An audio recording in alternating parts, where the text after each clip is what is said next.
Leisure time. Did you ever stop to think how much leisure time you really have? Some of us put our leisure time to good use. And some of us, Ken Michaels, for example, spend most of our leisure time just moping. Moping? He thinks I'm moping.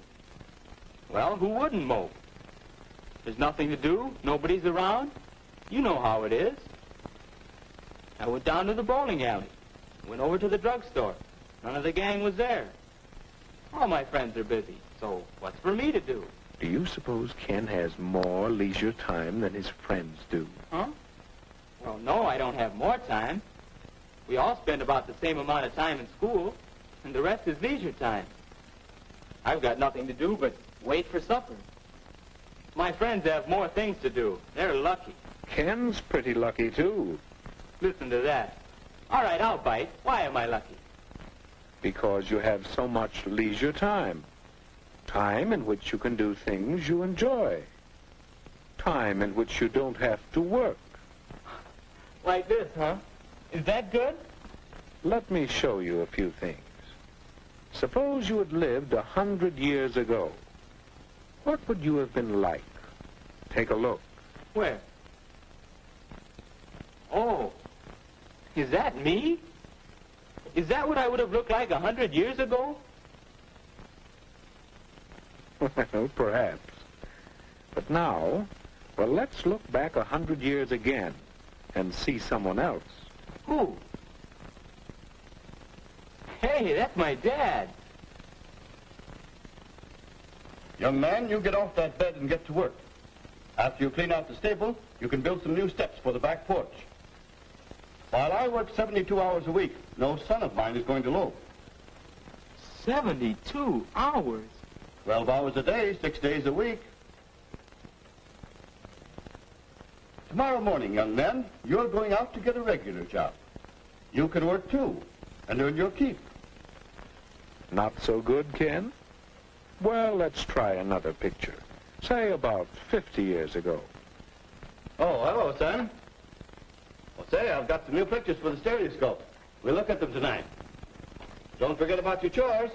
Have them all done by the time I'm through work. And keep the wood box full.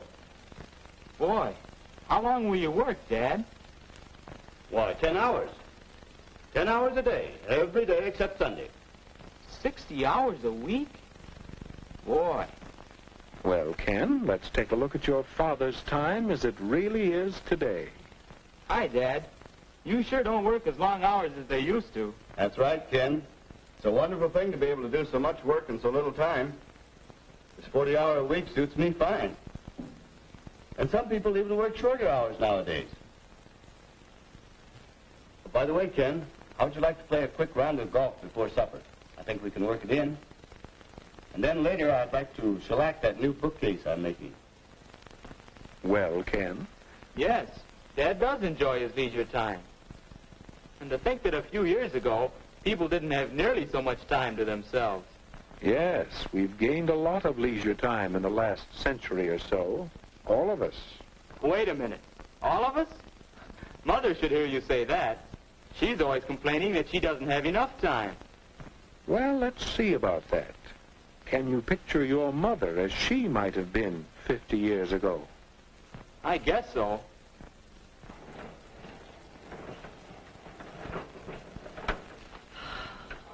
My, that's hard work. It takes so much time, too. But that's woman's lot in life. Scrub clothes, carry water, bake bread, feed the chickens, till time to go to bed and then get up again to start all over again. You see, Ken? Now, how about today?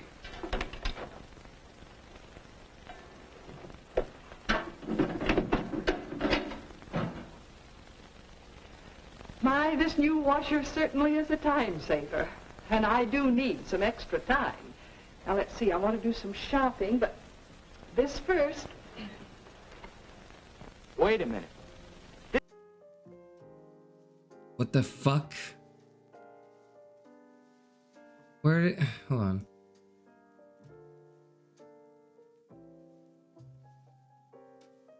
What's going on?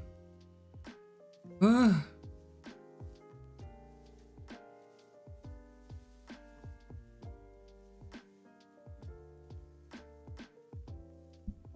Okay, it's just gone now. You're all gone.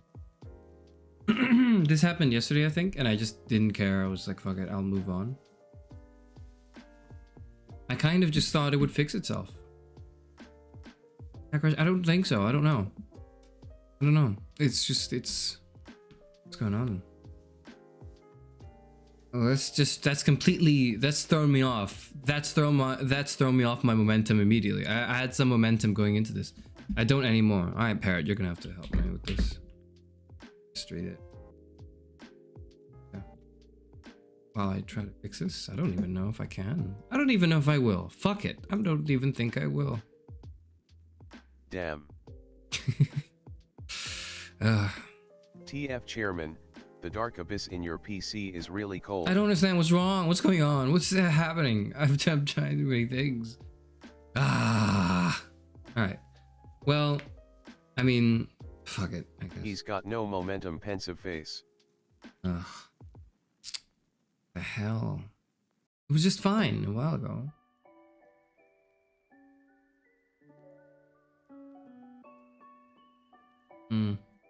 Okay. Here's the deal. I'm just gonna ignore this. I'm just gonna pretend, you know, it's just The as kid if, might even say no motion. you know, it's just like, I mean, I just thought a small it would fix VTuber itself, anyway. truly one of the philosophies of all time. No, but like, you don't understand. Sometimes it does fix itself. We just did a little vanishing trick today. It's okay. Yeah, it's okay. Parrot can read it at least, I suppose. Is it one of those things where you just refresh it and it's fine? I thought it was one of those things where you refresh it and it's fine, but it's not. So I don't know what's going on now. I'm refreshing it and it's just like it's not working. I could try to fix it now, but like I don't think you want to watch me do that. That's kind of annoying. I would find that quite annoying if it were. Hi everyone. The fuck was I talking about? What is it? I wanted to, you know, begin the stream. You know what I wanted to say when I began the stream before I was completely derailed immediately? I was like, okay, hold on. First of all, Parrot, you could just go away now. BTW, completely unrelated. Did you like the art? Did I like the art? I did. Thank you for the art. I'm gonna hang it up. Oh, you don't soon. know who wrote this message? Good. I do. I can read it on my other monitor. It's just not the thing. No, I like the. Okay, get out of here, Parrot. Get out of here. I don't want you anymore. Okay. Okay. But yes, no, I like the art. I haven't had time to put it up on the wall yet, but I'll put it up on the wall. I like it. Thank you. Thank you for the art. Thank you for drawing that for me. As I have promised, I will put all fan art on the wall, and so it will go there, but like, you know, shortly, because I had no time today. I had to deal with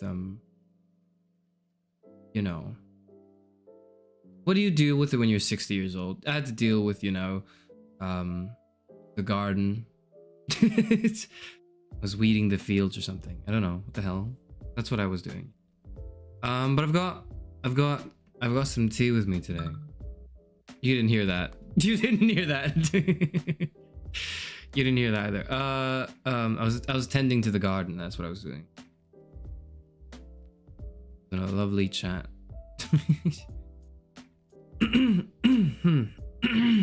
Gray hairs? Well, I've got you beat. We're already here. But I've got some Yorkshire tea with me. That's what I've got. This is not at all because of yesterday. I just so happened to had some tea around and I threw some tea.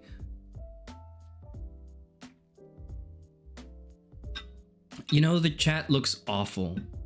Like, I'm gonna be real with you, like, chat looks awful. This layout sucks. Now that I'm looking at it, this layout fucking sucks. I can't believe for 9 months, I just thought, you know what, it's fine, it's not that bad. Like, I'm looking at it now, because now that chat's not here, now that I can't see chat on my, like, wall, and so I'm forced to look at the other elements of the wall. This sucks. What's the tea? Yorkshire. It's Yorkshire. But this this sucks. This is terrible. This is a free asset I found. This wall. And then there's only one good thing, and it's like nice fan art I have hanging on the top of my head. And that's it. And then like even when chat is on, it's awful because it's like it's a black background, but then the text is like just, you know, it's just text. It looks awful. Nothing about this is right. Nothing about this is good. This is all terrible. I haven't fixed it yet. Why'd you say Yorkshire with a British accent when everything else is without? I couldn't tell you. Couldn't tell you. Doesn't like the blackbird you've had for 9 months. I've just realized that it's been here for 9 months because I've never had the opportunity to to look at it. But now that I'm staring, and now that it's staring back at me, I've lost it. I've gone completely mad. It's insane. He hates everything. That's true. That's true. There's not much in the world that I don't despise vehemently, but you make do, I suppose. Let me tell you that my username is Lime Green. I think it's different. I think it's randomized every time, but I could be mistaken. I could be. Actually, why is your accent heavier today? Did you get replaced by a doppelganger? I don't know what you're talking about. Am I going insane, or did you suddenly start pronouncing your R's? I think you're insane. All right, that's one off the list for the 3 G's. Now I just gotta gatekeep and girl boss. That's what I gotta do. That's what we're doing today, I think, in Dream Daddy.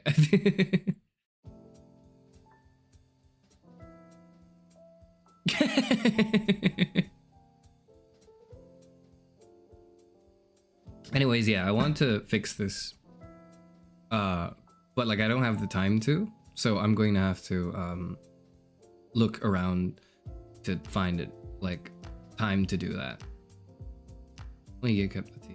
I won't gatekeep the tea. It's Yorkshire. That's what it is. Anyways, we're playing. Sorry, I'm a little distracted today because I'm just. I've just come out of like the longest stream I've ever done yesterday. I'm really like I'm still kind of fatigued. I'm now at this point of the week. I'm like I don't know if this was a good idea. I don't know if streaming every day and doing all these games is great because I don't have the time to balance myself and measure all of it. But it's fine. I hope if everyone's enjoying it, it's fine, right? We're also getting close to 500 subscribers, which is cool. Do I have some things planned? Yes, but they're not very exciting. And the worst part is they're not done yet. So I have to like. It will come alongside when monetization happens. So you're gonna see the 500 celebration only when we get only after YouTube approves everything. So we'll see. But yeah, regardless of that, I hope everyone's having a good time today. Bit more people than usual. I could only surmise that that's because people want to see me play Dream Daddy. That's, I guess, like you're not here for me, you're here for the game. I get it. Or rather, there's a bit more here than usual because you're here for the game, which I completely understand. It looks like a great game.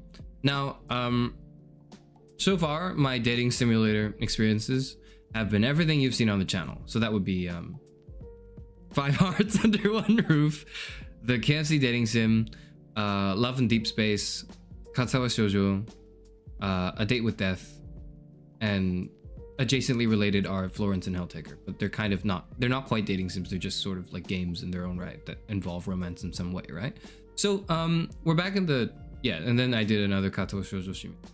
So we're dating dads today. That's what we're doing. That's the theme of it, and I think it has to be a little different, my approach, because so far my approach has been, I'm a youthful soul. I'm a let me take my jacket off to be more youthful today. Hold on. Okay, I'm a bit more youthful today. Wait, or am I like... Okay, now I'm very youthful. And less like formal, I suppose. So we have to be a bit more youthful today. That's my approach. Or rather, no, sorry. I was very youthful the past few streams. You know what? Maybe that means I should put my jacket back on. Hold on. Shit. Okay. Okay, putting my jacket back on.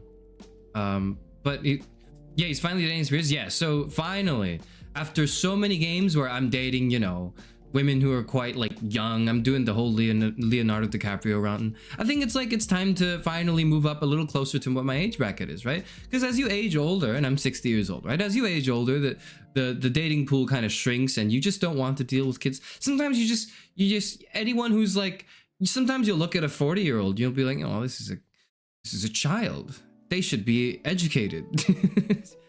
And it's hard to see them as peers when you're 60 years old. So today we're diving a bit closer to that. Today we're going to get a bit more into the dating pool for which I belong, rightfully. Still not there yet, you know. I don't think there's been a grandparent. There's not a grandparent dating sim at the moment, I think. That's really good, at least. So we're gonna settle with what's a little closer to that and date into fatherhood. That's what we'll do.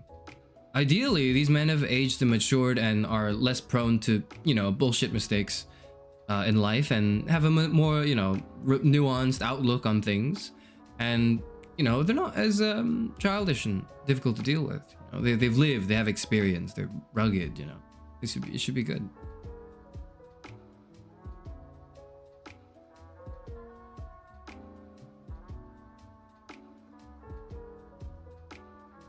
Date all the dads so you can educate the children. Brilliant.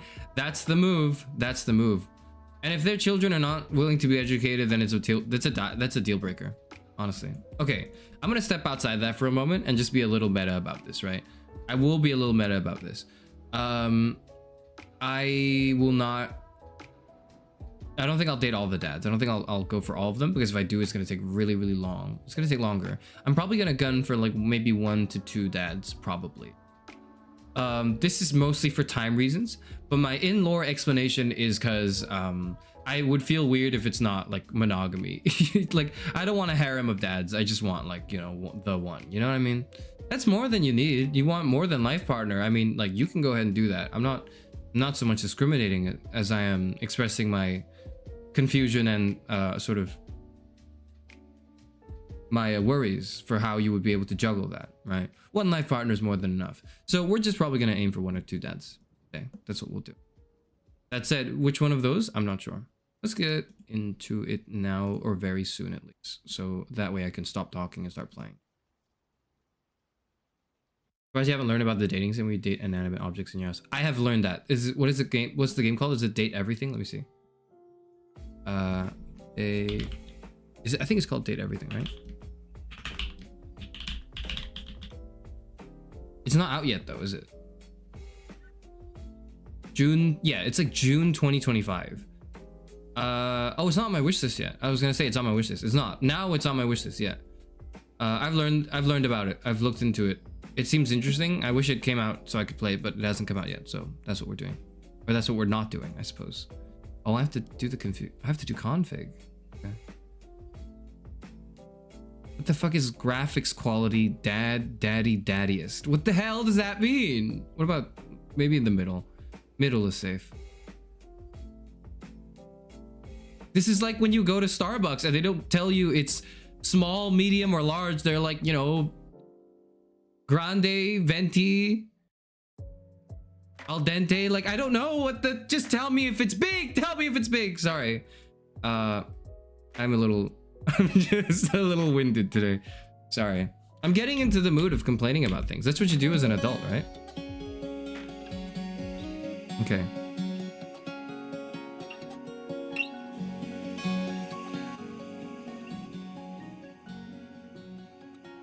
It's quite loud. Let me just... Oh, wow. They got like a whole... Hold on. Whoa. I was gonna just get quickly to the menu.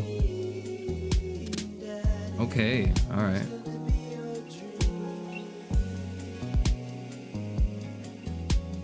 Oh, wow, okay.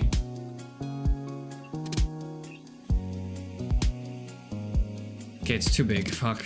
Okay, hold on, let me just... Close your eyes. Okay, now it's too small, hold on. Okay, there we are. The music? Probably. It's part of the game. It's not copyrighted music, I'm sure.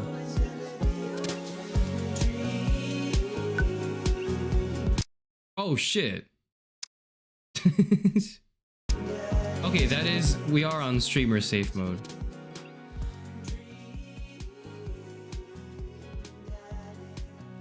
Is this right? It should be okay.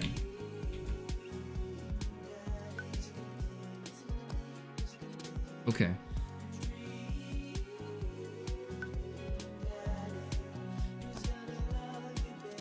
A little loud. Sorry. See, that's the we're not, I think maybe in the interest of cutting time because we're all adults here, like that would be an option. And if so, it's like, you know, be upfront and honest about what you're looking for, right? I don't want to beat around the bush. I'm just gonna be honest with what my expectations are for this healthy relationship we could possibly develop. I think there's a character customization screen, isn't there? That's gonna take us an hour. If anyone has any grievances, let me know. But here we are with Dream Daddy.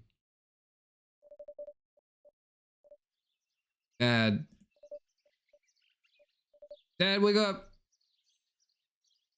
5 more minutes. You said that 5 minutes ago. 5 more minutes, and also 10 minutes ago. Okay, well, maybe 10 more minutes.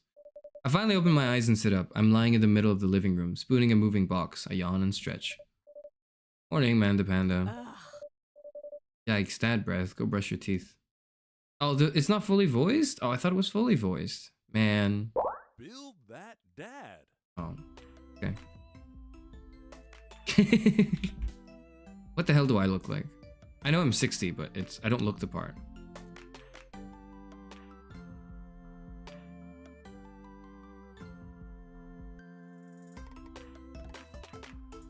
Visible, but what? No, that's not.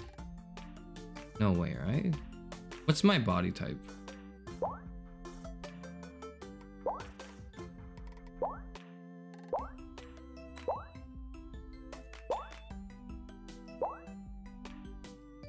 We'll stick with this.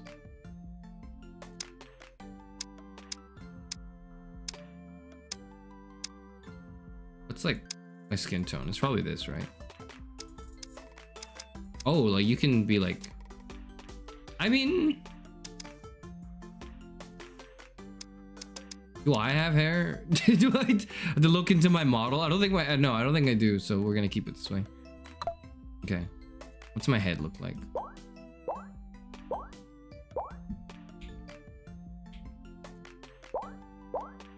I think that. No, I don't really have a shadow.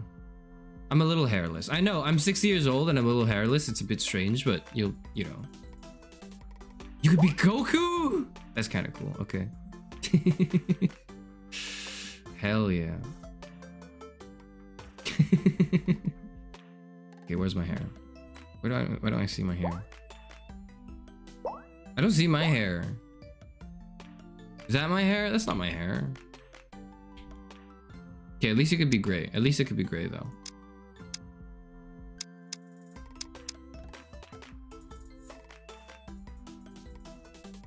That's close enough. That's close enough. No, we don't have a beer gut. I don't have a beer gut.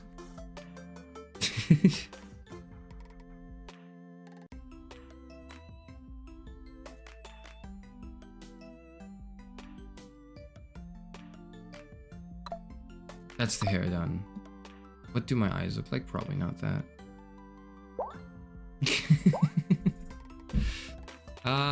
What do my eyes look like?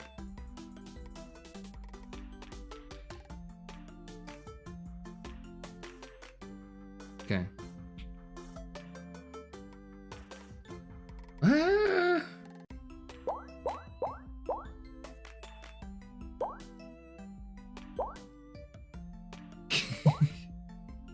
It looks so tired like that. Am I tired? I am, but like I shouldn't look the part. Should I? None of these look quite like it. I think maybe this one. Gray is fine. Now let's do noses.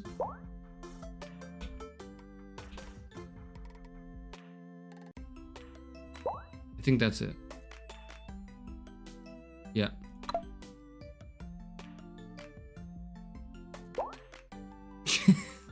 None of these work for me. None of these are working for me. None of these are working for me. None of these are working for me. Let's do this one then. I don't like the way he smiles. Like, this is not the way I would smile. This is not the way I would smile.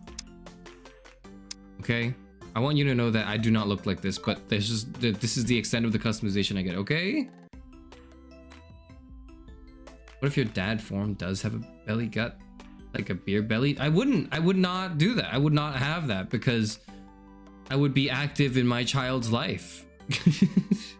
And that involves probably, you know, going around doing sports and everything. Right? Right? Am I wrong? I'm not wrong. I'm never wrong. Never been wrong.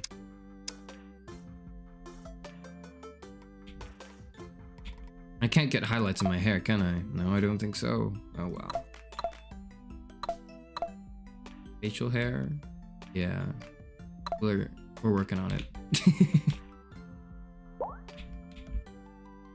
Man, this is not looking great. This is the closest it gets, I guess. I don't really have any piercings. What are my clothes? Definitely not this. I don't think I'd be wearing this. That's a bit too... No, I don't think I wear that. Party suit, Tommy Banana suit. I might wear a navy suit. I might wear a kitten suit as a dad, okay? I think I would do that. I think I would. Does the dads go to the gym and still have a dad bod? I don't think it's uncommon. Yeah, I mean, that's true with metabolism. But like, I'm gonna astral project myself into this hypothetical. I mean, like fatherhood, and just say, yeah, like there might be a belly, there might be a beer gut, but I'm gonna just try to have this look close to me right now. What would I wear? I would, okay, if I didn't care, if I just was a dad and I didn't care, I might wear like, oh my god. That is the closest thing I have to a, like a cape and a robe, so. That's so funny though. That I might wear that. I might wear an egg nibs tee though. That's funny. Plain suit. I would either wear this or I would wear this. I would wear this. I think this is like I can give an air of professionalism while I'm also, you know, embarrassing my kid in front of the other dads.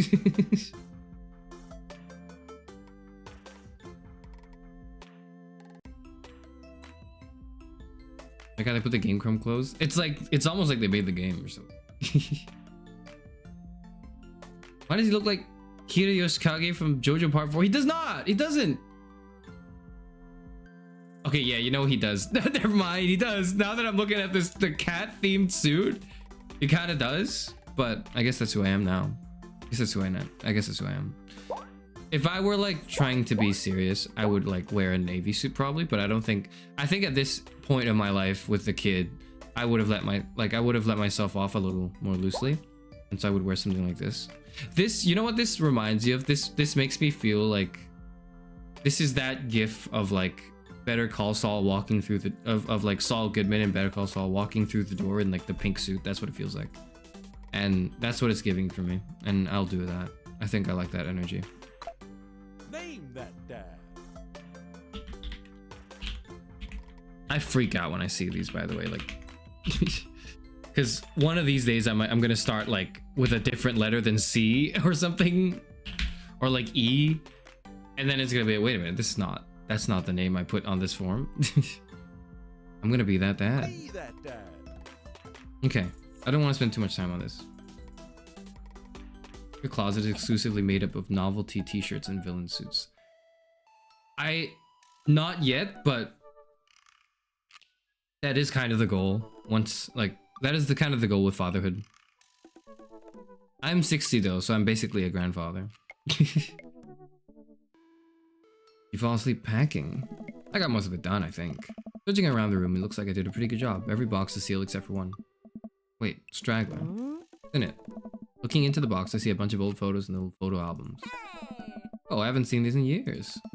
I pull out one of those dusty albums from the top of the pile and we begin looking through it. That's the coolest baby I've ever seen. Dealing with your father and I, dealing with your mother and I. Well, I guess the only way your mother and I could get you to stop crying was to put the sunglasses on you. But whenever we tried to take them off, you'd start crying again. You spent the first 2 years of your life without sunglasses on. Oh, with sunglasses on, sorry. That is kind of funny, though. Nice. Halloween when you were maybe 4. Oh my god, that dragon costume. Okay, so we're like catching up on what's going on in this person's life. That's a good way to do it. That's a good way to do it. You couldn't decide between being a princess or a dragon, so you went with both. Princess Dragon. Honestly, fire outfit, fire idea.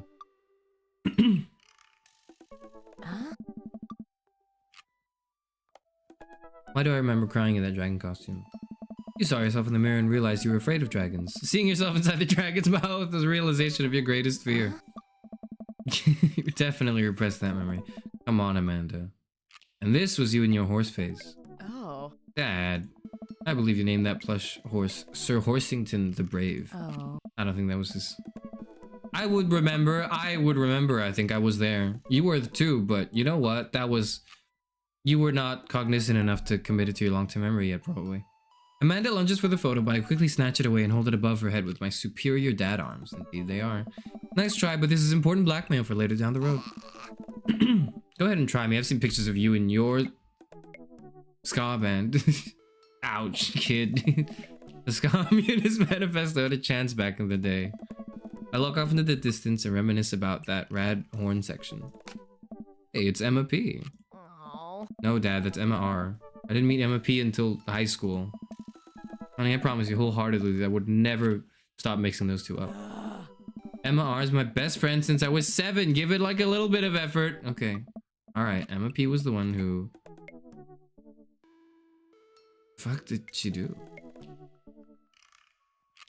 She definitely fired a flaming tennis ball at the police station. Lighter fluid tennis ball, tennis racket, right?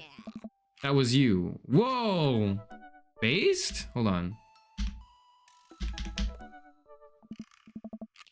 Alright, I was a wild child. I was 6 when you did it. Okay, Amanda, I wasn't aiming for the police station. It just happened that there was a police station in the vicinity of where I wanted to hit a flaming tennis ball, okay? Aww. I remember you explaining that to the police. They didn't believe me! They didn't. Anyway, I gotta show this to Emma later. We're gonna kick out of it. First photography award you ever won. Yeah, and they got us a $20 gift card to McFridays. And then you got food poisoning from the cheesy tostada blasts. I think you mean food poisoning. You know, with a Z.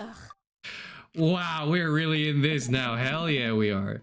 Still can't drive past McFridays without gagging. Still proud of you, though. Amanda reaches deep down into the box and pulls out one last photo. Neither of us say a word. We stare at the photo for a long moment. Finally decide to break the silence. The woman's name adopted you. Was she like... We can choose if she was adopted or not? I mean, I don't really care. Let me think.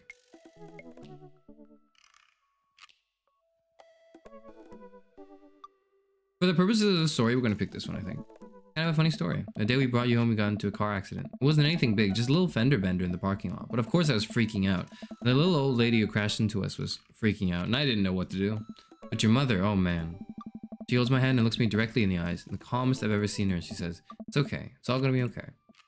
She was right, you know. I stared at the picture for longer, maybe too long. I miss her. Can't even imagine what it must be like for Amanda. She passed me on the back. Come on, Pops, we gotta finish packing. Moving the van won't wait forever. You're right. Oh.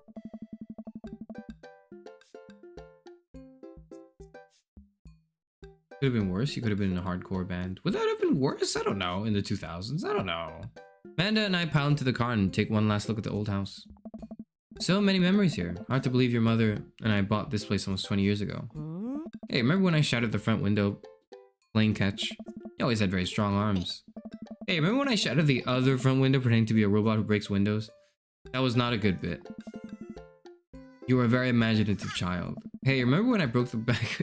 You really kept breaking all the windows, huh?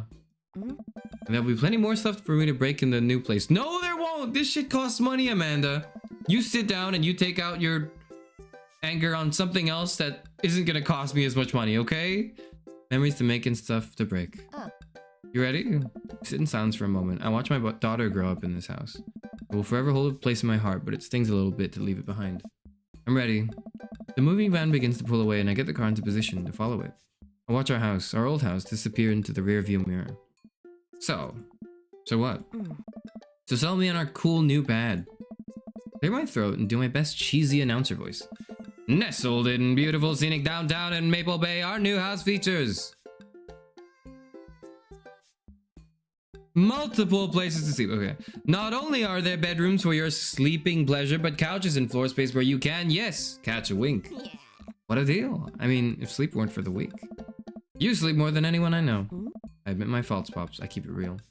Anyways, it's also smaller than our last house. Cozier, one might argue. Good spin. Yeah.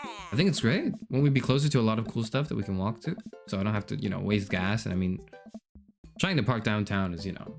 Amanda, you know you're gonna have to learn how to parallel park at some point, right? Huh? Not gonna happen, Pops. I think someone needs to do a 3-point turn on their attitude.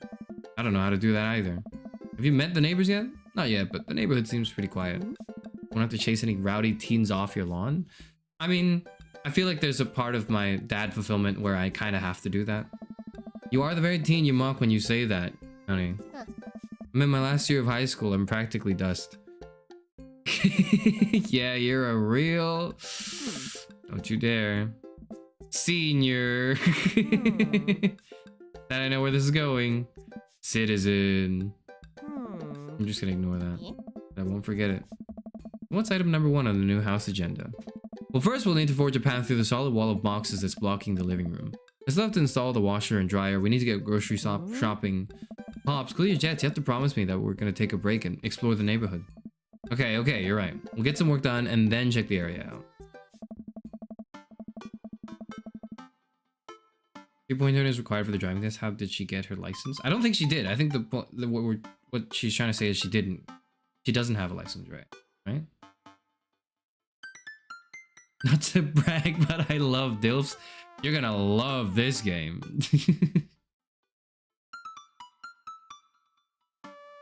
We pull up to the new house and step outside. The lawn is freshly mown and the for sale sign is still in the yard. Ayah! Okay, you can break that. With a swift kick from Amanda, the for sale sign is no more.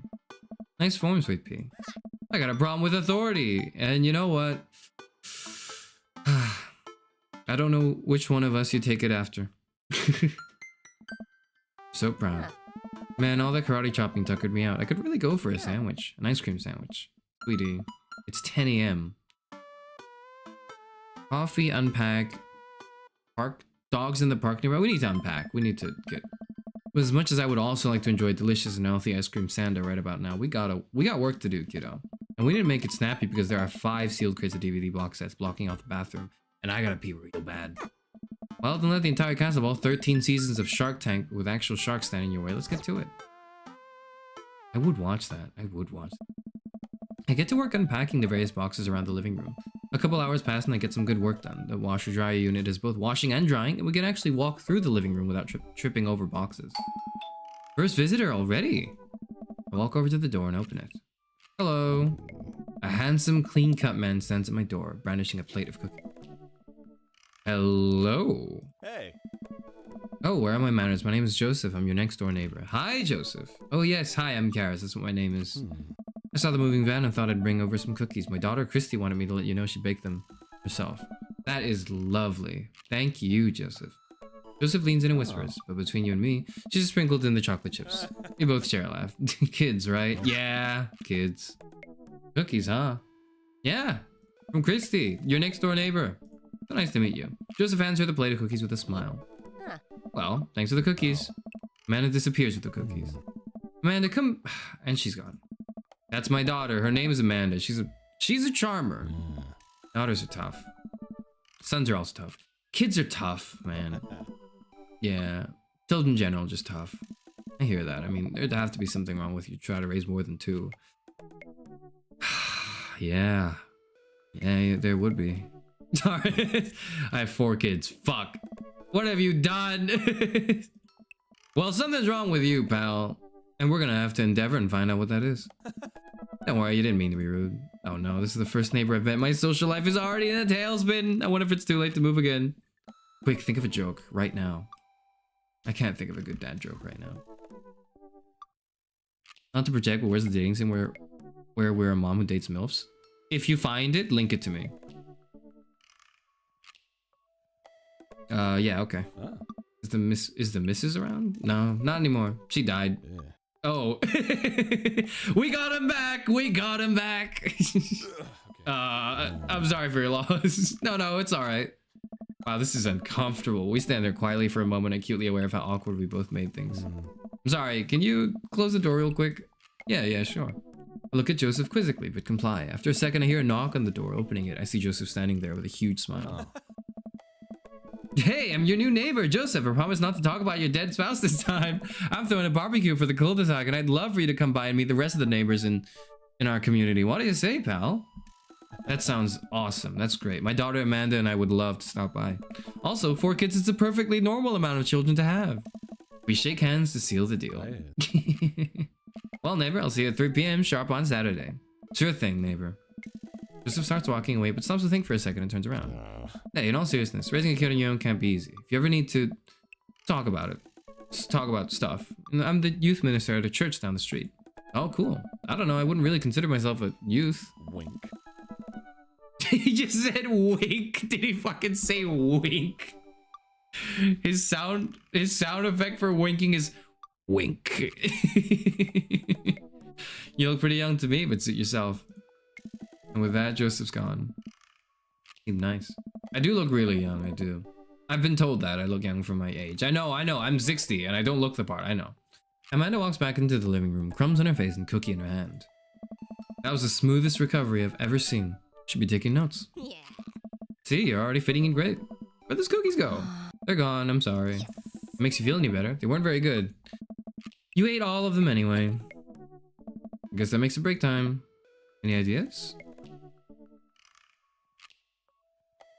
Yes, gay dads finally. Yep, I knew this. I knew you'd enjoy this one. I knew you would enjoy this one, Lucky Tex.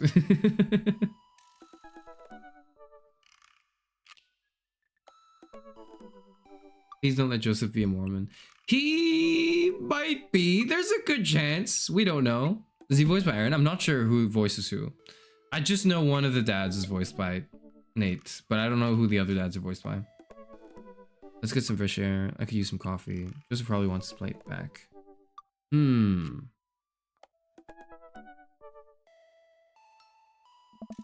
think we get a ton of good neighbor points if we bring this back.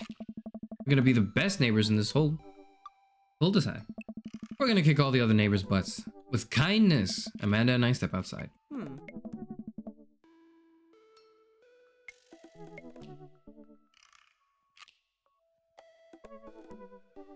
Shoot, I'm actually not sure which house this is.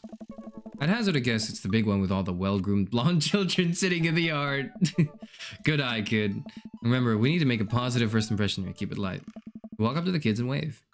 Hi, children. Oh, wow. They look like... Dude, they look like the fucking kids from... They look like the evil gang from Codename Kids Next Door.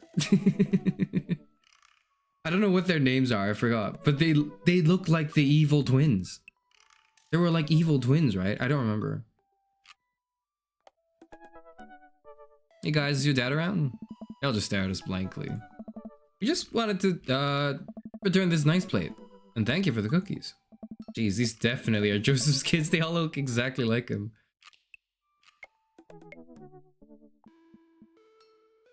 What? They were really good. Christian. Oh, I thought that was the other kid. I was like, he's got the same name as me. I mean, I heard they were good. I didn't get to eat any. Chris, yeah.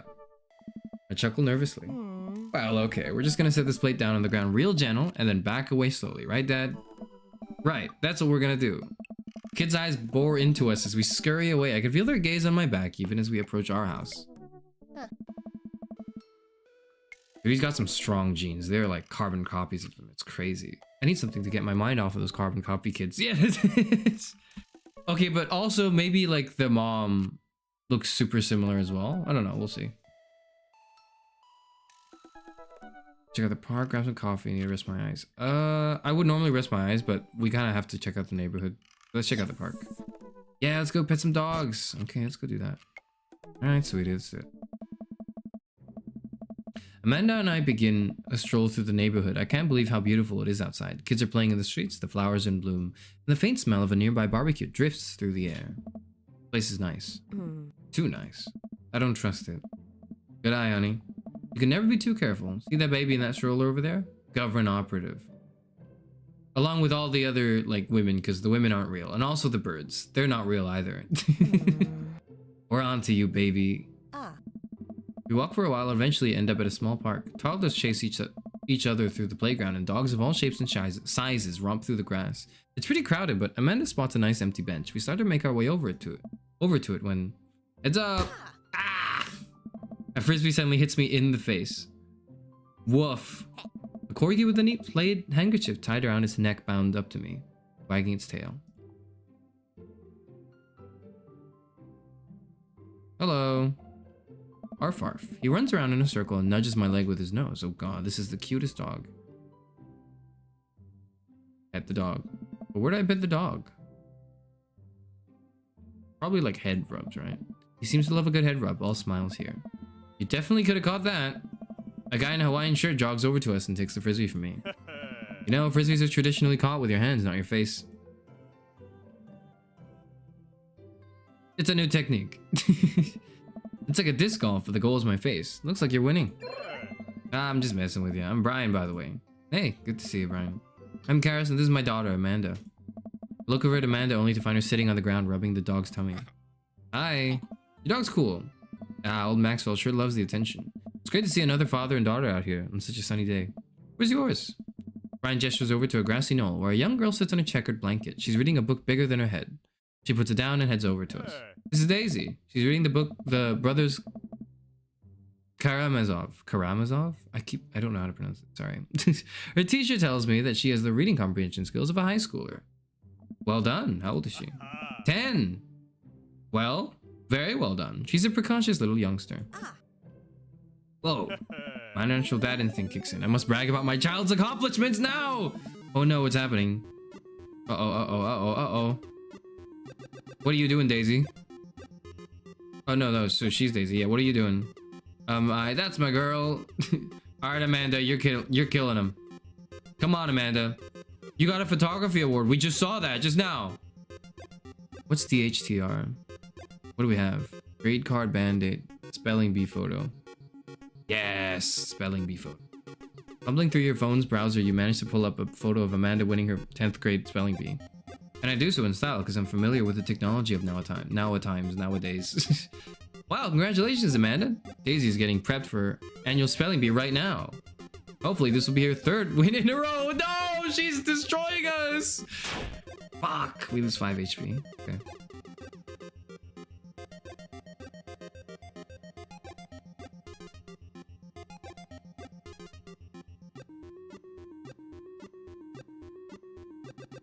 Daisy just started a weekly chess club at her elementary school computer lab. She's the president too. Fuck. She's 10 years old. Amanda, you gotta do something. Dang, my high school doesn't have a chess club or a computer lab. You lose 10 HP. Dude, it's over. What can we do? Amanda here just recently won a local photography award. She did. Wow, congratulations. Brian loses 10 HP. Daisy actually just won a statewide poetry cup. Oh. Age 10 reading Brothers Karamazov. I didn't even read that till I was 16. I haven't read that still, I think. I need to read that. I really need to get to reading that. There's a lot of shit I need to get to reading, honestly. Okay, what do we do? What's the HTR? Can't switch daughters. She's your only daughter. No. Let's brag again. Last week, unprompted, Amanda helped an old woman with her grocery bags. She did. It's extra powerful. Brian loses 20 HP. Daisy's old enough. Candy bars is here to get the top prize. A canoe. A canoe. We don't have a canoe. We're taking it out next weekend. How's that even possible? Amanda could barely get one of those sticky hand things. It's extra powerful. Use 20 HP. We've got 30 HP. I'm getting out of here. Do you really want to flee? Okay, I guess no. I want to see the rest of the dialogue. We're metagaming a bit. I want to see the rest of the dialogue. Okay, we've got like a grade card though. You pull a wrinkled copy of Amanda's last grade card out of your back pocket. Dad, awesome grades. He was 25 HP. Yes, you really carry that around everywhere. Just for emergencies, you know. Ouch, maybe it is kind of weird. You lose 5 HP. Did I mention Daisy said her first word at 10 months? Daddy, Amanda's was potty. Still cute, but maybe this isn't the time to bring it up. You lose 10 HP. I would argue that potty's a bit more important, okay? If I were a dad, I would rather... And if I had to choose what the first words are, I wouldn't mind potty. Amanda's in all honors class in this semester. Oh, really? I'm actually talking to Daisy's teachers about having her skip a grade. Even Amanda kind of bristles at that one. You lose 20. He's really got us beat. Boy, it's been such a treat getting to meet you two. Did he have to add insult injury by being such a gracious winner? Alright, we got wrecked. Fuck. I saw an eggplant emoji? Where? What are you talking about?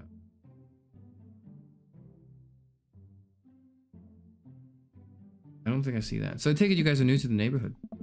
We just moved in. Do you live around here? Yeah, we live in that cul-de-sac down next to the coffee shop. What a coincidence. That's where we live too. Small world. Yeah, Daisy and I are in that little ranch-style house in the corner. I know that house. It's just like ours, but slightly bigger and better landscaped. Does this guy have to outdo me in everything? The lovely place.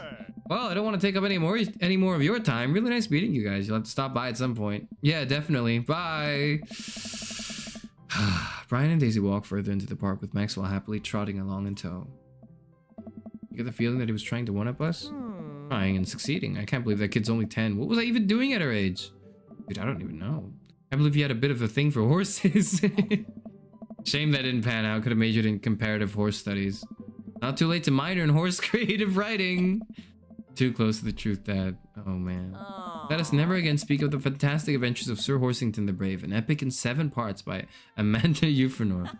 We laugh off the horse epic and walk around the park a bit more today. I forgot she was my daughter for a second, and I saw Euphranor. I was like, what the fuck? She has the same last name as me? That's crazy. Let's go to the coffee shop. But argue being able to address your parents is probably more important so you can tell them something's wrong. But yeah, but you're like, I don't know, if you just scream in my general direction, I would assume you're talking to me, right? If you're my kid and you're like 10 months old. When you select correct dialogue options, you get hearts with eggplants. Oh, okay, I see. I gotta get my hands on a nice hot cup of the old bean juice, or I'm gonna be useless all day. We've had a coffee shop on the way here. Maybe we could check that out. Immersion ruined. I'm actually drinking Yorkshire tea. So my immersion's just ruined.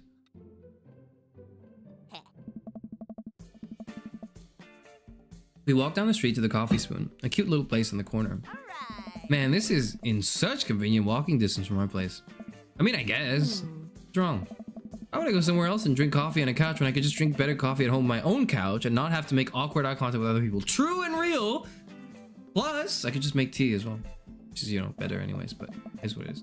At least when I'm home, some random guy's gonna come up and sit on the recliner next to me and I won't feel like a little weird about it, because technically he's not sitting at my table, but he is very much within my personal zone. I get that, man. That's real. Dad, and what's the etiquette when you have a dirty mug? Is there a bin? Do you go sit it up on the counter because you don't know? I think it depends on the stores, right? But you go up to the, I think the etiquette is like you go up to the staff member and you just tell them that. But I don't know. It's confusing and it's not consistent, so I agree with that. Or do you leave it there and feel your face flush hot with shame as you consider the possibility that there is in fact a bin somewhere just out of sight and you're just the jerk who left their mug? Dad, you're just afraid to meet new people. No, yes, Amanda, yes, Amanda. You walk inside. Ever had Yorkshire tea? What it's like? What's it like?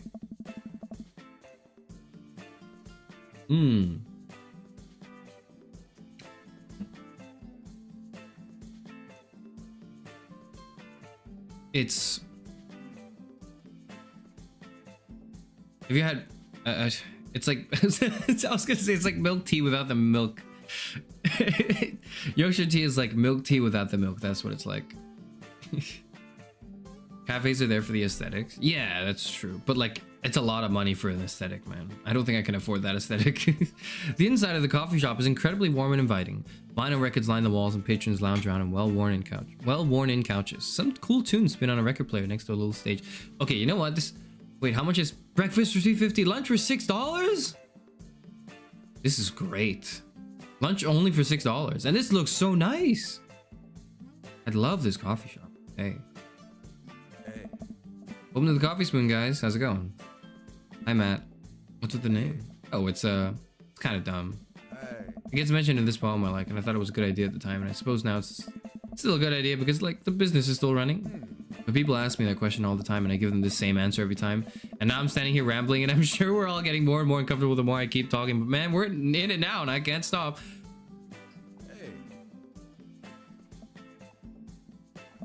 So what'll it be? I scan the chalkboard menu and I'm immediately overwhelmed. I just want maybe a breakfast. Have we had breakfast yet, honey? I don't think we have had. We can, like, I can split. Amanda and I can split a breakfast. Let's get a breakfast. I'll have a Godspeed You black coffee, iced Tegan and Sarah, chai Antwoord. Hell yeah, let's get a chai. Spicy. Oh, he liked that. Oh, he liked that. Spicy. I don't get it. Oh, it's a pun. The Antwoord is a South African rap group. They're pretty well known for their evocative imagery and hyper-stylized music videos. The music is catchy as it is disturbing. I don't even mean this ironic. I'm not saying this ironically. I'm saying this completely unironically. I love when people make obscure jokes and references and then spot the distress in my face as I don't recognize it and then immediately begin to explain the joke and reference. I love that. I don't know why. I mean this completely unironically. I love when people make obscure references and then see immediately that I don't get it, but then explain it. I love that. Thank you for explaining it to me. I love to hear it. I just love to hear you explain that to me. I'm doing the thing again. No, it's cool. Coming right up, and for you, I'll have a macchiato de Marco, please. Coming right up. Do you want that in small, medium, or biggie smalls? Just when I was about to be like, yes, thank you for using normal size names like a real person. Medium. Is Biggie Smalls big or small? Have you seen Biggie? I should change that, shouldn't I? Matt sets the making our drinks and Amanda and I take a seat on one of the couches. It's his deal. Let the man make his puns. They're cooler bands than you listen to anyway. Fuck! Ah, no! The bands I listen to are cool. What do you mean? They're cool. My kid is killing me.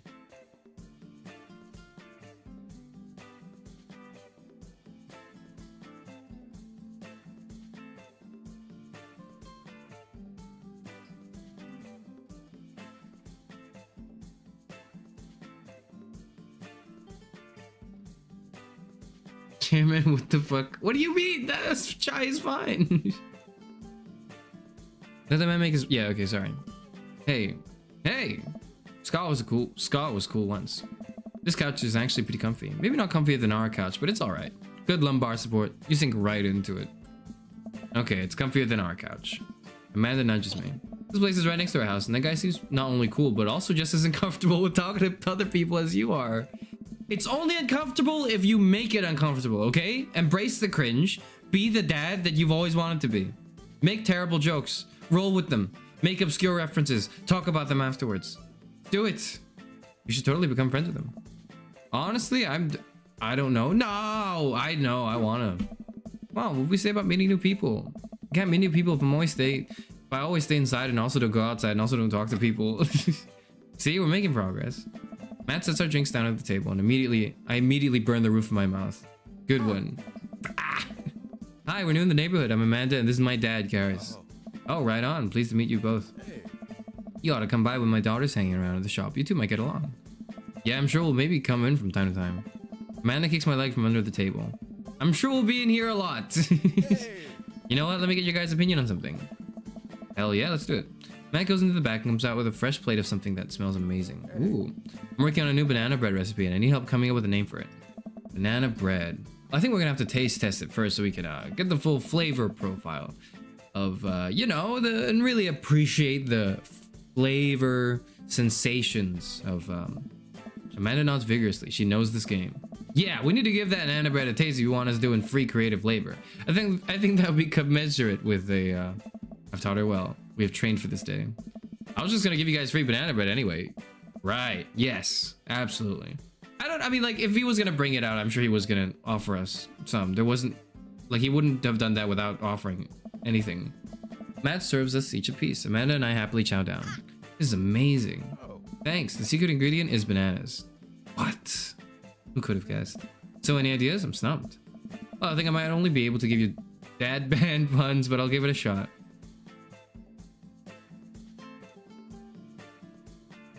That's so...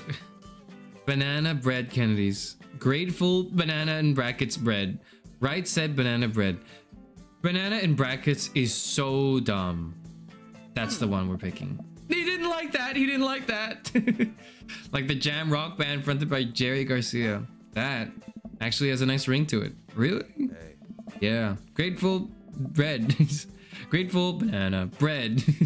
Strong decisions. That's art, baby. I wanted to say baby because I thought it would sound cool, but once I said it, I realized that it just doesn't sound good coming out of my mouth, and maybe I should just leave saying baby to the professionals. True. It could never work for me. Hey, dude. I'm gonna explain this, but like a single dad is awkward and bad at communicating would probably not have a kid that's well adjusted. No, that's not necessarily true. I've seen dads with who are like terrible, not like in a way that's like awful, but like terrible as in like they're awkward as hell, but then their kid is super bright. Like I've seen that. When you get to 60, when you get to the age of 60, you've seen it all. Hey. Enjoy your coffee. Thanks. Thanks, baby. See, it sounds so good. No, it doesn't. I sound awful. No, those words should never come out of my mouth again unless I'm directly addressing like an infant. This baby needs a change in diapers. I can say that. I cannot end a sentence with the word. It doesn't make any sense for me to do it. Across the way, a man catches my eye. He does. He sits by himself, brooding over a cup of coffee. Our eyes meet just for a moment. I hastily look away, hoping he didn't catch me staring. Who is that? We finish up our drinks and head out. Thanks for stopping by. Take care. Okay, now that we're full of caffeine, where to? Now that we're full of caffeine, I'm gonna take a nap. We just had coffee. Have you ever known me to play by the rules? Your father's a rebel, sweetie. Now all aboard the train to Sleepy Time Junction.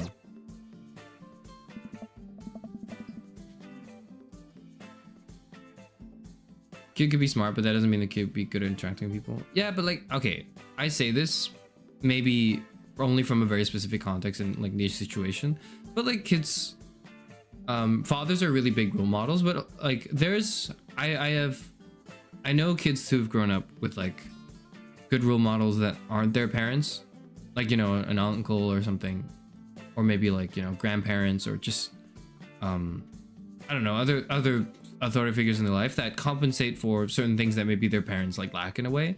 And kids who are really good at really quick at adapting, like the really like clever in those ways, kids manage to come out really well.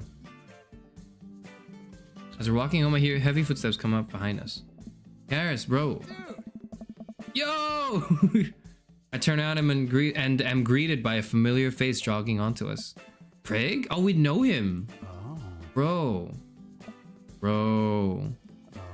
Holy wow, I haven't seen Craig in forever. It's been too long, dude. Yeah, wow, you look great. Bro. Yeah, cleaned up my act. Cleaned up his act? Are you kidding me? He's ripped. Amanda, this is my friend Craig.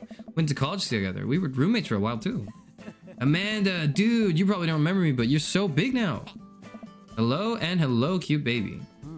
Oh, thank you. The last time I saw you, I think you were about her size. This is River. Say hi, River. Picks up her tiny wrist and waves it around. River gurgles happily. Are you babysitting? Nah, dude, River's my kid. Man, it has been a long time. Feels like one minute we're rolling up to exams with bad hangovers and the next we're both fathers. Where you been, man? I was working out in California and just relocated the business back to Maple Bay.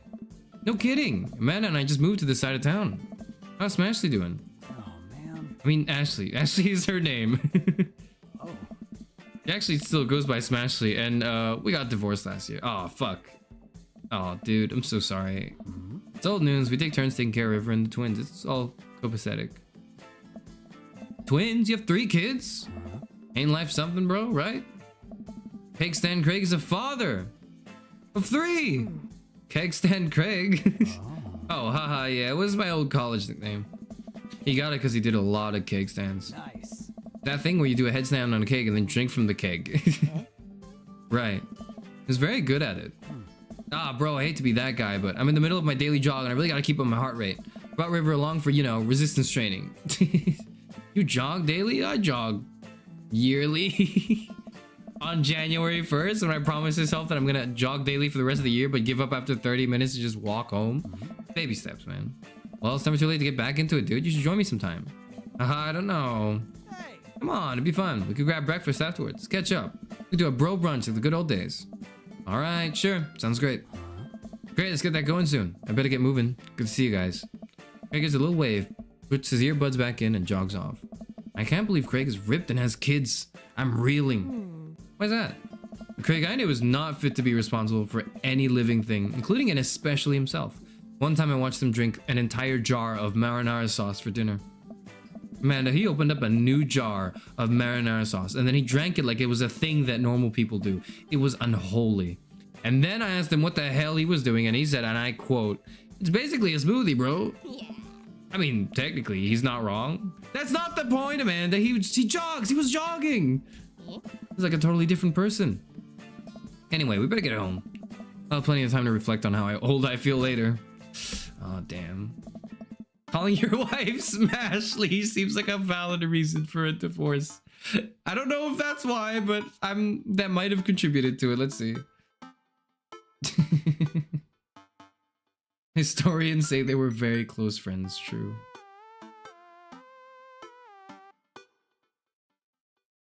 What's the percentage of single dads in that town, bro? Either very high or I'm the luckiest person ever today. Amanda and I flop down onto the couch. Amanda has to shove some empty boxes out of the way before she can sit. Too bad we're gonna be putting my stuff right back into these boxes in a few months. No, don't say that. Oh, Dad, it's gonna be okay. I'll be fine. I know. Wait, why? What? It's just, you're my little girl. It's gonna be weird not having you around. I'll come visit and I'll text you every day. I'll take lots of pictures. Oh, she's going to, like, college. I mean, obviously, I kid you not. I read I'm a philosophy major. Now it's about to be like, well, apple doesn't fall too far from the tree. I suppose apple does fall kind of far from the tree.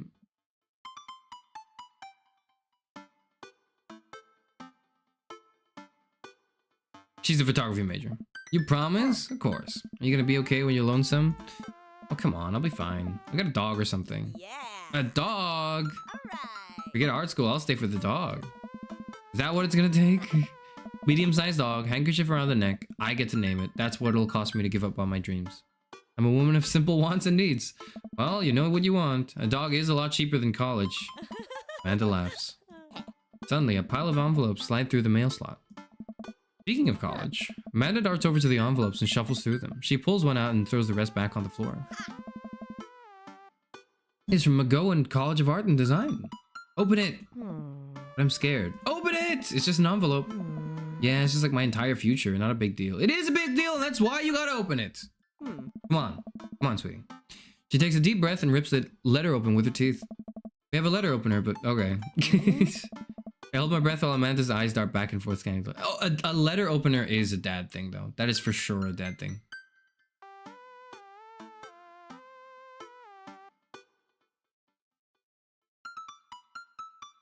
I hold my breath while Amanda's eyes dart back and forth scanning the letter. What does it say? The admissions committee has reviewed your application, blah, blah, blah. Face drops. Oh, fuck. Regret to inform you that we're unable to offer you admission to McGowan College of Art and Design. Ah, damn. Amanda throws the letter on the coffee table. Oh, sweetie. It's okay, I kind of saw it coming. I knew I shouldn't have put that experimental stuff in my portfolio. Their admissions officer told me they just want to see portraits or whatever. Pull Amanda in for a big hug. You're an amazing photographer. I know how much work you put in your portfolio. Some other school's gonna want to snatch you up for sure. Yeah, I know, it's fine. You actually fine, or are you just saying that? I'm fine, really. Her face says the opposite, but I probably shouldn't push her on this. Oh, and before I forget, Emma R and Emma P are sleeping over tonight. Oh. So, need me out of the way because I'm painfully uncool. We choose more delicate phrasing, but yes. Well, I'll have you know that I conveniently already have plans for tonight, so you'll have the new place to yourself. Yeah, what are your plans?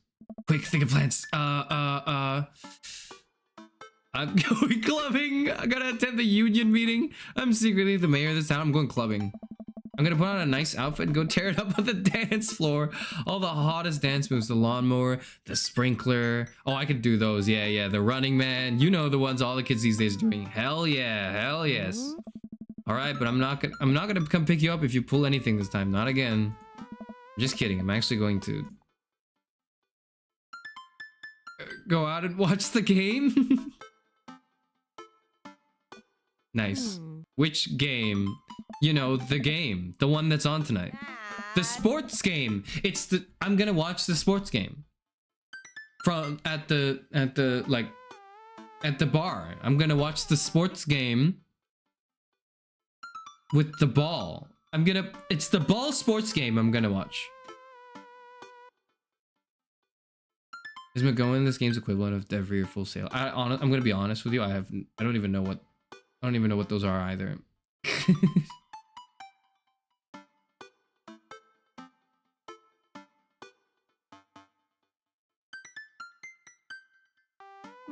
Okay, cool. While you do that, I'm gonna do drugs and commit some light arson with the Emmas. I'm concerned you're hanging with the wrong crowd. Amanda shrugs. I would have expected you guys to be up to white-collar crime by this point. Maybe money laundering at the least. I'm a street rat, Pops. You're kidding about doing drugs and crime, right? Yes, Dad.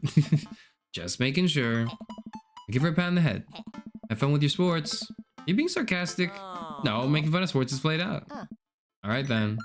I do some light cleaning around the house and decide to clear out right before Amanda's friends arrive. Before I leave, Amanda stops me. Hey, don't forget that you have that meeting with my English teacher tomorrow. Oh shit, I do? Fuck. Alright, Mr. Vega. Yep, totally remembered. I'll be there. Why do I have a meeting with your English teacher? Wow, I guess I really didn't think this plan through. I'm not entirely sure where the closest bar is, and Amanda still hasn't shown me how to use the GPS on my phone. So I'm just gonna pick a direction and walk in it. Let's go. This way. Cool, okay, we're marching. We're marching in the direction of the game. Any game, really. The sports ball game. In the distance, could it be? Big burned out neon sign hangs above tiny dive bar. Jim and Kim's, huh? Alright, I'll do. Jim and Kim? The bar is small and dimly lit. The crack of pool balls sounds in the back as patrons laugh and joke. A string of multicolored Christmas lights hover above the bartender. I can't tell if he's Jim or Kim. I pull up a seat at the bar. What'll it be? One beer. A beer, please. Good thing, boss. Bartender slides you a nice cold beer. I take a sip and enjoy the refreshing taste. Why is beer in like capitalized? Oh. Say, are you Jim or Kim? I'm Neil. Oh. I awkwardly turn my attention to the game, which is playing on one of the TVs on the wall. As luck would have it, my team of preference is not only playing, but is currently in the lead, which is always a good thing. The brightly colored mascot, which is some kind of animal, does cartwheels. I silently cheer for my favorite team, hoping that I don't get into any confrontational arguments with a fan of the opposing team. Several people in this bar are wearing the distinctive colors of the team I dislike, although I believe from their demeanor that, like me, the passion for their team is all in good fun. A middle-aged woman holding a nearly empty wine glass slides up to the bar and sits uncomfortably close to me. Hi. Hey, sailor. Okay, here we are. Here we are. The secret heterosexual option in the gay dating sim? In my gay dating sim? No way. Oh, hello. Good to see fresh meat in here. I'm Mary. Come here often? Oh no, I actually just moved to this part of town today. I'm Karis, by the way. Are you watching the game? Yeah, my preferred team is in the lead. I can't even tell if this is like, because this is streamer friendly mode and they're just trying to like censor certain names or whatever. Or if the joke is like the characters are actually saying, my preferred team is in the lead. If they keep this up, they'll win the game with ease. I don't even know. Oh, I love that team and also love that game. I love someone who knows their way around balls. I'm getting the impression that she's a little drunk. Bad gal drink?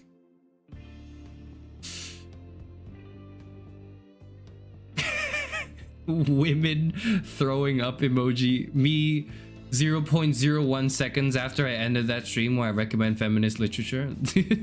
Women. This is the DEI they warned us about.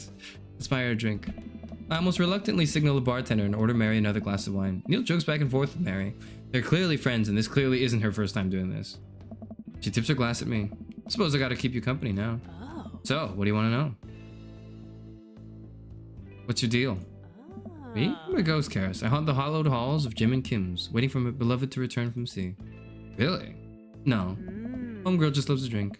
What else can you tell me about this part of town? It's quiet, that's for sure. If you want an idyllic, little life with white picket fences, this is the place to do it. But every town has its secrets, you know?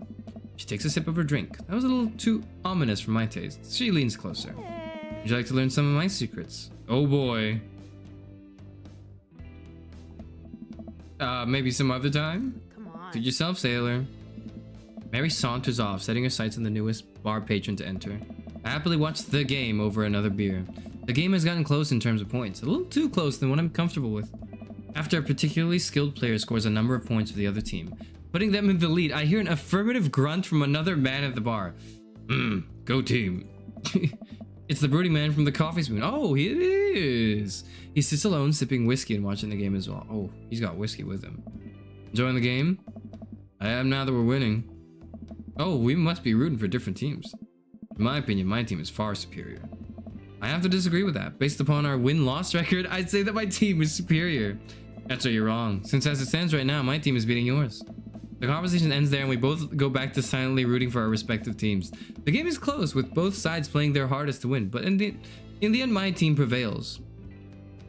Quiet cheers ripple through the bar. I raise a respectful glass of the man drinking whiskey. He raises his in response. An unspoken truce is formed between us based on mutual love for the game. He motions to the bartender, who pours 2 glasses of whiskey. The man slides one over to me. Hell yes! Name's Robert. Hi, Rob. Thanks, I'm Karis. You must be new here. Mary already hit on you? Yeah. Robert chuckles. She's a peach. Well, you picked the best bar in town. As slimy as it is, you'll never find a better spot than Jim and Kim's. Is there actually a Jim or Kim that runs this place? No, that'd be Neil. Neil wears from across the bar. Good guy, Neil. Not enough Neils in the world. Okay. You a whiskey fella or a beer fella? Definitely whiskey. Beer. Ah, damn. But I'll drink most things. You like shots? Love shots. Thank God. Oh, that was the right choice. Okay. Robert nods to Neil, who serves up 2 shots of whiskey. He hands one to me. Here's to your health. I take the shots. The whiskey burns going down, but I try my hardest to look tough. I don't have to try too hard. Wait, I think this is what making friends is. Okay, Karis, this guy's out of my friend league, but I think if I play my cards right, we'll be pals in no time. Yo, he's got a sick tattoo. Okay, out of these moves, I feel like the tattoo one is the easiest because here's my thing, all right? And I'm not saying this as a diss, right?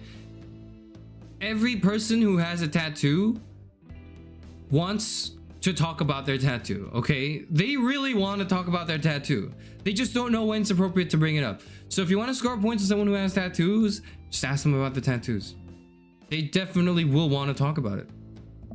Like a tattoo, what does that mean? It's shit. Never mind. It's not good. I fucked it up. Abort mission. It's a reminder. I wait for him to elaborate, but it seems like he's done talking. Oh, fuck. Never mind. I'm wrong. Man, this guy is mysterious and cool. Way cooler than I am, at least. Robert signals to the bartender for another round. What are you doing here tonight? Daughter kicked me out of the house. Not like forever. She was having a sleepover with her friends. Family type, huh? Single dad. He gets up.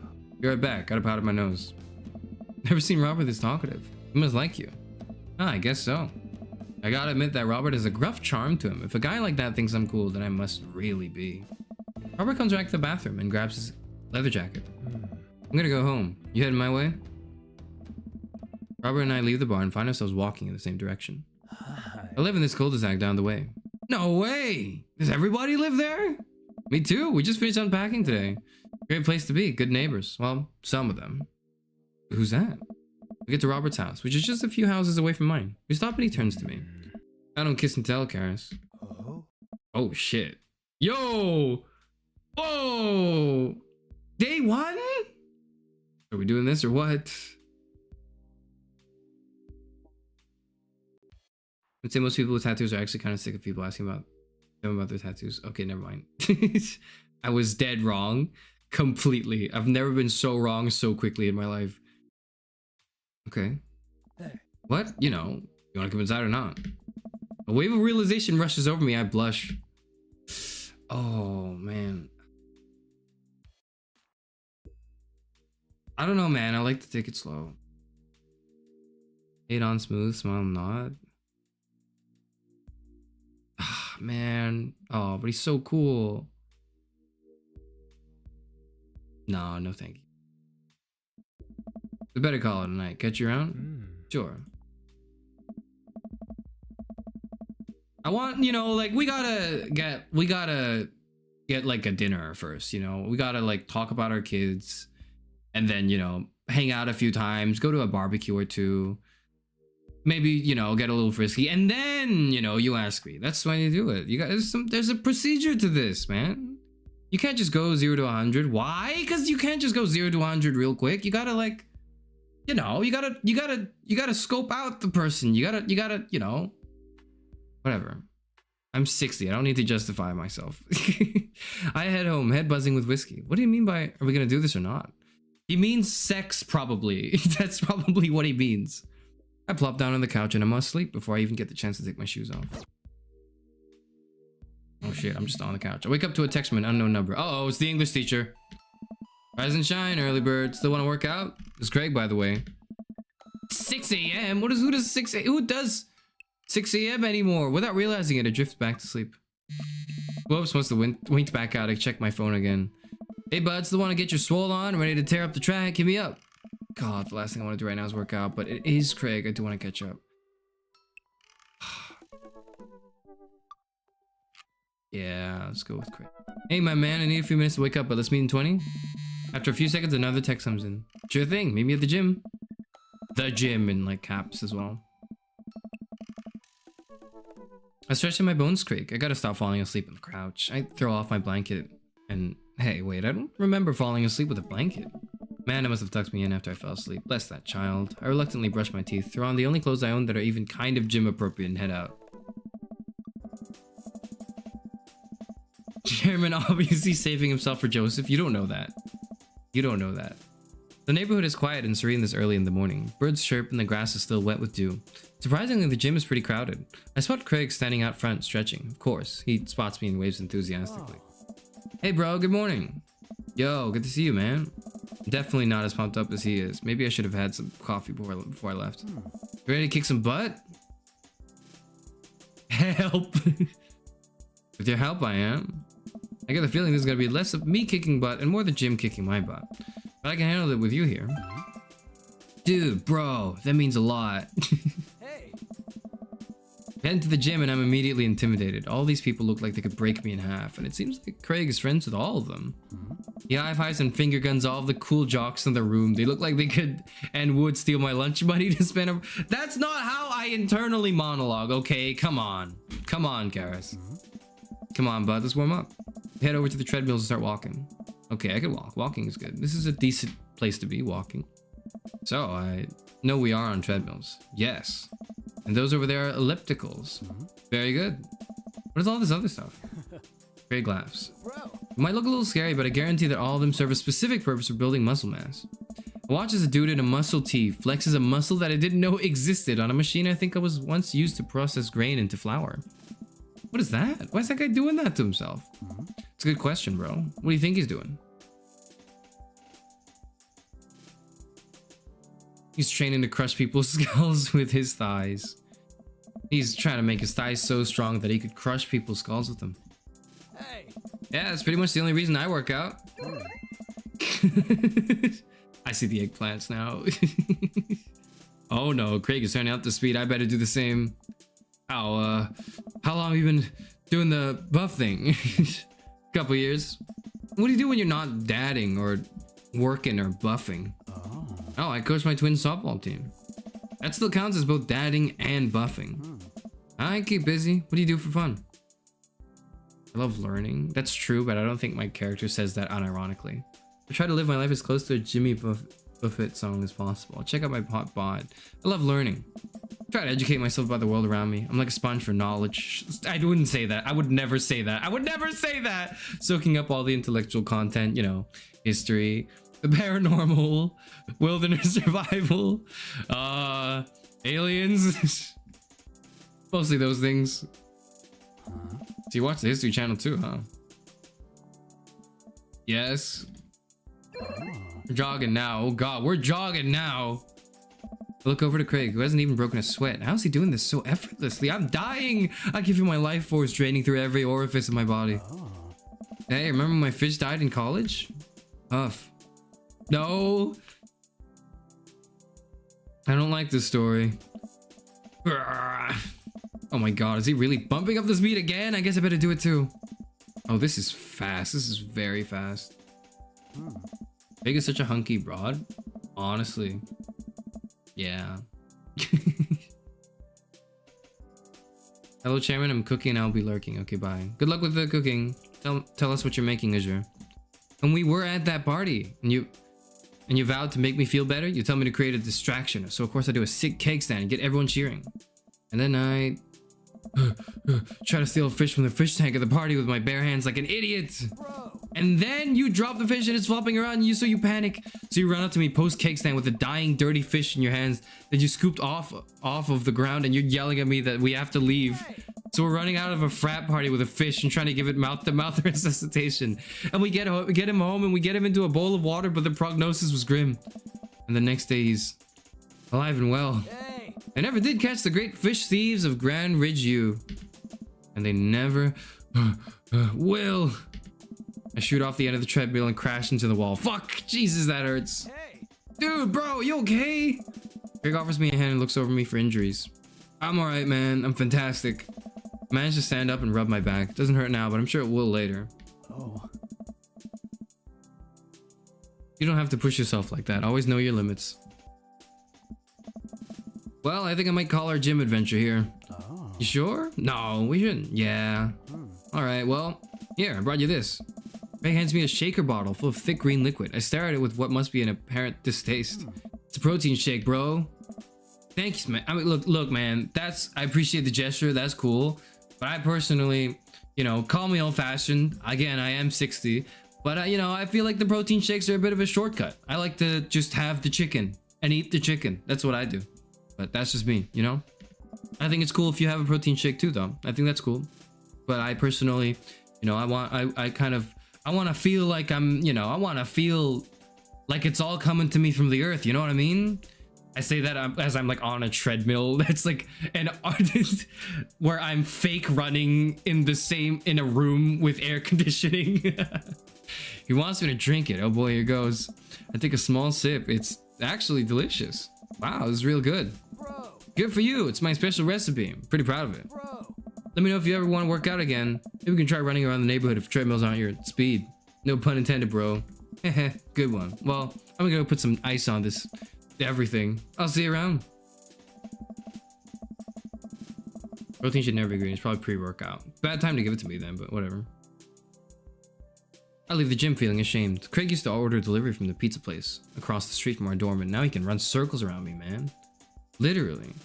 I really gotta work on this dad bod. I do. I get home and lie down on the couch. It hurts to move. Oh god, I'm so old. I'm 60 years old, man.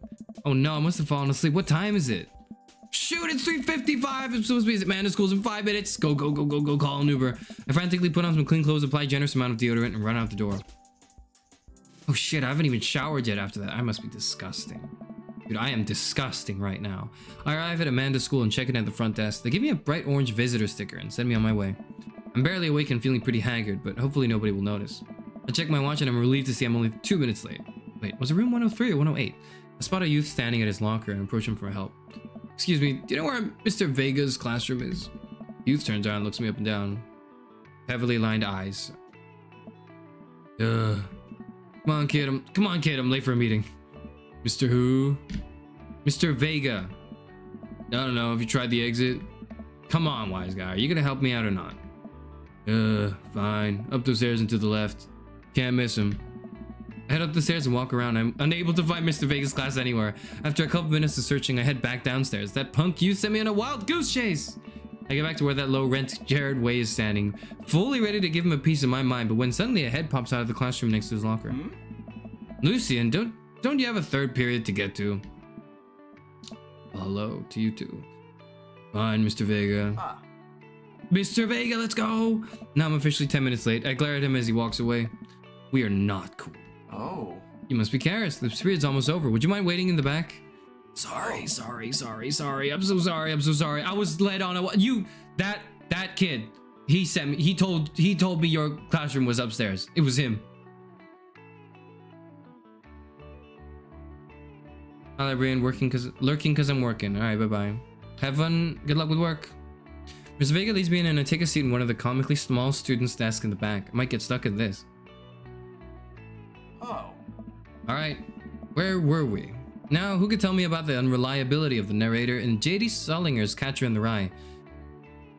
Fuck, I can't. I cannot. I'm sorry, but it's something I imagine is an interesting talking point. Oh. Yes, Colin. Colin stands up and does the thing where he blows into the crook of his elbow to make a fart noise. Oh. The whole class erupts into laughter. Oh. All right, everybody. Very funny, Colin. Please sit down. Did I skip a dialogue? Sometimes I skip dialogues. Oh, that's not... I'll just save here, but okay. The bell for the end of the period rings. All the students immediately get up and make a break for the door. Huh? Remember to do the reading and answer the response questions on page 194 in your textbook. Nobody's listening. Or not, I guess. Mr. Vega turns to me and sighs. Middle schools, right? Yeah. Don't you teach high schoolers? Both, you know. Budget cuts. Oh, man, do I feel that. Right. Thanks so much for coming in. No problem, Mr. Vega. Oh. Please, call me Hugo. I don't normally do these impromptu parent-teacher meetings, but as I'm sure you know, Amanda's a very bright student, and I'm concerned about her recent behavior. What's going on? What's my girl up to? What's she doing? I don't know. Amanda's never been the most engaged student, but I know she cares. Recently, though, she's been falling behind. She's not completing assignments and has been doing rather poorly on tests. I'd normally chalk this up to senioritis, but it's strange. I thought Amanda always shared everything with me. It hasn't even crossed my mind that something might be wrong. I just wanted to ask, is everything okay at home? I mean, we're moving around, and we have to get to know a new neighborhood and everything, so it's a little bit of a shock, but kid's doing fine. Kid seems pretty well adjusted and everything. Yeah, we just moved, but it was only to the other side of town. Amanda was more excited about it than I was. See if you can talk to her about it. I know she values you a great deal and would appreciate your guidance. She keeps heading down this road, and how important art school is to her, and I would hate to see her miss out on scholarship money that she clearly deserves. I'll make sure to talk to Amanda. Thanks for letting me know, Hugo. Hey. Anytime. On my way out, I stopped, thinking for a moment. I turned to Hugo. Hey, Hugo? Yeah? You ever catch that, Rye? Yes. I leave the classroom and make my way out of the school. I'm still a little bit in shock that Amanda was able to hide this so well from me. She's always been such a force for positivity in my life, especially since we lost our mother. Amanda must be done with classes for the day by now. I'm sure she would appreciate a ride home, and maybe I can talk to her about what's going on. I pull up to the carpool, and Amanda hops in the passenger seat.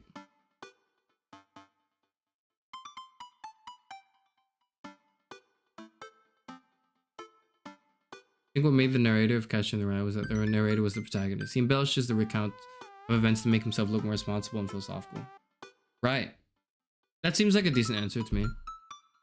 I would ask you to cite certain parts of the book as well for this, but, you know, suffice it to say, I think you have the structure of the answer correct already, and I'm willing to just let you have that pass already. I pull up to the carpool and Amanda hops in the passenger seat. So, did you have fun gossiping about me? Mr. Vega and I actually just gossiped about our celebrity crushes. That's true. That's what we did. So you talked about Mario Batali the whole time? No, I talked about Tom Hiddleston. But sure. It was a very productive meeting. I'm pretty hungry. Can we grab some dinner? Sure thing. We can make something at home. Let's go to the mall food court. Okay. We are new in town. Let's go to the food court. Sound good to you? Yeah, sure. Why the mall? Jeez, can't Dad take his daughter to the mall? Will you buy me things? I'll buy you food. I will buy you a thing. Singular. Sounds like a deal to me. We drive in silence for a short while. Amanda plays a game on her phone. I should say something. Put the phone away. Put the Clash of Clans away. Put the Angry Birds away. Do the kids play these games? I don't know. She's probably on like TikTok or something. If she's playing a phone, okay, if she's playing a phone game, it's probably like, I don't know. Put the Genshin Impact away, okay? Let's talk. You know, sometimes when a kid gets older, they find that they have to keep things in from their parents. And that's okay, because sometimes that's what kids do. And that's okay. But also, sometimes it's good to have the parents' perspective, because, you know, maybe the parents have also dealt with similar situations. And maybe they're a little cooler than you give them credit for. Anyway, what I'm trying to say is that it's good to share. Love you. Have you been reading my tweets? Oh my god. You have a Twitter? Please get off that hell site platform. What? Never mind. Look, sweetie, Mr. Vegas said you haven't been participating in class and that you're not turning things in. Oh, I'm fine, Pops. Senioritis and all that. I thought you liked Mr. Vegas' class. It's fine, he's fine. We'll pull up to a stoplight and I Amanda. She's still texting. Just, I want you to know that you can talk to me about anything. Uh-huh. I can tell that whatever it is, she does not want me to know about it. That's frustrating. I heard Emma R is going to that fancy art school in California. That's exciting. Yep. Are you bummed that you guys aren't going to the same school? Yep. Amanda keeps texting. She stifles a laugh. What's so funny? I don't think you'd get it. Show me the meme! Show me! Okay. Who are you texting? Noah. Who's Noah? My friend. Does he go to your school? Yep. Do you like Noah? What? No! Dad! Ugh. I can't believe you would... Dad. I mean, jeez. Why would you... Ugh. Gross. Okay, so she does. Yeah, maybe. We'll see. We gotta interpret. I gotta read the hand gestures. I gotta read the body language. I gotta read all of that, okay? Sorry, just asking. Dad, he's just my friend. Guys and girls can be friends. He's my friend. Okay. I mean, yeah, alright, that's fine, man. I just wanted to know. Jeez, it's going well. Well, good talk. Love you, kiddo. Leans forward and turns up the radio. I guess the conversation is over. To the mall, then. We arrive at the mall, a big indoor shopping center with a couple different floors. It's kind of dead, but that doesn't stop a mall security guard from yelling at a group of loitering teens. Let's eat something disgusting for dinner. Hell yeah. Language, Missy. Heck yeah. Better. We approach the food court and evaluate our options. There's greasy restaurant after greasy restaurant. My heart burns just looking at the menus. Nobody looks happy to be here. What are you in the mood for? Bread dipped in sugar? Bread with cheese on it? Or do you just want me to inject some fat directly into your bloodstream? Extend my hand to her. Would you do me the honor of sharing some nachos? She takes my hand with a grin. It would make me the happiest, cheesiest girl alive. We order a giant pile of chips and unnaturally orange cheese from a very unenthusiastic and possibly stoned teenager. We take a seat at the rickety table and dig in. These are bad. These are very bad. But also strangely delicious. We have to eat through the plane. Ah, Americans, yep. We enjoy the fluorescent cheesy goodness together until we're all out of nachos. So, that has been bothering me for a while. Can you explain memes to me? Can you explain memes to me? Yes. Show me the memes. I want to know Rainbow Cat. You know there's a cat that flies around in outer space and there's like a trail of rainbows behind it? You must tell me what that is, Amanda. All memes. Amanda sighs deeply and places her head in her hands. That is complicated. See, memes are inside jokes shared by a bunch of people that get less funny the more people do it. So the problem is that by the time a meme gets to you, Dad, all us youths have already done the joke to death. And what's worse than that is that movies and TV and video games will try to jump in on a meme train, but just based on how long it takes to make them, the meme will be long dead by the time it comes out. So it just dates it and isn't funny. Oh shit, what up? Dad, please. Anyway, changing the subject. Where to now? Wanna go to that goth store? What? You know, the one that's all black and tries to establish itself as anti-establishment despite being an exact representation of the establishment? I don't know what store you're talking about. You know, the one where you can buy chain wallets and it's basically an assault on what people fought so hard against in the punk and hardcore movements of the 70s and 80s.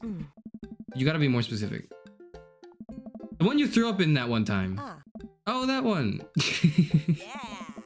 Amanda runs into the store with me trailing behind her. She makes a beeline for the back.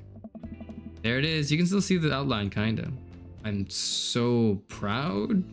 Speech, Amanda. Yes. Speech. All right, I'll do it if you stop chanting. Amanda stops immediately. I clear my throat. Thank you all for joining us here today, to commemorate a historic moment that would forever shape history. On a day very much like today, some 5 years ago, our very own Amanda Ann Newfoundland had too much blue raspberry slushy on an outing to the mall. After begging her father to take her to Dead Goth and Beyond to buy rainbow suspenders, she proceeded to throw up all over a display of My Chemical Romance merchandise. Her loving father then had to pay for said merchandise, which to this day remains among our possessions. Thank you. Amanda has moved. She begins clapping, slow at first, then faster and more vigorously. Several other patrons turn their heads. One of them also starts clapping. I bow my head. Hey, chain wallets. While Amanda busies herself looking at band t-shirts, I try to find something of interest to myself. Not much for a dad to look at in a Dead Goth and Beyond. I would look at the clearance bin. There's a big cardboard box of marked down items. I'm pretty sure $4 for purple eyeliner is a good deal, I think. Is it? $4 for purple eyeliner? It's alright. Depends on the eyeliner, right? I wonder if I would look good in purple eyeliner. Probably not. I just looked at myself in my mirror. Like, I would not look good in purple eyeliner. Hell yes, I would. Oh, okay, alright. Look, this is very important to me. I overhear a stifled argument over at a cash register. An older gentleman is carrying a garment and showing it to a bored-looking cashier with pink hair. Why does he look like me? Why does he look like me? Why do I look like him? Shit. I can see that. Don't know what to tell you, dude. I just work here. What? Listen, when I bought this online, the website said this blouse was Victorian inspired. However, when I received it, it clearly held the trademark of Edwardian dressage. Do you want a coupon? I can give you a coupon. Will you leave if I give you a coupon? Is there a manager present? People have to know what they're buying. I am the manager. I see. Well, it would seem that I've outstayed my welcome. Good day, shopkeep. Your superiors will receive a strongly worded letter by post. Whatever, dude. The man whirls around and storms out, his literal coattails trailing behind him. I can't tell if they are Victorian inspired or Edwardian in nature. Amanda trots up to me with a t-shirt in hand. Oh boy, here it comes. Oh. Hey, Dadtron 5000. Yes, I'll buy it for you. Wow, that was easy. Thanks. At least it's only one this time. Amanda plops the shirt onto the counter and grins at the cashier. Love your hair. Cashier says nothing and rings Amanda up, radiating hatred. I hand her a 20. So what was that guy's deal? Cashier rolls her eyes so hard I'm worried she'll pull something. That's Damien. He's in here all the time. He's obsessed with Victorian fashion or whatever. She hands Amanda her bag and it's clear the conversation is over. We make our way out of the store and head home to get some rest. Amanda and I sit on the couch trying to find something to watch over bowls of ice cream. Oh cool, Long Haul Paranormal Ice Road Ghost Truckers is on. Your favorite, right? Oh hell yes, they have to make it over to the Canadian tundra before the ice road melts, but also they're hunting ghosts. Also, the trucks are haunted. This is an episode I've already seen, but it's one of the best. Caleb and Flint Dogbone, the twin brother truck driving and ghost hunting duo, find themselves in the greatest peril yet. Oh no, the ghosts done got control of the truck. I can't steer on them, they're damn ice roads. Let me use this EVP meter to try and communicate with the spirits. Flint, we're about to die! Ah! Almost got it. If you listen carefully, it sounds like it's saying, you're gonna die. Huh? That's because we're about to die, you! This is art. The episode ends and Amanda excuses herself to go and start arguments on the... I stay up a little longer, curious about the exploits of Caleb and Flint Dogbone after their disastrous ice road accident. Afterward, I crawl into bed and get a good night's sleep.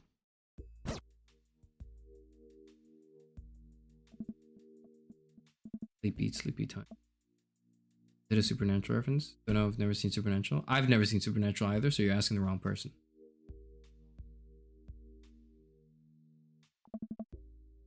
Morning, sleepyhead. 5 more minutes. You have never ever let me have 5 more minutes, so get up. Fine. We have cereal for breakfast and spend the morning putting together furniture. Amanda's much better at interpreting the tiny manuals. We're able to put together a few shelves in one desk, but I'm pretty sure it was supposed to be a bookcase. So, you excited for the cookout today? Oh, it's today? Excited to beef up my grilling skills. There's food, I'm excited.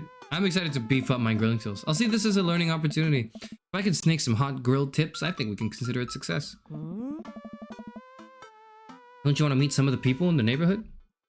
I'll probably end up standing uncomfortably in the corner with a plate of food and hope that nobody talks to me. Dad, you're a beautiful work in progress. We will get that butterfly to emerge from the cocoon. The social butterfly. Well, we better start getting ready. We definitely don't want to be late. Whoa. What?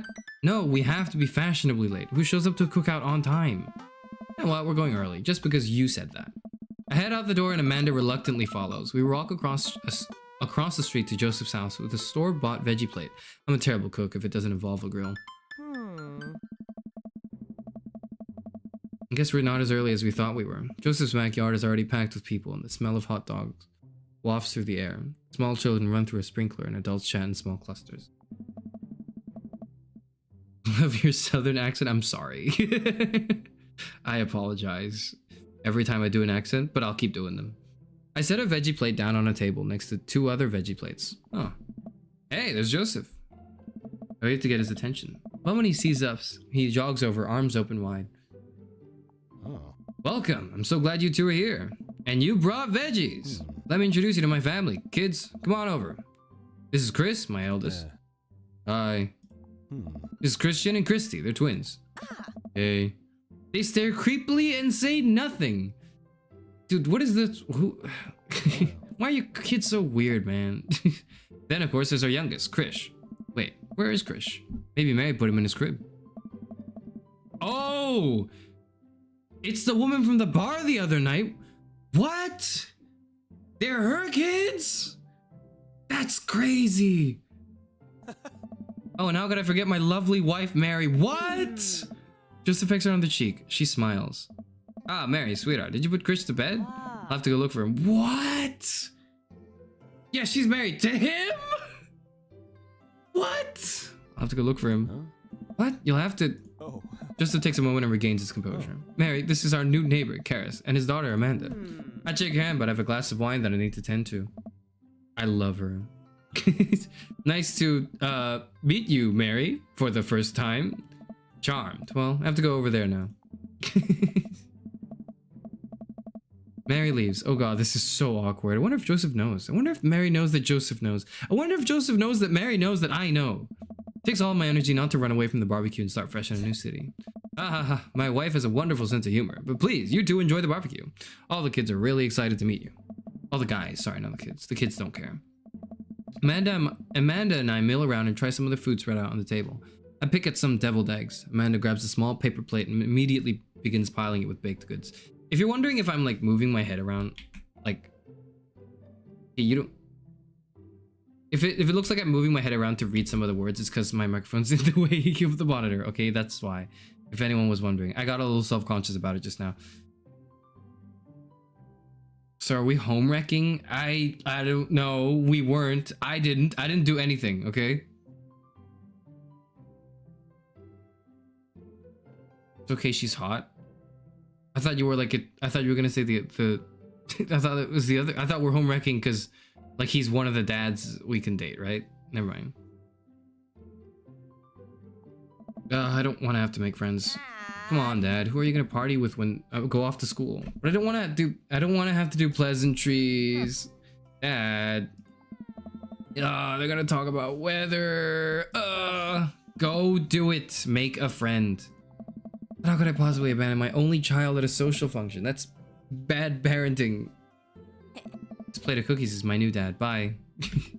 Amanda shoves me into the center of the yard. Well, here goes nothing. I look around the party and I'm surprised to see some familiar faces. Isn't that the barista from the Coffee Spoon? Didn't I meet that guy at the bar? Didn't that guy throw a frisbee at my head? Isn't that the guy who was throwing a fit in Dead Goth and Beyond? Isn't that Amanda's teacher? Hey, I know Craig. But wait a second, all these people live in our cul-de-sac? That can't be right. Better investigate. Who do I talk to? Talk to Robert and Brian. Talk to Matt, Hugo, and Craig. Talk to Joseph and Damien. Burger time. I'm gonna talk to Matt, Hugo, and Craig. Matt and Hugo seem to be embroiled in an intense discussion. Craig looks on, smiling politely. I'll walk over to say hello. Well, I don't think it's fair to try and compare two art movements like that. Periods in art only exist because they are unique byproducts of the social and political climate of a time and place. And to try to take something like, say, the Rococo period and compare it to the postmodernism in America, you're completely disregarding the context in which a work of art is created. Matt and Hugo seem to be so busy talking that they didn't notice me. Craig leans in. Dude, I have no idea what's happening. I want to talk to all of them. I want to talk to them both. I want to listen in, but I also want to talk to him. Here's the thing, right? If it were me, I wouldn't choose. I would actually just do both. I can do that. I will talk to Craig, and then I'm just listening into Matt and Hugo as I'm talking to Craig.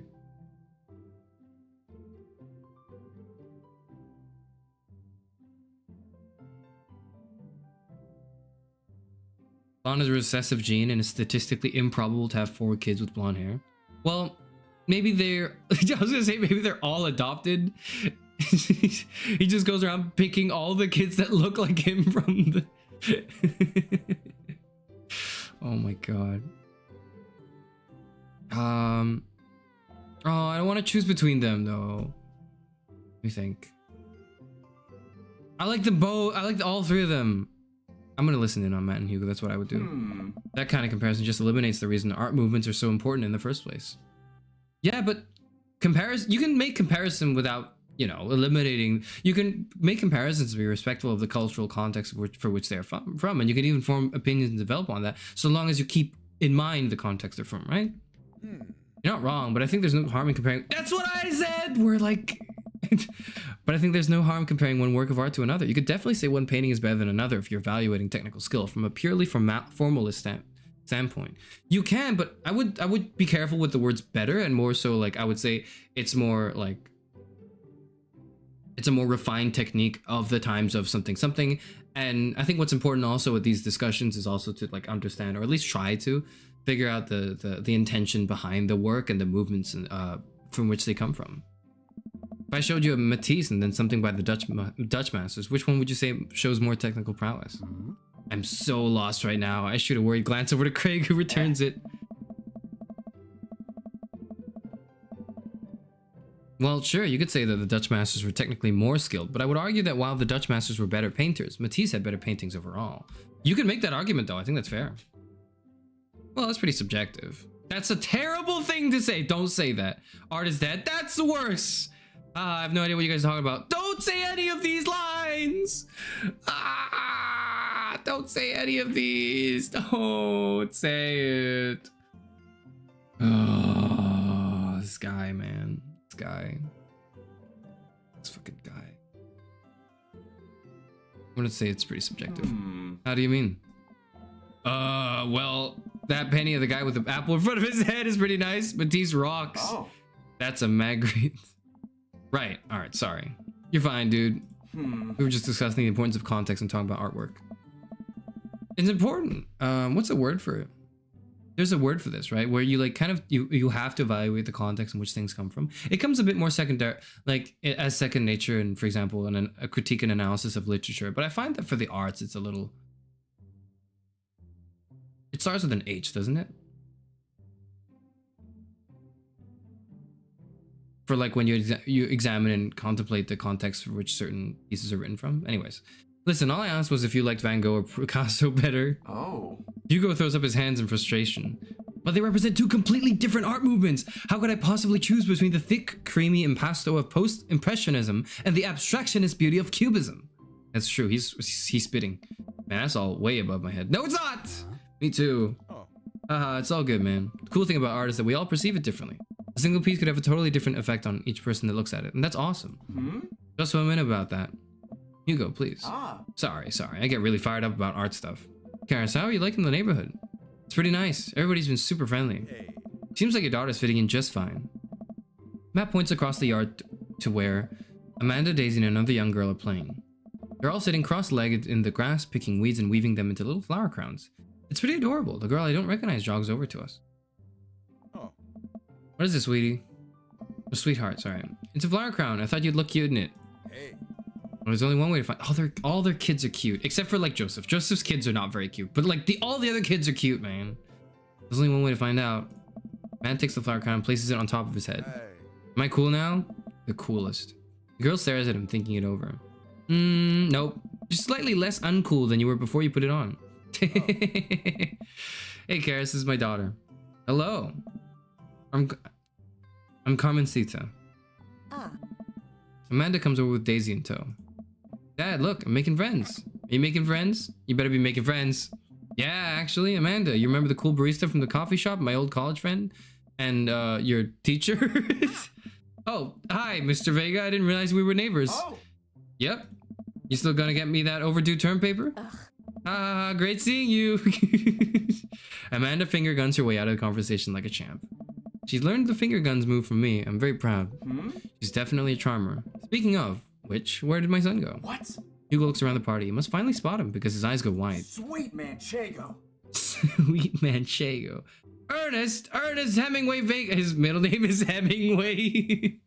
Ernest Hemingway Vega. Are you smoking? Ernest is holding a lit cigarette. Oh no. Nope. I see Ernest across the way. He casually takes a long drag of his cigarette and then flicks it into a gutter. Unbelievable. Excuse me. Hugo marches over to Ernest and I turn my attention to Matt and Craig. Kids, right? Man, I do not envy Hugo. That last barbecue we had, Ernest tried to shove a sparkler down Joseph's pants. Nearly burned down half the yard. And the barbecue we had before that, he actually burned down half the yard. And then it spread onto my lawn and burned down half of my yard too. Oh my god, what the hell am I walking into? Never mind. He's in the category of not cool kids. Hugo walks over back to us, practically dragging Ernest behind him. Hey everybody, sorry about that. Karis, this is my son, Ernest. Hello. Ernest looks away sulking, his hands shoved deep in his pockets. Hugo nudges him impatiently. Hey. Nice to meet you, Ernest. What grade are you in? Doesn't matter. Ernest. Okay, I'm in 8th grade. God. You happy now? I'm sure you were just dying to know. Yeah, good for you. Can I go now? I'm tired of talking to the old dudes who blame my generation for the failing economy. Ouch. Ernest. Oh yeah, because I'm totally embarrassing you. Ernest puts earbuds in and storms off to stand in the corner. Well, that was certainly something. Oh man. He seems nice.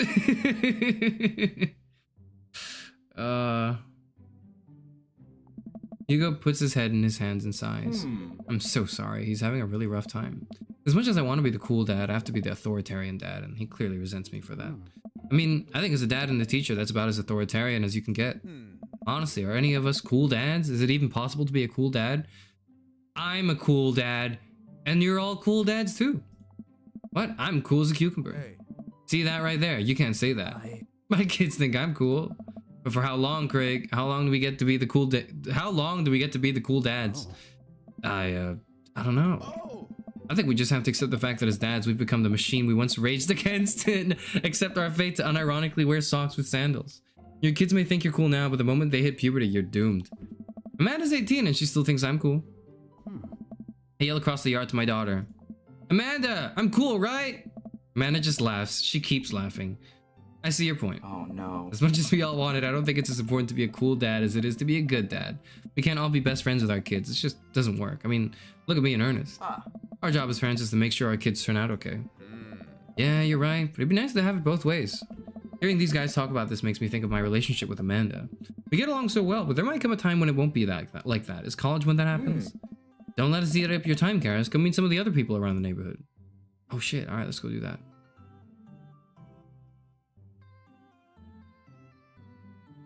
My dad as a kid would have been like, give that to your mom, not wearing a flower crown is for girls. Oh man, that's a lot of feminism to read.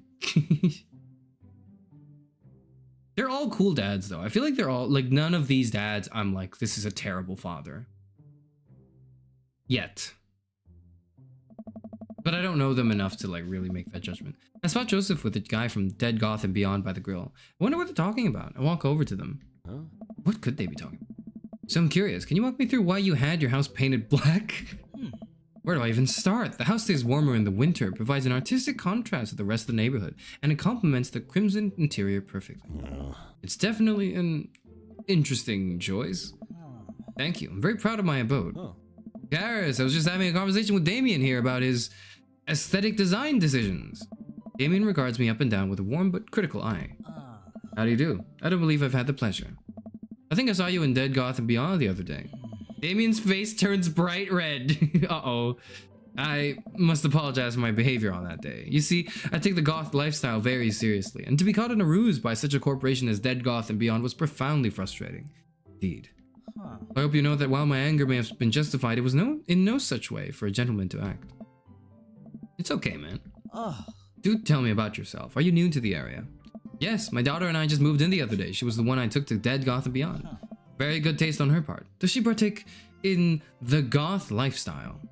I think for a second. I look over to Amanda, who's hanging out with some of the older kids in the neighborhood. That was very loud.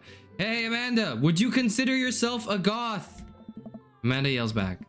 I wouldn't necessarily try to fall under any one specific label, but I guess if I had to choose, I would more describe myself as twee hipster with some normcore leanings. Bats are cool though. Ah, pity. Are you enjoying the party so far? Oh, definitely. Thanks so much for putting this on. It's nice to be in a cul-de-sac where everyone is so friendly and welcoming. Amanda walks up to the conversation. I also like The Lost Boys a lot. Really good movie. Does it count as goth?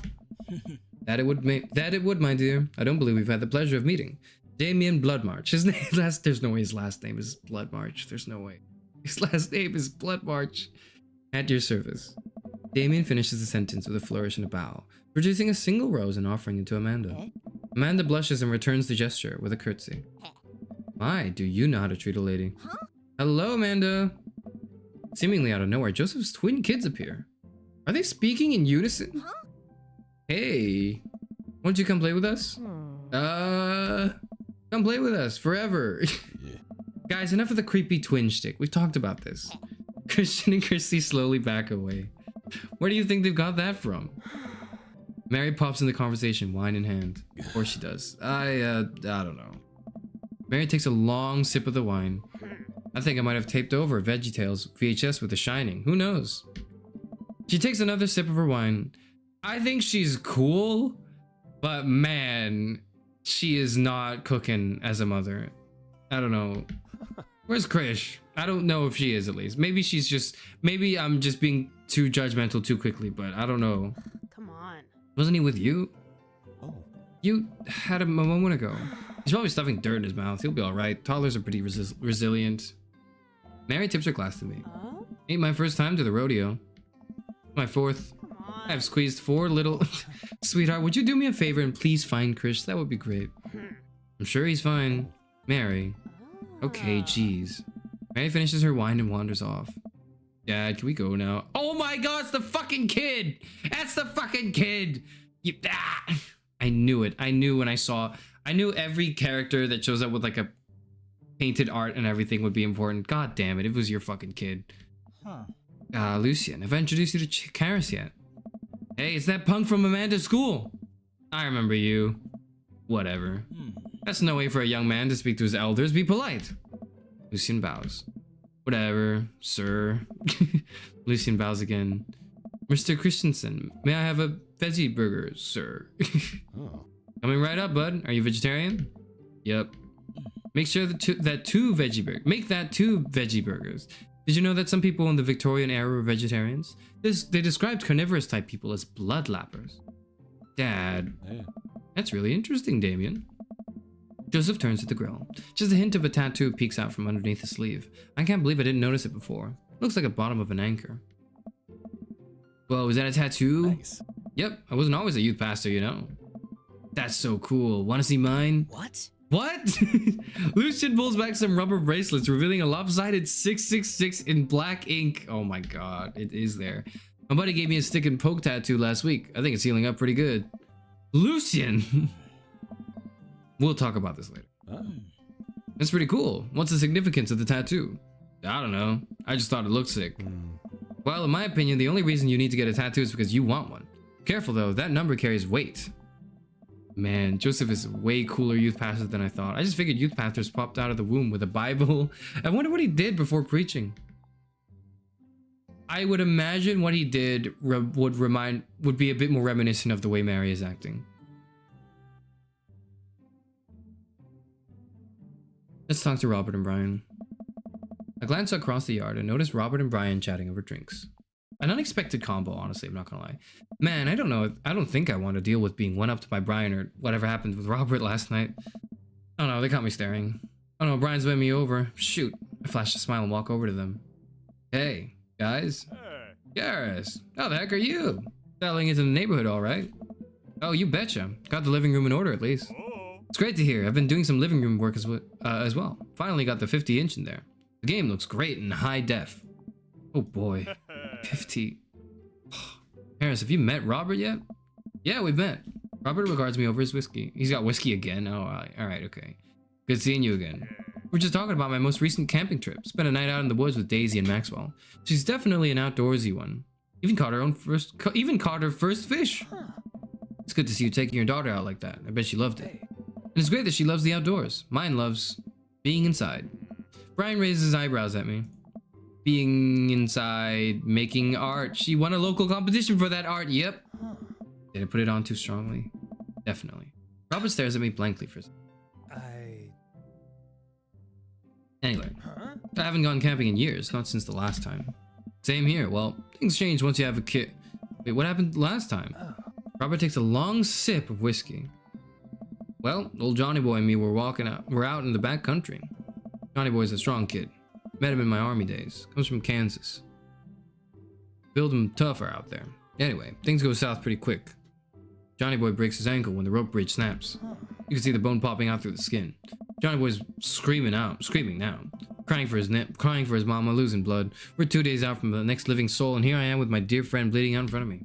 I'm able to dress the wound, but now I got a fireman carry a 6 foot, 180-pound man over some of the toughest terrain I've ever been in. I won't lie to you, there were moments during those 2 days when I thought about leaving old Johnny Boy. But you build a bond with your brothers in arms, and that bond never breaks. Got that boy back to civilization, but I lost some of me out there. I guess that's camping for you. Brian and I stare in disbelief. Robert takes another long sip of whiskey. Nah, I'm just kidding. My friend John and I went inner tubing down a river and he lost a flip-flop. Missed that kid. Brian and I laugh nervously. yeah. Or am I kidding? Brian and I tense up again. I'm kidding. Ooh. Amanda and Daisy barrel up to us, laughing. Daisy's holding a paper plate in front of her like a steering wheel. We gotta get off this haunted truck. Oh no, the ghost locked the doors. Quick, hit the emergency escape button. Our trucks don't have emergency escape buttons. Then hit the brake, I guess, and then we'll get out of the truck. The imaginary truck. Anyway, we're safe from the ghosts, but how will we ever survive this Arctic tundra? Daisy, you might have to eat me. You might have to eat me. Are you prepared to do that? I'm prepared to do anything to survive. That's cold-blooded. I like that. Although I'm not sure if I have the materials required to properly cook you. You know, that reminds you of the last time I went skiing. Robert! Wait a second, are you guys playing Long Haul Ice Road Paranormal Ghost Truckers? Yeah! Amanda and I love that show. It's the best, especially the episode where Caleb hides Flint's keys and Flint retaliates by breaking an ancient cursed urn and sending the spirit after him. Yeah, it's such a quality reality television. I don't watch a whole lot of television, but I do enjoy that show. That and war documentaries. Alright, Daisy, I found us a couple of bugs. They're gonna make us a great meal. Lots of protein. Gonna keep us from starving out here in this harsh, icy wasteland. But there's a whole table of food right over there. Daisy, it's a game. We're playing pretend. It's what kids do. Live a little. Amanda gives Daisy a handful of gummy worms from the snack table. They eat them with mock disgust. Let's go find kindling for a fire. Okay. But not an actual fire. Because we're playing pretend? Now you're getting it. Daisy and Amanda run off. What a cute couple of kids. Man, I've never seen her get along with anyone so quickly. I guess Amanda just sort of has a way with kids. That's kind of amazing. Daisy doesn't really get along with kids her age. It's nice that he's not trying to one-up me this time. Maybe we can have a regular friendship after all. Really? She just kind of keeps to herself. Her teachers say she spends every recess in the library. I think the other kids are intimidated by her intelligence. There it is. I wouldn't worry about it too much. Amanda was shy at Daisy's age too. She used to have a habit of crawling under tables and crying every time we took her to a restaurant. She bit people too. Oh, kids, right? Gotta love them. You're required to by law. I hear that. Well, since they're getting along so well, maybe we should try to put together a little play date for them. They do seem to get along really well, but the thought of continually hearing about all of Brian's accomplishments is rough. Yeah, that'd be nice. Well, I don't want to take up too much of your time. Go meet some of the other fellas. The other fellas. Yeah. Sorry. And without further ado, let's work some magic. Joseph closes his eyes, takes a deep breath, and gets to work. With the greatest of ease, he sets patties on the grill, flourishing as he flips his spatula in the air.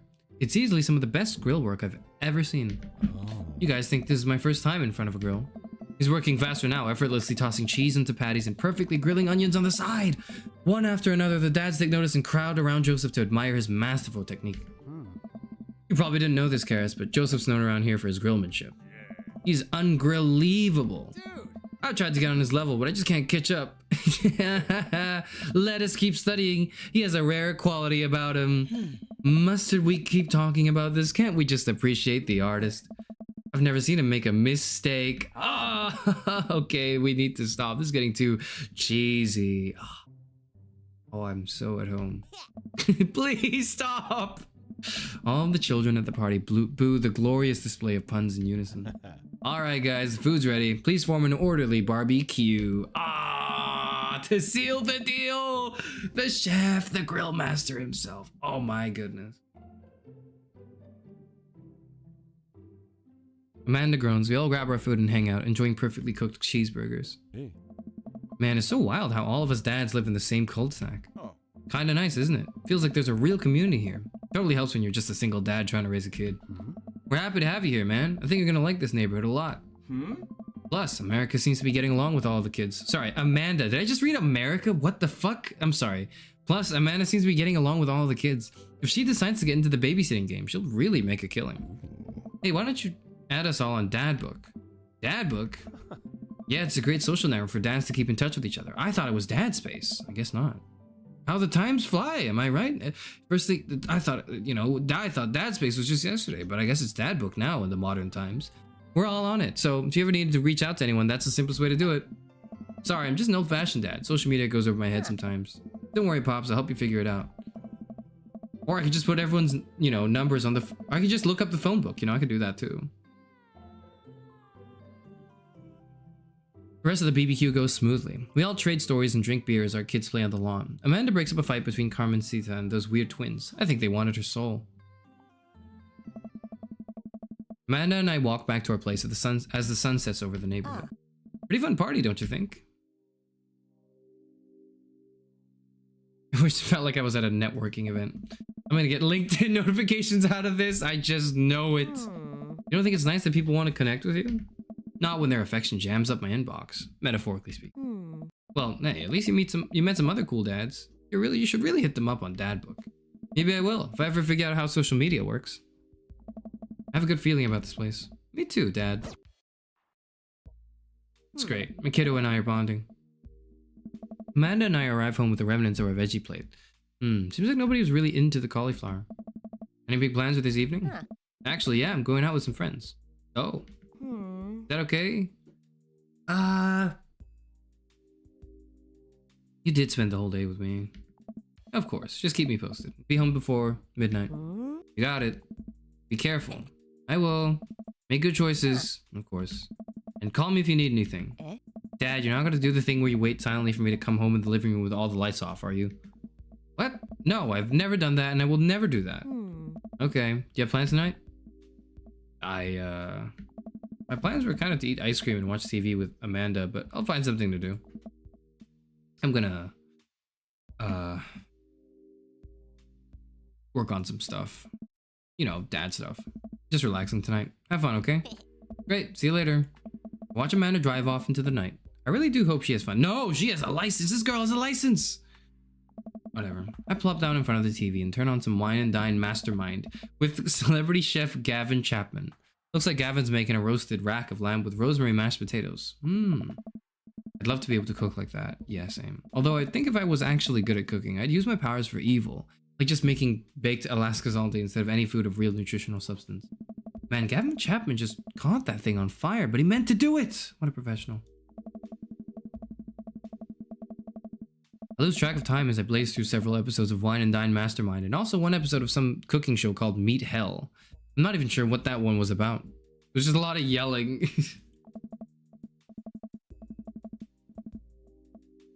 Can we make alimony jokes? You can if you want. I glance at my watch. Man, it's almost midnight. I should check in with Amanda. I send a text. Hey kiddo, you good? I wander into the kitchen as I wait for a reply. Amanda's phone is almost always in her hand, so I'm sure she'll respond soon. Unless she's driving home now, in which case I hope she doesn't respond, because I definitely taught her better than to text and drive.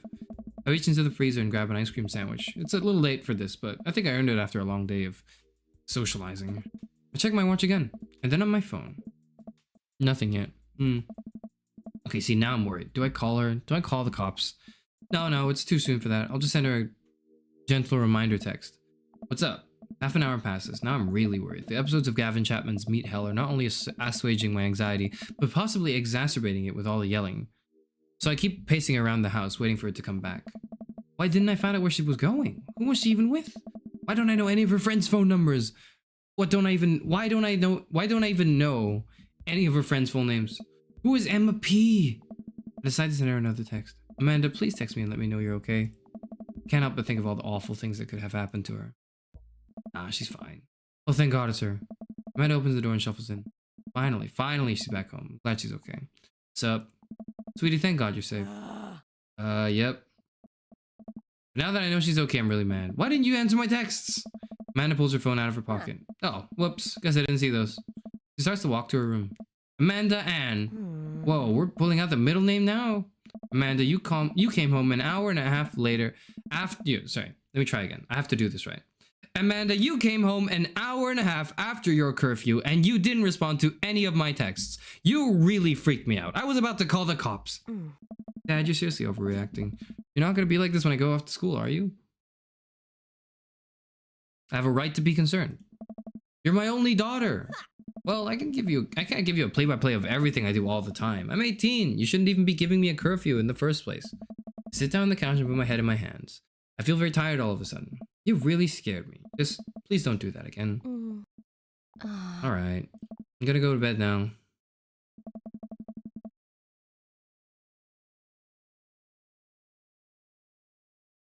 Amanda closes the door to her room and I head to mine. Jeez. As I'm falling asleep, one thing she said keeps echoing in my mind. You're not gonna be like this when I go off to school, are you? I definitely didn't sleep well last night. I brewed some strong coffee and make some scrambled eggs for Amanda as a peace offering. She eventually wanders into the kitchen. Hey, I thought about what you said last night. I should have texted you. I said I was gonna do it and I didn't. I honestly just didn't even think about it. I'm really sorry, Pops. I won't do it again. Well, I'm sorry for freaking out on you too. You're an adult now. I shouldn't have gotten so worked up. Team Euphranor? Team Euphranor. Amanda gives me a hug. Want some eggs? You know it. Sprinkle some cheese on them. I already did. Bless you. Amanda scarfs down the eggs in the time it takes for me to wash the pan. Alright, I'm off to school. Smell you later. Wait, one more thing before you go. What? What's Dad Book? It's a social media platform. Wait, what? What's a social media platform? Dad, I have to go to school. Come on, Amanda, I'm an old man. I can't put together a Dad Book profile on my own. Alright, I'll help you sound interesting on the internet. Amanda spends the next couple minutes setting up my profile on Dad Book, which, as it turns out, is a place where dads can get together and talk about fatherhood. Alright, Pops, we gotta fill out your profile. Let's get some likes and dislikes. Oh, shit. Oh, wow, okay. On a Friday night, you are most likely to polish and sort my coin collection. Netflix and grill, baby. Fall asleep watching the History Channel. Torment my children with dad puns. Sink into blissful oblivions. Oh. Where's the, like, YouTube option? Where's the fall asleep watching VTuber VODs or, like, Germa compilations? That's the closest one. If you had one thing to take with you onto a desert island, what would it be? My trusty grill. The Lost Shaker of Salt. Cast away on DVD for instructional purposes. A boat, obviously. I don't need anything. My survival skills have trained me for this day. I'm taking the boat. What are your turn-ons? Alright, okay. We're getting really... Okay. Okay.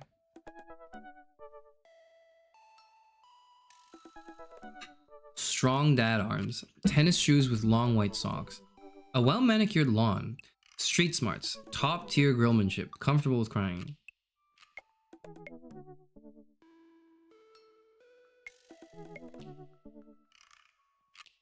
Let me think.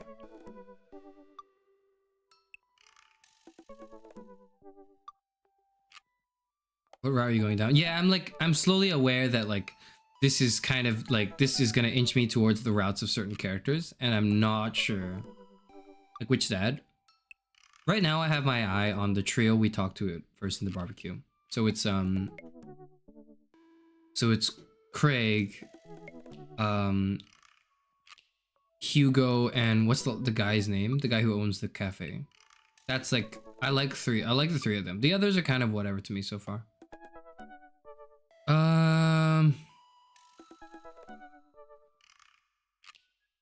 Tennis shoes with long white socks. What did you want to be when you grew up? Technical writer for manuals and instructionals. Salty boat captain. Pro skater who is also an astronaut. A good father. The president of space. I wanted to be the president of space out of all these, probably. What's your favorite movie genre? War documentaries. Sean Connery's entire filmography. Anything on Laserdisc. Romantic comedies. Whatever will make me cry. Old comedies that haven't aged well. Oh, I like the old comedies. What's your ideal date? Napping together. Doing a 1,000-piece puzzle. Eating a healthy dinner at 4 p.m. Trying to geocache but getting hopelessly lost. Arson. Being emotionally vulnerable? Well, I mean, like... Ideal date? Craig, Hugo, and Matt, good choices. Thank you for the approval. What's the ideal date? I feel like a puzzle would be really fun. I also would enjoy just napping though. Like I feel like that'd be really chill. Dinner would be cool. Getting hopelessly lost does freak me out a bit, so maybe not that. Arson is not my style personally. Being emotionally vulnerable is kind of like a thing that's just always like it's not really a date thing, that's just a thing in general, so I don't know. I don't think that's a good date option because that's just a thing I do. So how about 1,000-piece puzzle? What do you never leave home without? Sensible cardigan, my sick vape, my book of word jumbles and a pen, a cool knife, my cripplingly low self-esteem. I frequently forget my phone, keys, and wallets at home sometimes. Honestly, a sensible cardigan. I spent a lot of time thinking about conspiracy theories, how proud I am of my child, potential ends of the world, if I'll ever be able to love myself as much as I love my grill, when I can next get a cup of coffee, lawnmower modifications, potential ends of the world probably. Profile complete.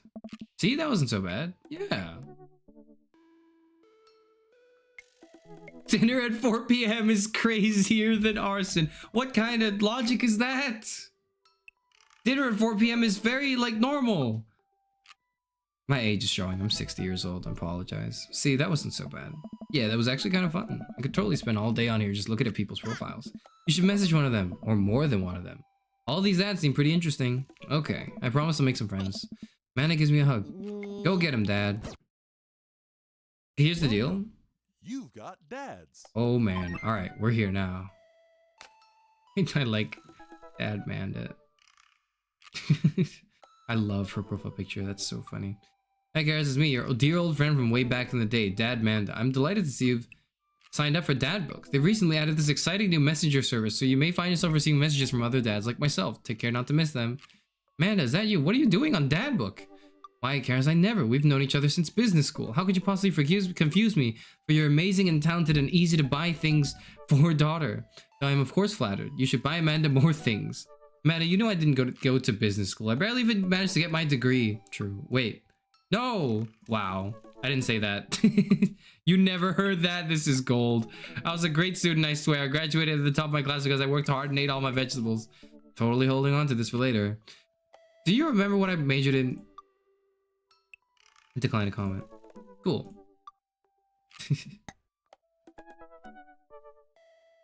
Okay, let's see.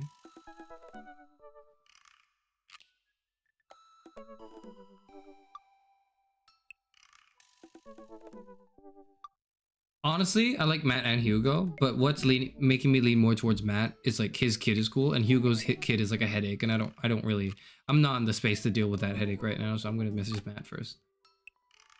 Avid music enthusiast. Passionate coffee drinker. You can find me most days selling bean juice over at the coffee spoon or hanging out at the park with my amazing daughter.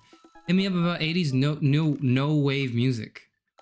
On a Friday night, he's most likely to perfect his cold brew setup, one drip at a time. If we had one thing, it would be fine-tuned to pass the day away.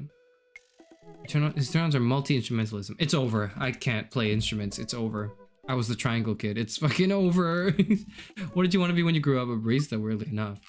What's your favorite movie genre? Shit with subtitles? That's so real, though. What? What's your ideal date? We go to the animal shelter and seriously consider adopting a cat. And my headphones. Both in-ear and over-ear, just in case. He never leaves home without it. He spends a lot of time thinking about where did writing comments into song titles come from and where did it go? Did we all just agree that it's a bad idea? Where did it go? Where did it go? Let's message him.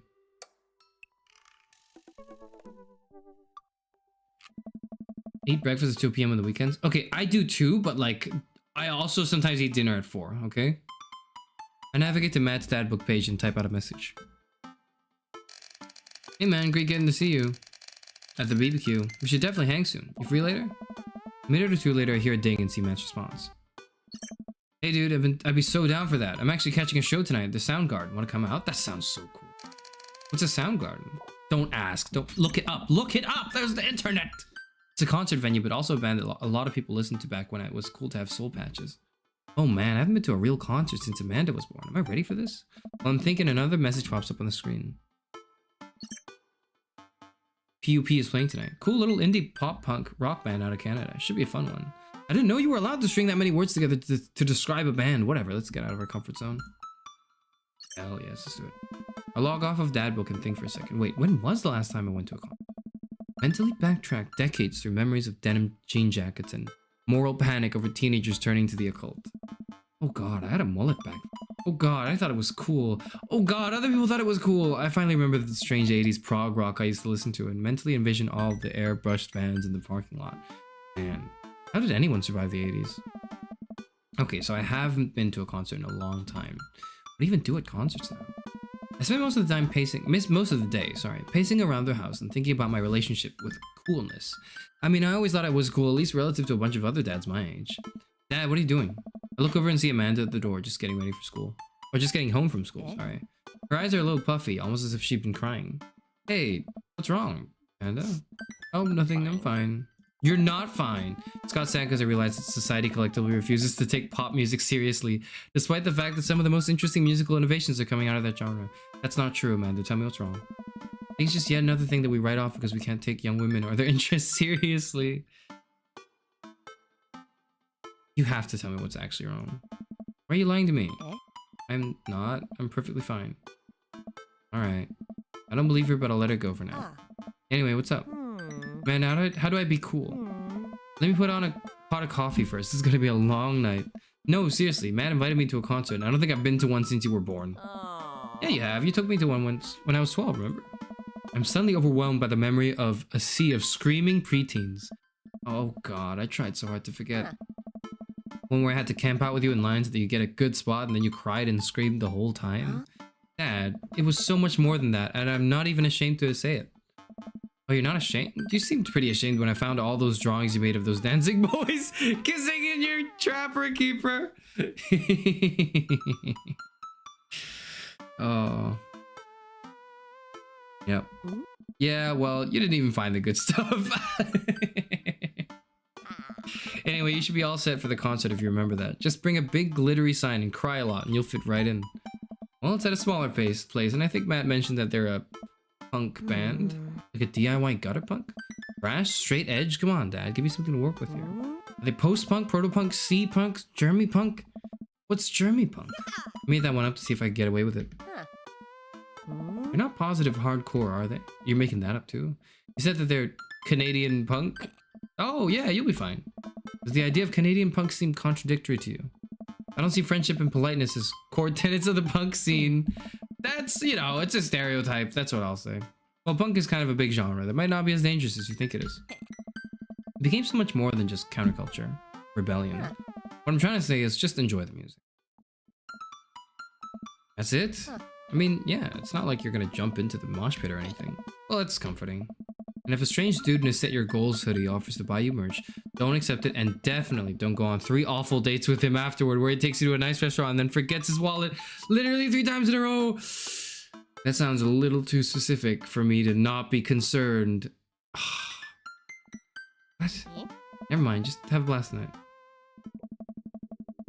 I show up at the Coffee Spoon at 8 in what I hope is concert appropriate attire. I see Matt out front, locking the door to the shop. Oh.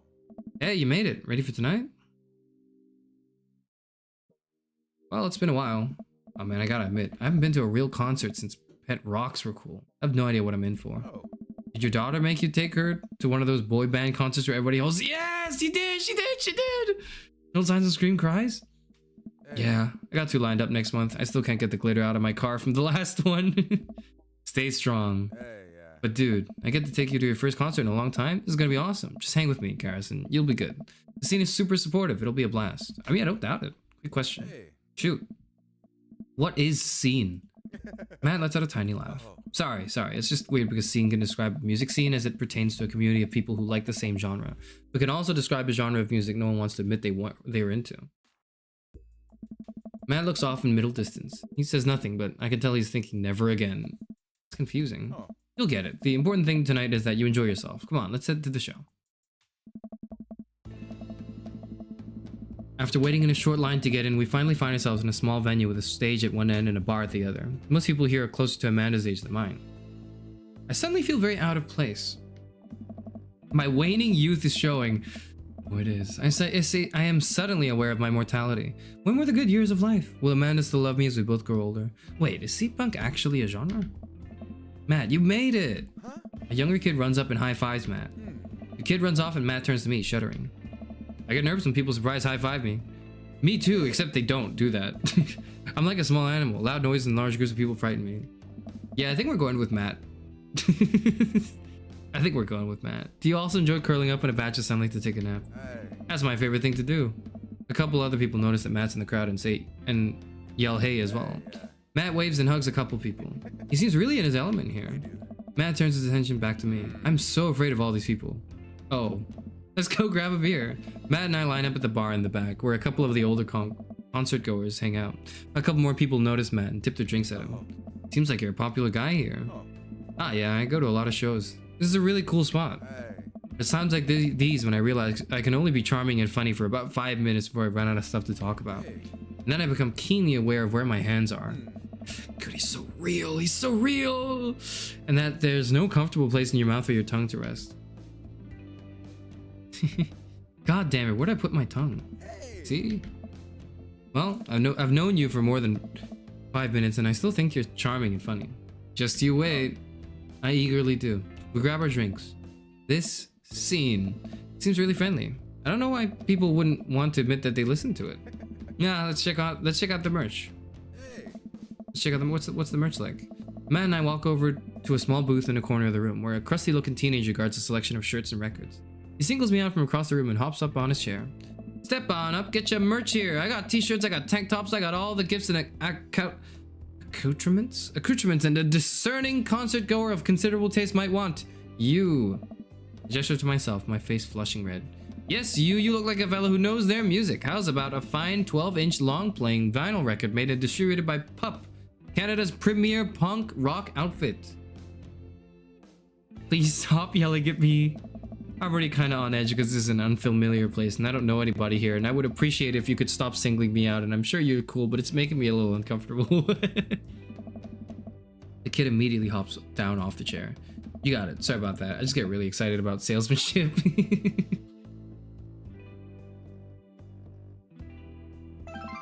I can relate, but I appreciate your enthusiasm nonetheless. Hey, Pablo. My friend looked lost, so I figured I'd give him the old razzle dazzle. How the hell are ya, Matt? How the hell are you, Matt? Yeah, I'm not cool at all, man. It's not good. Day by day, my man. They do that thing where they high five but also turn it into a hug. Your mom doing better? She's still single. If you want to be my dad, I could make that connect. And I have to deal with you every single day? Fair enough. Who's your bud? Oh. It's Garrus. Thought I'd brought out a concert. Thought I'd bring out a concert pal. Pablo leans closer to Matt. Is Garrus cool? Matt eyes me. I am back. He cracks a smile. Yeah. Pablo brings me in for a bro hug. My dude! I'm not sure what to say, but give the courtesy to pats on the back, as is customary in our society for people who don't know super well. Who you don't know super well, but still want to be friendly to. Pablo's a total card. Kids play the hell out of a bass. Kid plays the hell out of a bass. Yeah, man. When are we starting our witch house band? You know I'm out of the game. It's a shame, you know? Wow, vacant veil with like with the cross, with 2 crosses in like in the beginning and end. Would have slayed. I'll slay once you start actually making music instead of just printing a bunch of band shirts. We got the sickest logo. While Matt and Pablo talk, I check out the merch. These shirts are really nice. Looks like the opener's coming on. Let's get a spot up close. Matt and I walk over to the stage where a crowd begins to form. The band walks on stage and picks up a variety of strange instruments. Is that a harpsichord? The lead singer addresses the crowd. He has a mandolin slugged behind his back. Hey, what's up everybody? We're Jonathan Jones and the Speakeasy Choir. My name's Daniel. Let's start the show. Oh no, these guys. What's wrong with these guys? Without time to respond, the band starts playing the most cacophonous noise I've ever heard.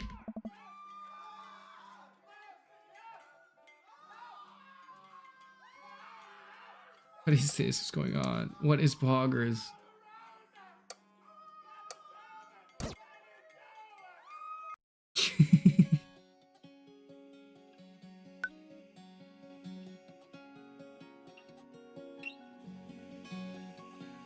I kind of want to hear this, so. Okay, well.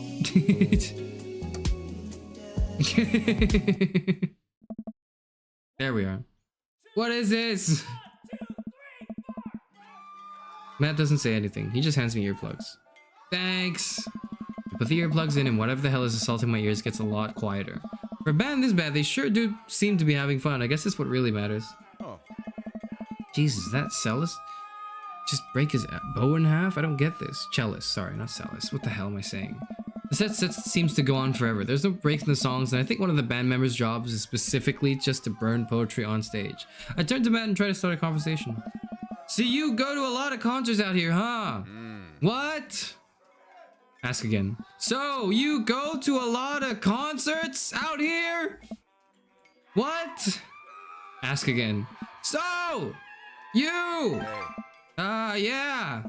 Matt turns back his attention to the show. He can't hear me, so I just stop and try to enjoy the music. Okay, no, this is impossible.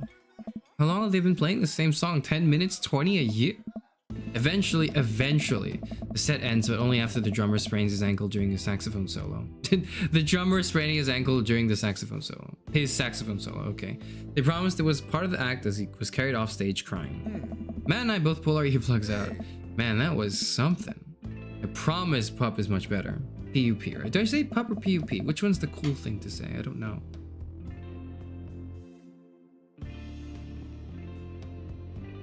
I would enjoy this. That is good for you. I don't think I would. I have a lot of questions that I know I'll never get the answer to. Oh yeah, he sprains his ankle at every show. They're being real about that. Okay, that's good. Let's grab another beer. Matt and I work our way out of the crowd and back to the bar. More and more people file into the concert space as it gets closer to the main act. It's getting kind of crowded in here. We grab our beers and I try to follow Matt back to our spot, but there are so many people that I'm having a hard time keeping up. As I work my way through the throngs of exciting concert goers, I realize I've lost Matt entirely. I stop and look around, seeing nothing but a sea of hip 20-somethings. I'm lost. How am I ever going to go find Matt here? Where's the exit? Are there even exits? What if I'm trapped in this building forever? Am I gonna see my daughter ever again? What if that terrible band gets back on stage? What if... Suddenly a hand reaches out to grab me. It's Matt. Hey, yeah. Almost lost you, buddy. Oh, I got really nervous for a second there. Hey. You and me both, dude. He takes my hand and leads me back towards the stage. I can feel myself blushing a little. We finally settle back into our spot and wait for the band to start. Busy place, huh? Oh. Yeah, pub really brings out a crowd. So you go to concerts a lot? Hey.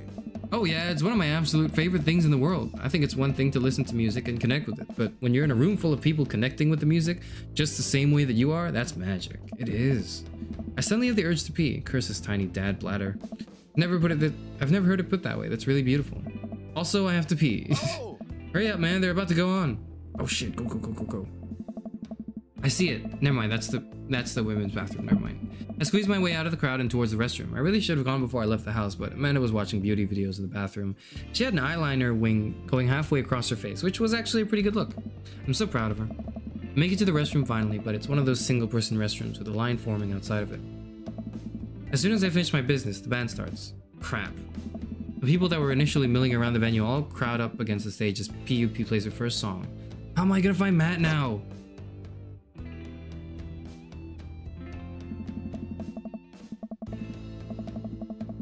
What the hell? Okay.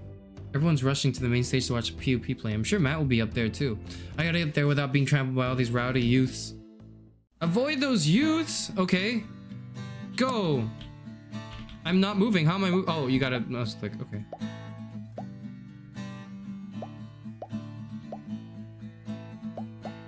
This is the part of the game where you should have been hearing a licensed tune. Oh. We worked really hard to lock it down for you. Thanks for locking it down for We me. even got permission to whitelist the song for YouTube and Twitch.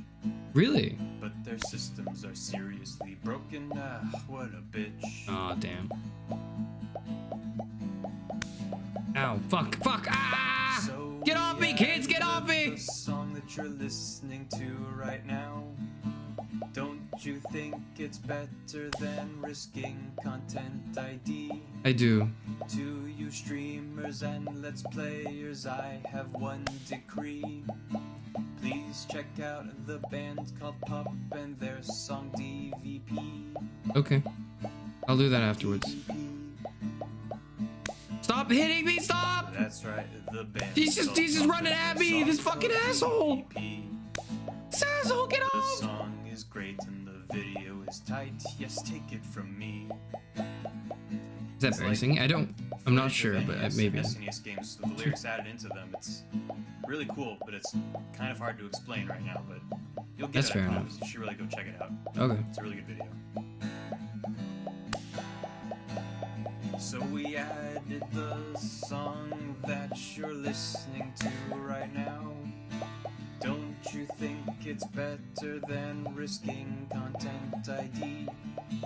To you streamers and let's Dude, he's just running players, into I me. have one decree. This song sucks. Check out This the band sucks. called Pup and their song DVP. For all the crowd, congratulations. A? But Oh, okay. really, Alright, you know what? That's content fine. I don't think I deserve that, but alright. serious convo. I'm finally able to work my way through the crowd to move where Matt originally was, but he's nowhere to be found. Shoot. Well, I guess I should keep looking. Bumped into him from behind and find myself in the middle of a bunch of youths running around in a circle to the music. I'm in the pit. How did we get here? What are we doing? Get me out of the pit. What a mess. Out of nowhere, a youth shoulders himself into me and keeps moving in a circle. Hey! I guess I'm moving in the circle now. I frantically search your way up, but all I can see is an ocean of youths rhythmically slamming into each other. Another youth slams into me and I lose my balance. I'm too old for this, man. This is how I die, trampled under the boots of counterculture. Someone grabs my hand, someone familiar. Look up and see Matt. He pulls me back up onto my feet. You're wild, dude. Matt throws his arm around me and we jump back into the circle, bashing into youths left and right as Pup plays a killer solo. I didn't know you messed with the pit. Me neither. I can't believe this. I'm having fun. I'm a little mad that I didn't stretch before physical activity, but I'm having fun. Song ends and the pit finally dissipates. Everybody cheers on Pup. Maybe I only got enough pit energy for one song. Alright, man, let's retreat. We'll show these kids how it's done another day. We work our way back to a more comfortable spot in the crowd and enjoy the rest of the show from a safe distance. Pup put on an amazing set and basically had to beg themselves off stage after their encore. With the concert over, the crowd starts making their way to the exit. Hey, I'll meet you outside. Gotta say bye to a couple people. I hang outside of the venue until Matt finally shows up. Hey man, thanks for waiting. I got you a present. Matt hands me a t-shirt I was looking at earlier. Oh, thanks man.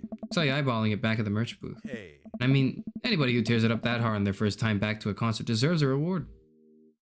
The youths will finally accept me. Finally, I will be able to infiltrate their ranks and defeat them not only on the field of battle, as we have done today, but on a grander scale. Well, we'll see you in the world pit, youths. Hey, Matt. Hey, it's Pup.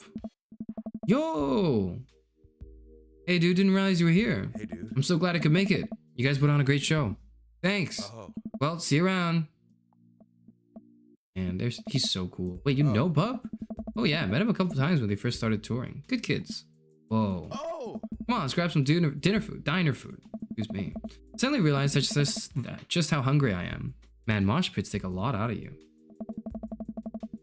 Matt and I walk into a tiny little diner with a cute neon sign. We tear into some bacon and eggs in a corner booth. Hey. So there I am in the pit trying to explain to the face tattoo guy that I didn't mean to elbow him in the face tattoo, but he's already seeing red. Not from the tattoo, which coincidentally was red. He's lumbering towards me and there's nowhere to go. Oh. It's the end for me, right? Then out of nowhere I get this idea. I just lean back and spread my arms. And just like that, I'm crowd surfing away from him in slow motion. You should have seen the look on his face. Oh. Bought him a beer afterward and we were cool. We still follow each other on social media. He's beautiful kids. Glad you guys worked it out. Hey. Yeah, man, just goes to show you that punk's not dead. It just drives a minivan and has to hire a babysitter. How did you get to see all these amazing concerts? Hey. Oh, I used to tour in a band. We were small, but it got us to travel all around the States. Whoa. Yeah, I mean, we were poor and we had to scrape a lot together just to survive, but I wouldn't trade those experiences for anything. Oh. But yeah, that's how I knew a bunch of those people at the show. Music like this builds an amazing community, especially in a town like this. Just a lot of positive energy and good vibes. I got that feeling. Plenty of friendly people, especially that Pablo kid. Hey. Oh man, everybody loves Pablo. His mom's been raising him on her own, and you can tell that it's been tough on both of them. I know he looks up to me, so I try to help him out whenever I can. It's really nice of you. Hey. Thanks. Us single parents just really have to look out for each other. How's Carmencita? She says she wants to learn the drums. Oh boy. Oh. It'll be loud and I'll need to take a lot of aspirin, but I'll manage. You can't really blame her. I'm suddenly very grateful that all of my daughter's hobbies are super quiet. Photography, collaging, whatever it is that she does on the internet. Thanks, Amanda. I'm trying to be supportive of Carmencita's rebellious phase, but I guess that kind of defeats the purpose of it, doesn't it? I think it would be a good dad-daughter activity to find something to rebel against together. Hey, yeah. Like what?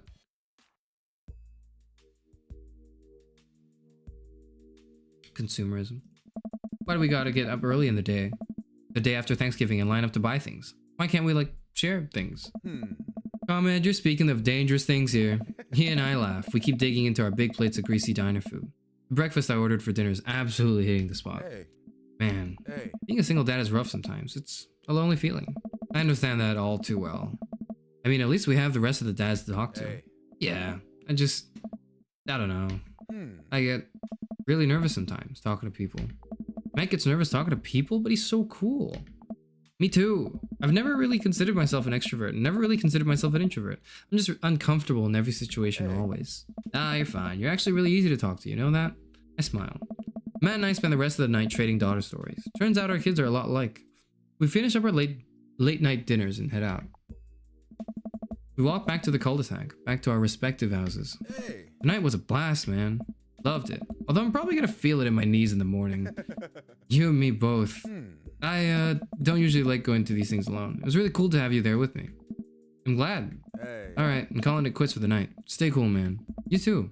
Called me cool. That called me cool.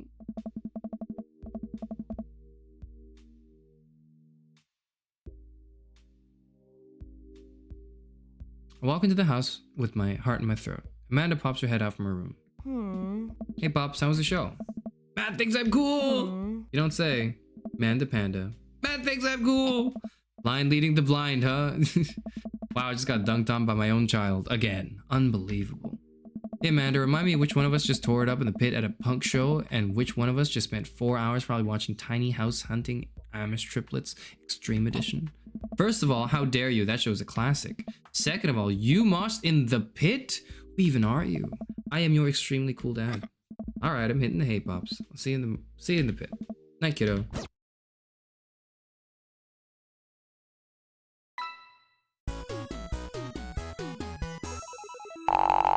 Oh shit, there was like I got 0 grunge. You know what? I'm down for an encore. A is good. A is good. A is good. Why do I have 0 grunge? What does that mean? What does it mean to have 0 grunge? I didn't have enough grunge. What does that mean? I don't even know what that word is. Or I think I do, but like, I don't get what it is in this context of the game. While I'm doing my afternoon word jumbles, I hear the mail truck pull through the cul-de-sac. I wonder if we got any coupons today. A nice mail person slides a couple letters in a large yellow envelope through the slot. It takes a couple of tries for them to get in. Hey, my coupons. Take a closer look at the large yellow envelope. I lightly knock on Amanda's door. She probably has headphones on. Amanda? She yells through the door. What? I have something for you. I'm kind of busy right now. Can you come back later? Okay, just thought you want this big old envelope we got from HIA. Yes. Immediately, Amanda pushes her door open. Horn Institute for the Arts? I mean, if you're busy, I can come back. Yeah. Father, please! I hand her the envelope, which she tears open with her teeth. It's probably bad for your teeth. She doesn't seem to hear me and spits out a piece of envelope. She pulls out a letter and unfolds it. And? The suspense is killing me. This is her dream school. Amanda's face is unreadable. I can't believe this. Oh, honey, it's okay if you didn't. Yes. I got in! Oh, I got in! Amanda tosses the letter aside and gives me a big hug. Congrats, sweetie. That's amazing. I'm so proud of you. She pulls away and looks at the letter again. Oh my god, I really can't believe I got in. Well, of course you got in. You're a great student. You nailed that interview and your photography is incredible. Oh. Wait, Dad, I know this one's really expensive and it's so far away. I think for a moment, HIA was one of the more expensive schools that Amanda applied to. But I know she's had her heart set on it for the longest time. That's true, it is expensive, and you know what that means. You gotta work extra hard on those summer jobs, that's what you gotta do. It'll be tough, but we're gonna make it work. Really? Of course. Amanda hugs me again. Yes. Thanks, Dad. Okay, sweetie, we're celebrating tonight. Dinner. Your choice, whatever you want. Wherever. Amanda and I walk along the bayside, tearing into our foil-wrapped burritos from a nearby food truck. You could have chosen anywhere in Maple Bay. Cost was not a determining factor. Please, Dad, you know I'm a simple gal. Just give me a burrito with a view. Can't say I'm mad. Amanda and I sit on a patch of grass and watch ships sail lazily through the bay. The dorms are right near a bunch of cafes, and there are all these galleries nearby, and there's a discount if you bring your student ID, and Amanda, slow down, you're gonna choke on your burrito. I know, I'm just excited. Did I mention that students get their own studio space once they're seniors? We get all the professional photo editing software for free. That is pretty cool, actually. That's so cool. It's nice to see Amanda so enthusiastic about HIA, but I wish she wouldn't do it in between bites of her burrito. I thought I taught her to chew with her mouth closed. I wonder who my roommate's gonna be. You take a survey online, they match you with someone with a similar major and interests, but we're gonna be best friends. That's so much better than what I understood it to be, man. Fuck. Craig and I were there. Craig and I were. A good roommate can be a lifelong friend. But don't even get me started on bad roommates. Oh, man. Oh. Sorry, I just took a second. Oh, no. I'm just kidding. We didn't have a bad roommate. Oh, lucky you. Our only other roommate was a puppy that Craig brought home one night. We spent a semester fabricating a story about our new foreign exchange student who had a really bad cough that sounded exactly like a dog's bark. Carl ruled. Yes. Oh, they let you have animals in the dorms if you get a note saying you need one. Bet I could forge one. I think I'd get a rabbit. Or maybe a snake. Maybe both. Would the snake eat the rabbit, though? Maybe the other way around. Oh boy, I think I'll leave all that up to you.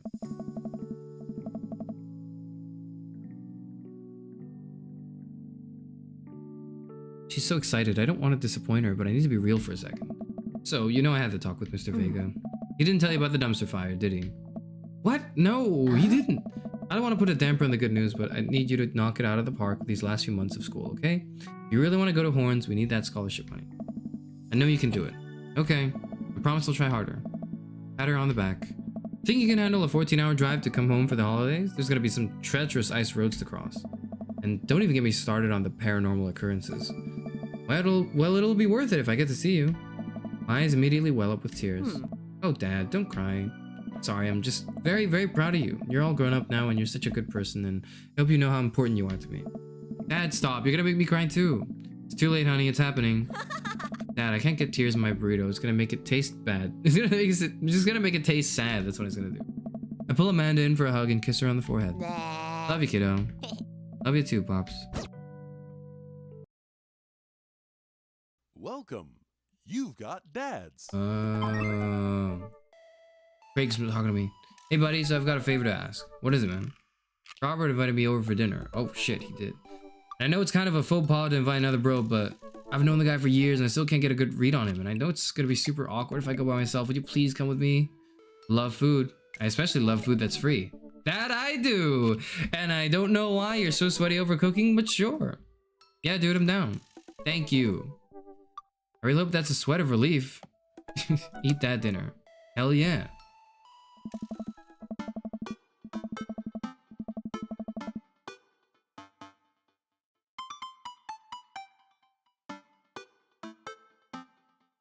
That doesn't sound too bad. I could definitely go for free food, but why is Craig being so apprehensive? Does he know something about Robert that I don't? I hurry up and reply before my dad brain can work itself into a paranoia spiral. Yeah, dude, I'm down. Thank you. Craig and I decided to meet up before heading over to Robert's place.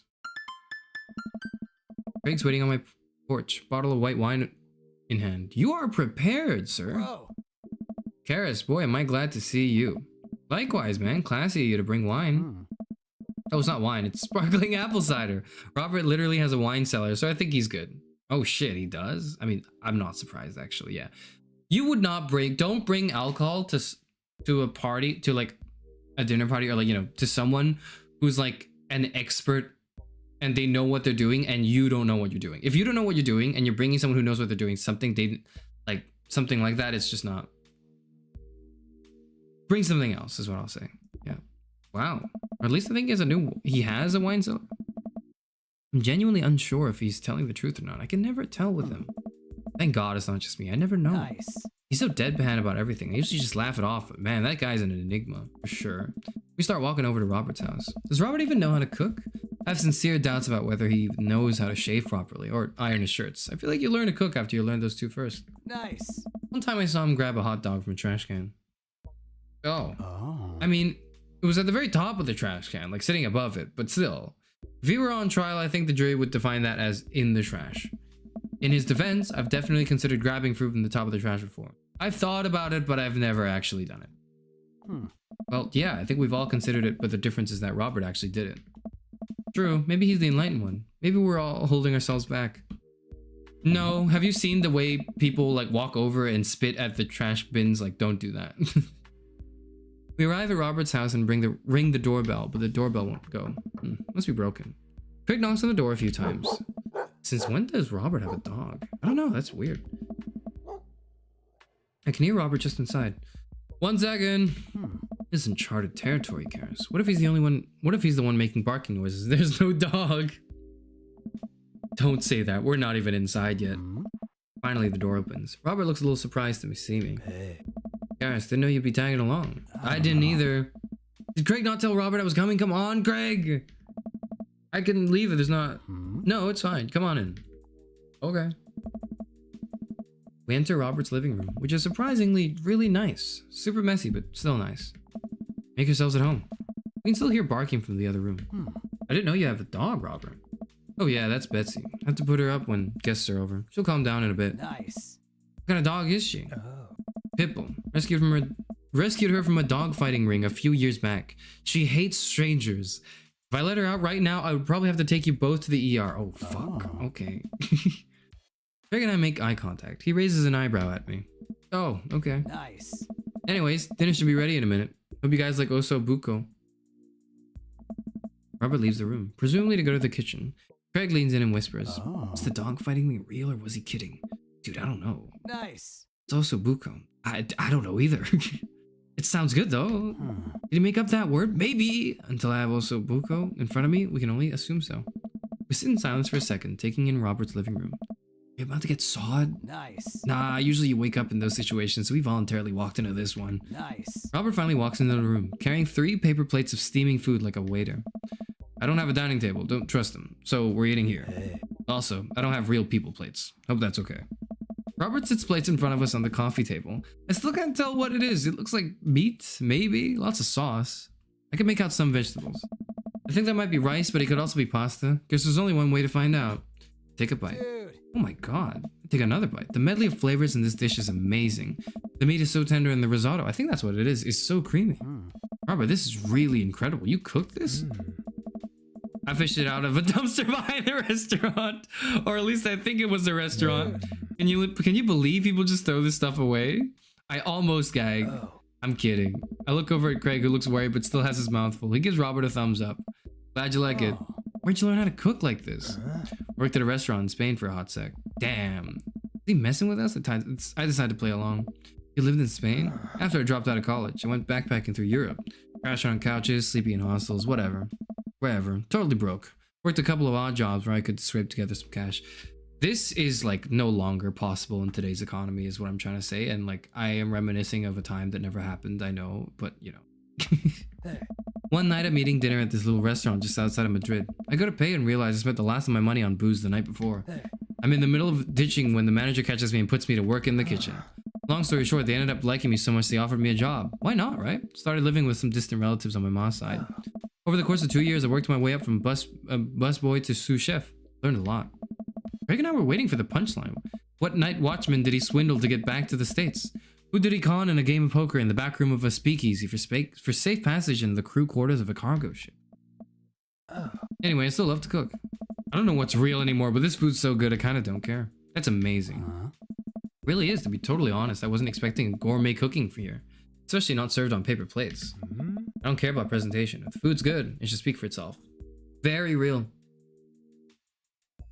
It's an Italian steak-like meat dish. I see. Thank you. Thank you. Thank you for the information. It's like veal. Okay. Okay.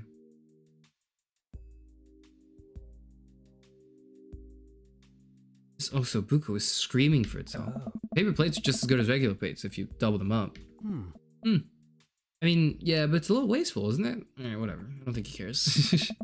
Is it bad if I ask for a second? Help yourself. Save room for dessert. I made lemonberry saffron. Oh my god, this guy is like cooking. Aren't you just full of... Craig looks over at me. Hey. Surprises. Robert winks. You bet I am. You can come over for dinner anytime. Craig, I'm gonna go get seconds. Me too. After consuming way more osobuco than my body could handle and then really ensuring a lighter food coma with a generous serving of whatever saffron was, Craig and I decided to head out. Also, have I mentioned that veal is like the closest meat we like somewhat regularly consume to like human meat, apparently? Like this is not like this is like secondhand information or like third-hand information, but apparently it's like the closest equivalent to like human meat, I think, is veal.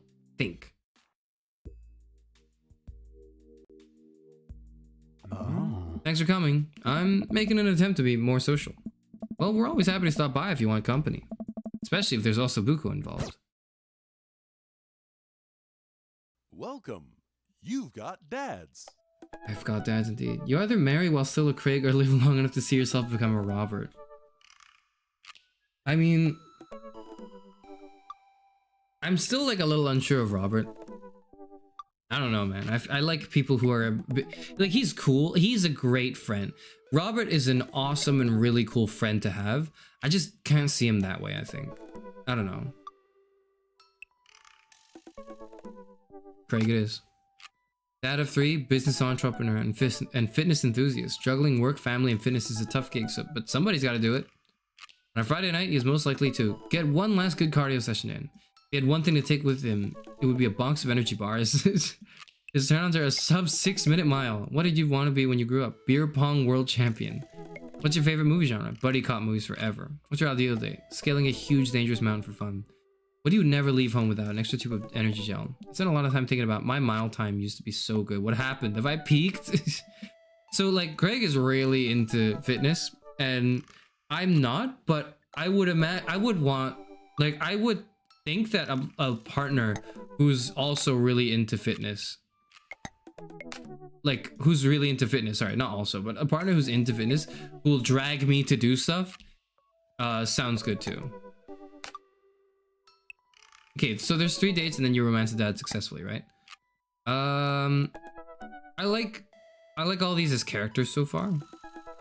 And definitely I would like to befriend all of them and get to know them. I'm focusing on Craig, Matt, and Hugo, but I have to make a decision for like one of them, I think. Otherwise I'm gonna spend so much time playing this game. Too much for like one stream. And I'll consider doing more Dream Daddy streams in the future. But if I do, it'll be for like other dads. I want to like focus on one dad. So today we're gonna focus on Craig, I think, or Hugo. I don't know. I already did one date with Matt though. I don't know, man. He's cool too. They're all cool.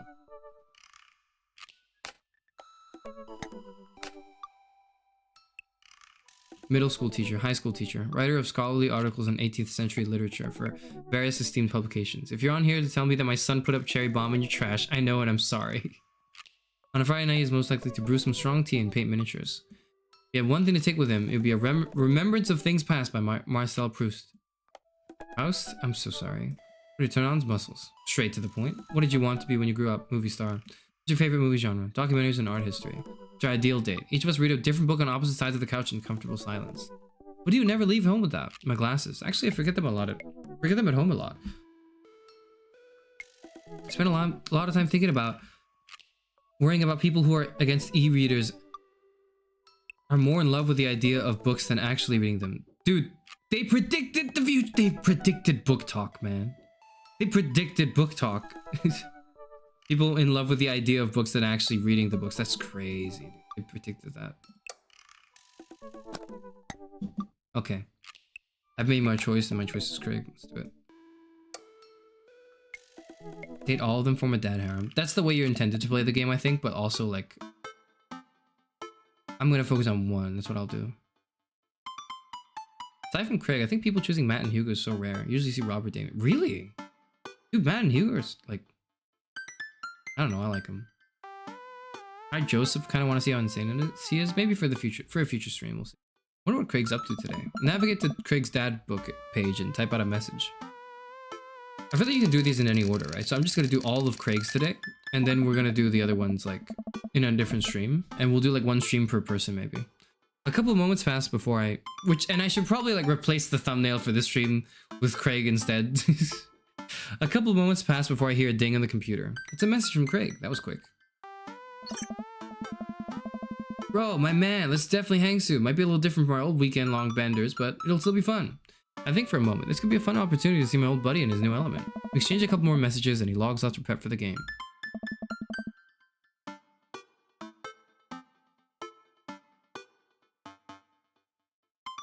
Or maybe you're just projecting. I mean, I have no clue.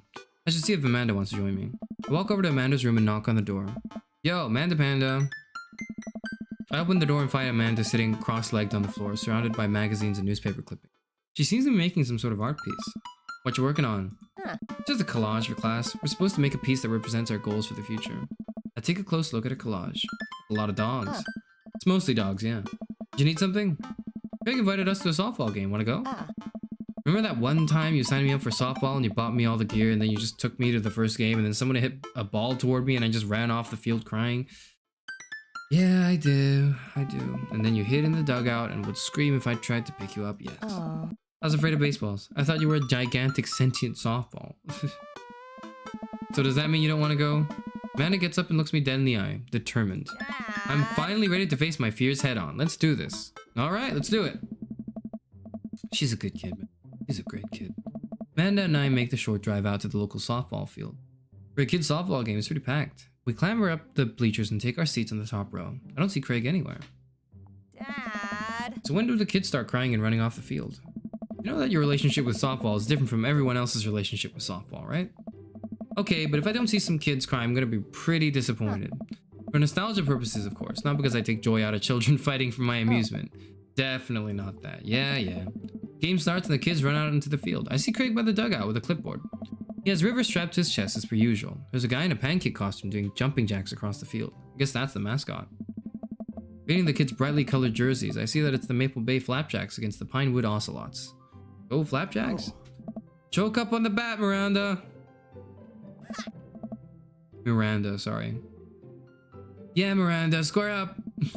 How much do you know about softball? Enough to know that the balls are relatively hard despite their name. That's true. But yelling is fun. Give it a shot, it's cathartic. What would I say? Would I say keep your eye on the ball? What's important is that you're having fun, or what are you willing to sacrifice to win? I would say keep your eye on the ball. I think that's what I would say. Maybe I would say what's important is you're having fun. I would say that like afterwards. I'd be like, what's important is you had fun. That's what I would say. But I don't think I would say that during the game.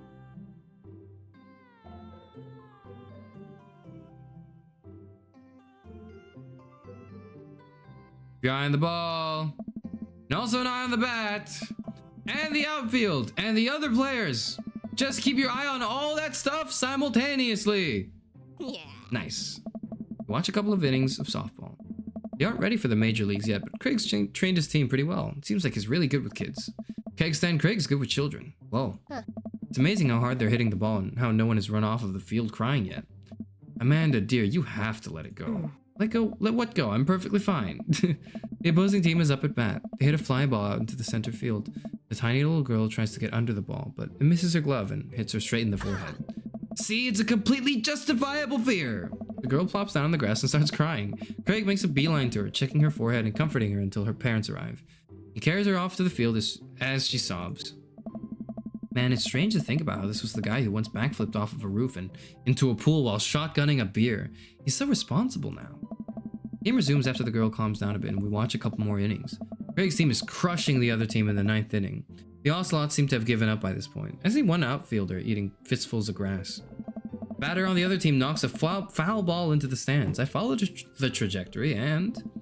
Oh no, it's coming right for me! Oh no, oh no, oh no, oh no, oh no. I close my eyes and brace for impact. I open my eyes and look over to see Amanda holding the softball, staring at it in amazement. I caught the ball. You saved me. I caught the ball, Dad, I caught the ball! You did it, Amanda. I faced my fears, I defeated the softball, I can do anything. Amanda and I share a big hug. It's a tender moment that I don't think anyone else watching really understood. Proud of you, kiddo. Game ends and Craig's team are declared the victors. We sit patiently as the girls line up to shake hands. Great job, everyone. We walk over to the dugout to congratulate Craig, who's talking with some of the parents. Craig, great work, man. Thanks. Been working hard all season and it's great to see it paying off. I'm so proud of all my girls. Speaking of which, have you met Briar and Hazel? No, I haven't. Hello, they look like you, they do. Hey, killer plane out there. Yeah, you guys rule. Thank you. You guys are twins, huh? So which one of you is the evil one? Hazel, says Briar. And Hazel just doesn't say anything. Yeah, it's me. I love that energy. Good looking out. You guys ever pretend to be each other? I don't have a twin, but I think if I did, I'd be doing that constantly. True. Yeah, I take all of her math tests. And I usually throw rocks at stuff, and when people get mad, I tell them I'm Briar. What? We will talk about this later. Harris, bro, I'm just got a couple more things to clean up, then we can hang. Sounds good. Dude, I look so unnatural, dude. I look so much less hot than all the other dads. It's insane. Just then, one of the moms jumps up in the conversation. Not so fast. We have to celebrate our win, Craig. I'm taking the whole team to get pizza. Oh, I don't know if I can... Nonsense. The girls won. What sort of celebration could we have without our fearless leader? She lays her hand on his shoulder and gives him goo-goo eyes. Man, this mom is laying it on thick. Get out of the way, sister. Amanda and I share a look. All right. Is it cool if my bro comes along? Mom looks slightly put out, but covers it up with a smile. Of course. Where are we going? Thirsty's Pizza? What? What? It's a real place.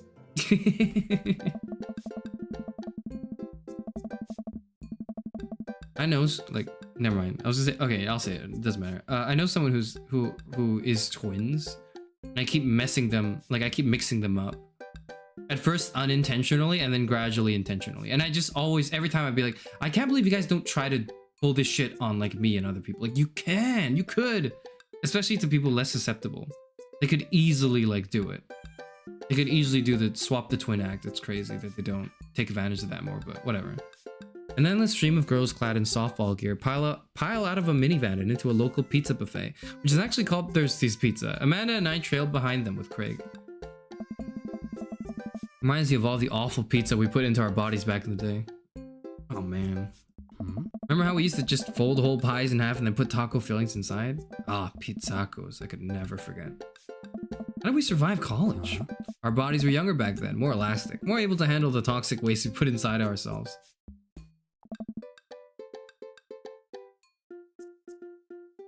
Good old days. Kids run around, playing arcade games and eating greasy food. Amanda and I jump on a couple slices of mediocre pizza.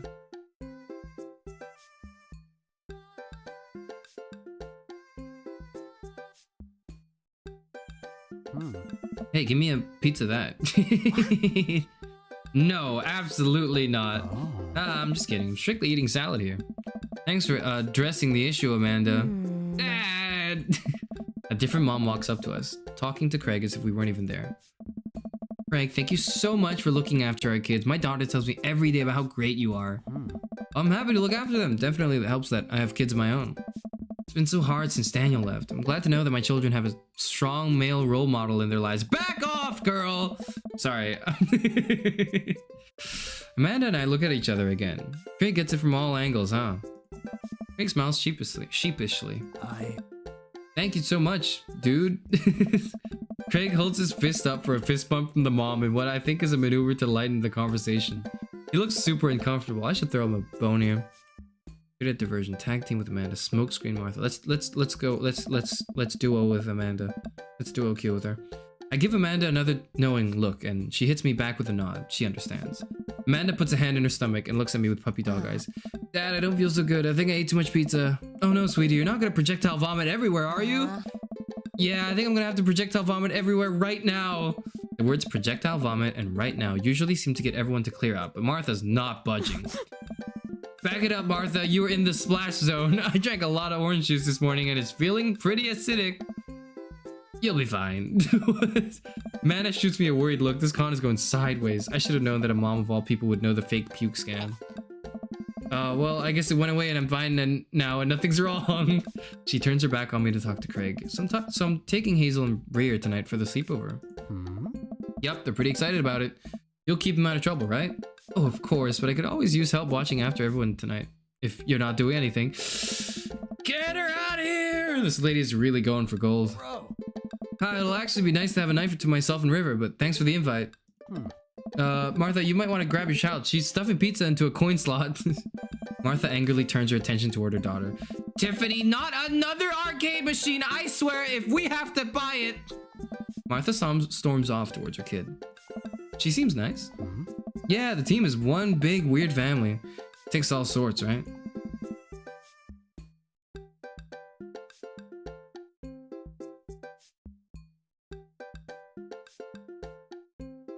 Tiffany, don't eat the tokens! Tiffany's a stellar hitter. Phew, I finally think I have the time to talk to Greg now. Man, you're a busy guy, huh? Only on days like today, I hope. Dad! Hey, girls. Dad, can you help us beat our record on DDR? We told Ariana's dad that you could destroy him on the dance mat. Please help.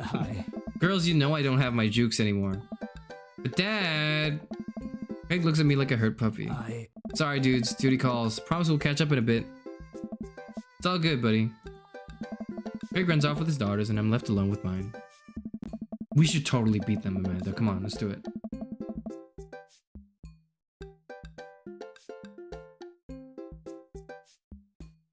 Wouldn't it be awkward to stare at someone's face for so long when you're like trying to see which twin they are? No, because they get that a lot. So yes and no. No, because they get that a lot. So you're not the first nor the last to do it. But yes, and like, yeah, like it still is kind of awkward because you're staring at someone. What helps is to make a joke about it. That's what helps.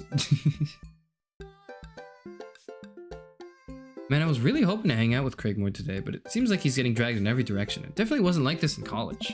I feel like we might be a third wheel here. I don't want to be. No, you can't put me in the chair. Not like this. Not at my own dad dating sim.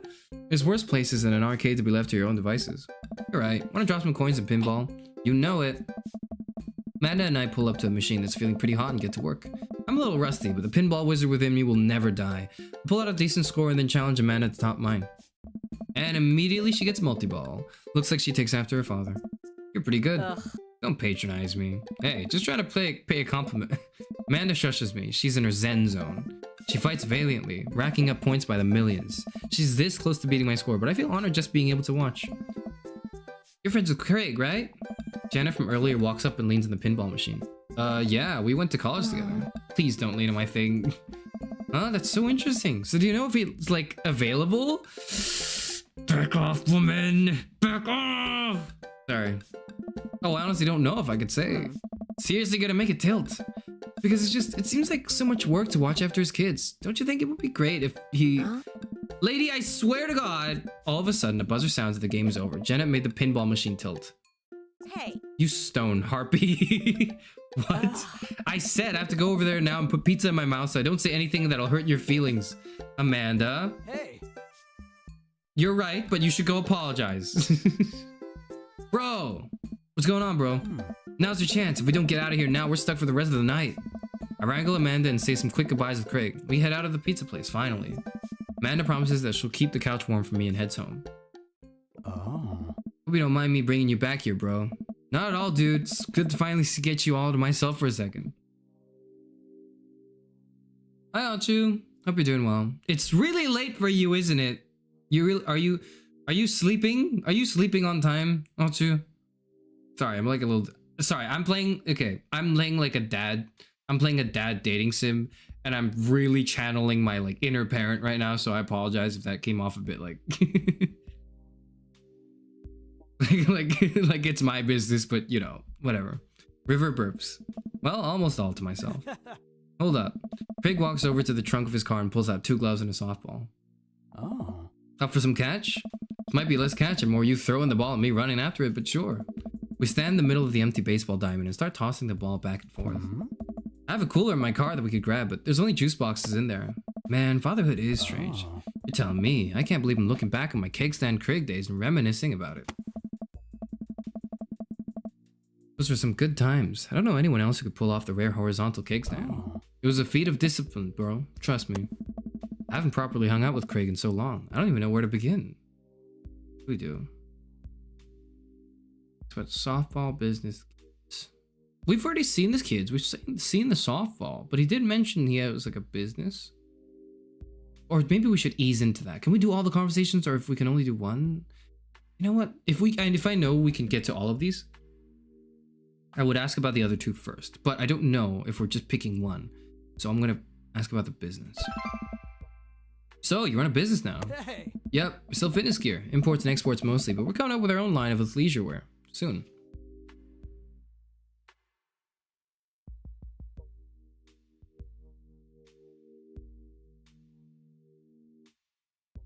I nod. I mostly use my sweatpants for watching TV and not, you know, sweating. Sounds like you'd make a killing. If you ever need athletic gear, I've got your back. Fathers, sim, let's go. Hope they don't go get milk like I did.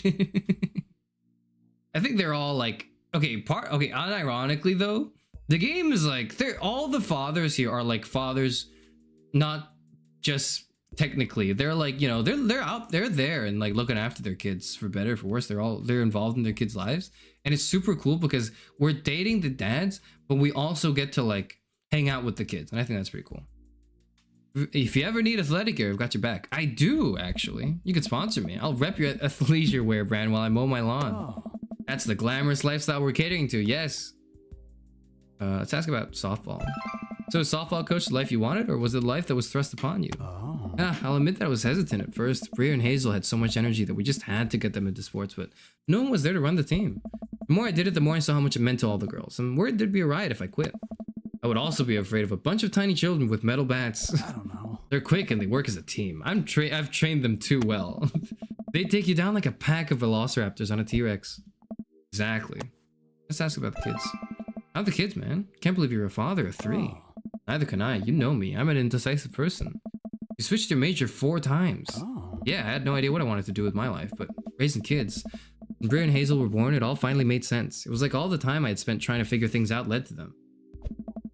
Couldn't be happier about it. I don't think I've ever cared about anything as much as I care about them. I had the exact same feeling when Amanda was born. It was the best thing to ever happen to me. It could be the only thing that ever happened to me, and I would still be proud of the life I lived. It's nice out here, quiet. It'd be good to get away from the softball monster a bit, huh? Christ, Jeanette. Yeah, that was a lot. Are they always like that? Actually, this wasn't nearly as bad. Oh, God.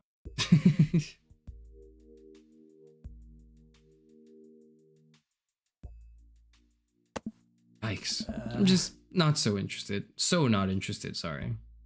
That's a different thing. If he was not so interested, I'd be like, oh man, I don't know. But he's saying he's just so not interested. Hell yeah.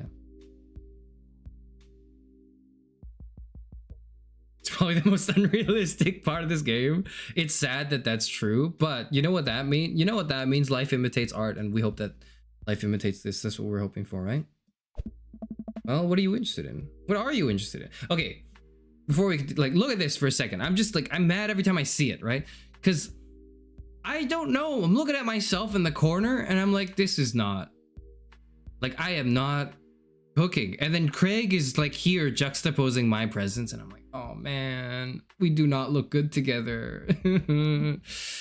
Anyways.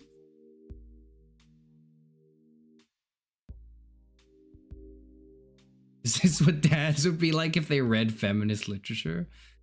Maybe. They all kind of seem like to understand patriarchal society. It's interesting. Oh, what are you interested in? Peace and quiet. That hot silence. Hey. My ultimate sexual fantasy is sleeping on a Saturday. Oh, man.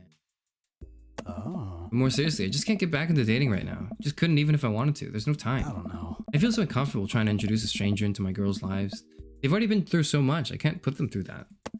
Buddy, I hear you. Oh. So, the moms can hit on me all they want, but girls are my top priority. You're doing a great job, man. Those kids love you. And to add to that, the whole team loves you. I think you got this dad thing down right. Oh. Thanks, bro. That means a lot coming from you. While I'm distracted, I missed the softball and it hits me right in the head. Wow, that hurts. Amanda was right all along. Sorry, dude. Craig runs over to me. Are you okay? Yeah, I'm fine. Wait, let me do the dad thing for a second. Craig spends a moment examining my head. Oh. It's worse than I thought. Don't tell me you have to kiss it to make it better. Hey. You would be so lucky. That was planned. Kissing is for the weak. I mean...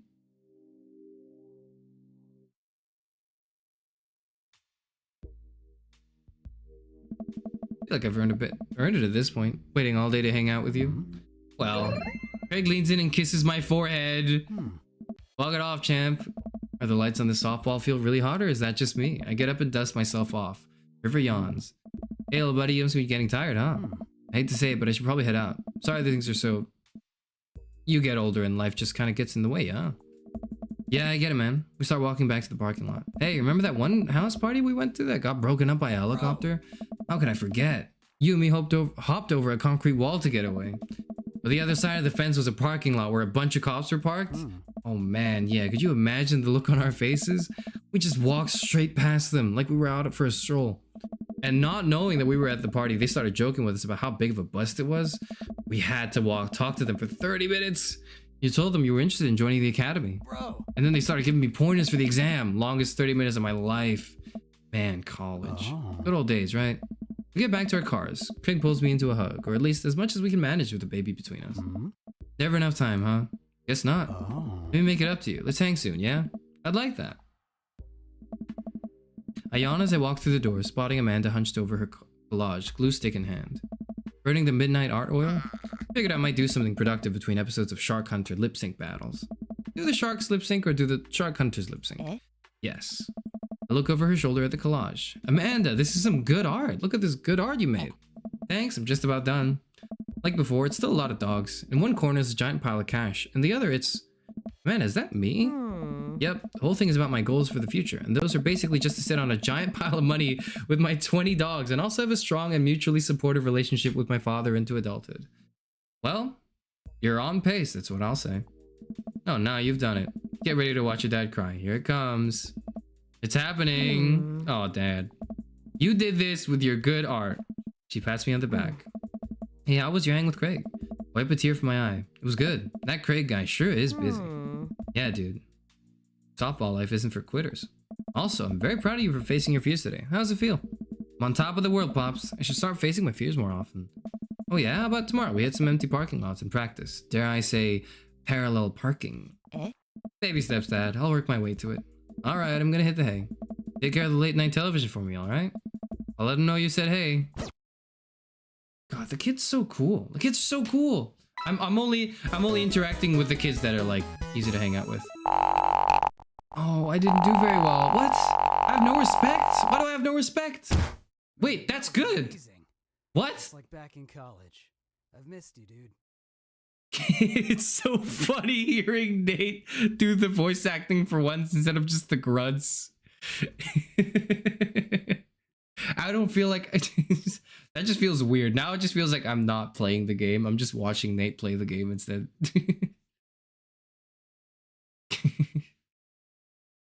Is this good or bad then? Because I've got like zero coach. I'm like only half thirsty.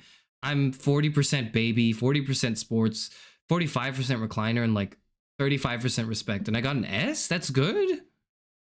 What's going on? What's going on? Welcome. You've got dads. The little bars on the side have absolutely nothing to do for the date. They just for flavor. Okay, thank you. Thank you for clarifying. Hey dude, I've got the runs. Oh, I've got just the thing.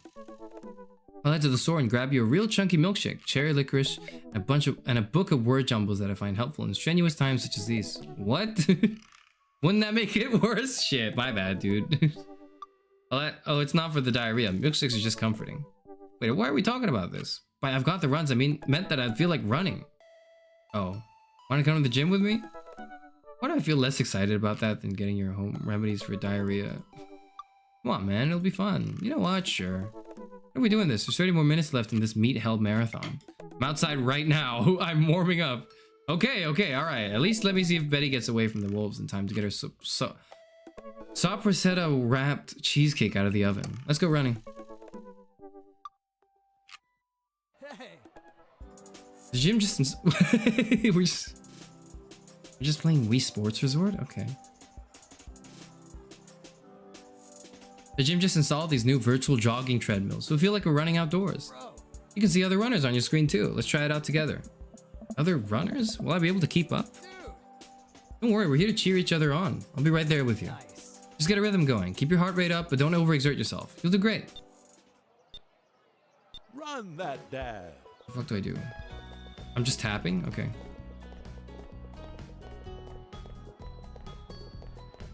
Oh, you hold, not tap.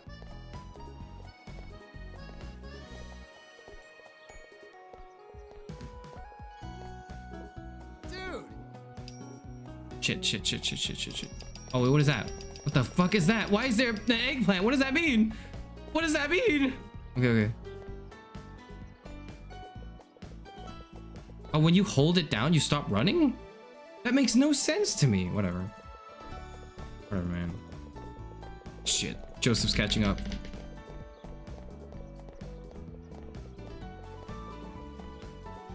Why am I not moving? Dude.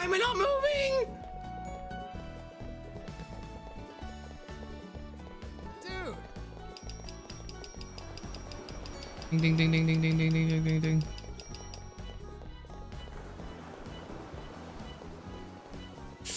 Ah, my fingers hurt.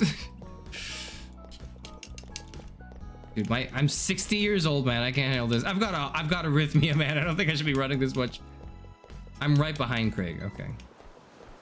We're in front of Megan and Joseph at least. Is this what it's like for NL to be on the Peloton? Hey. Dude, I'm so tired. How long are we running for? Ah. Your BPM started in the 70s? Yeah, that's weird. That's just my sitting heart rate. That's your sitting heart rate? What? My sitting heart rate is like 110. Fuck. All right, maybe that's not information I should be talking about, actually, on second thought. I don't understand why I'm not running fast when I click the button as fast as it can. I'm clicking it really fast.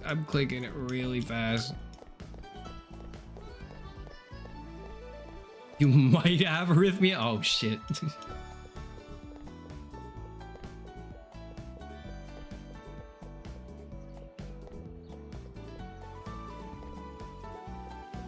When I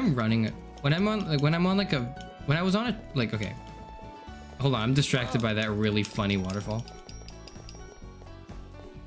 Dude, this minigame is fucking hard.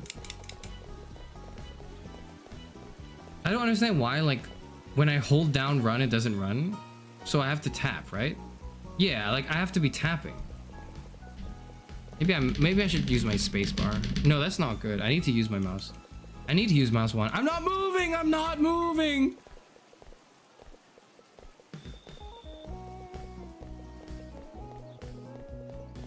Like, I get to like 130 when I'm just running. I don't know if that's weird. That's normal, right? Yeah. 130. We're like 130 now when we're like doing a quick sprint. I'm at like 130s and 40s, I think. Okay, maybe not 40. I don't know. I don't remember. Oh, I think you're supposed to like pace yourself.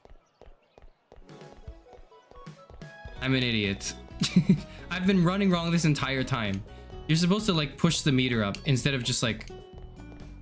I get it now. I get it now. I get it now. I get how to run now. And then yeah. And then when you hit the eggplant, you go like really fast. And then otherwise you're like kind of pushing the bar up over and over again, which is not at all an innuendo. My fucking arm hurts. That's like a B, isn't it? Yeah, okay, sure. Sure it is in S++. Gold medal performance, huh? Way to go.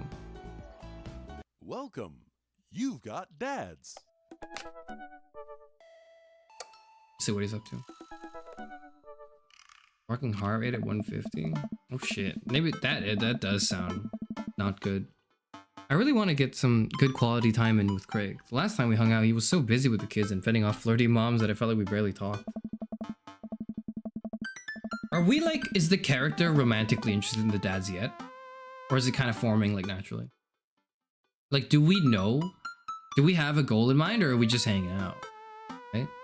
That I'm not sure of, because I can't read the text to see like what it is like.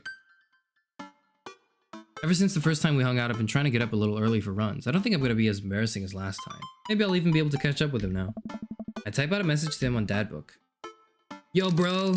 Hey, man. Been training on my run game recently. Ready for a round 2? Craig responds almost immediately. Dude, of course. Emojis.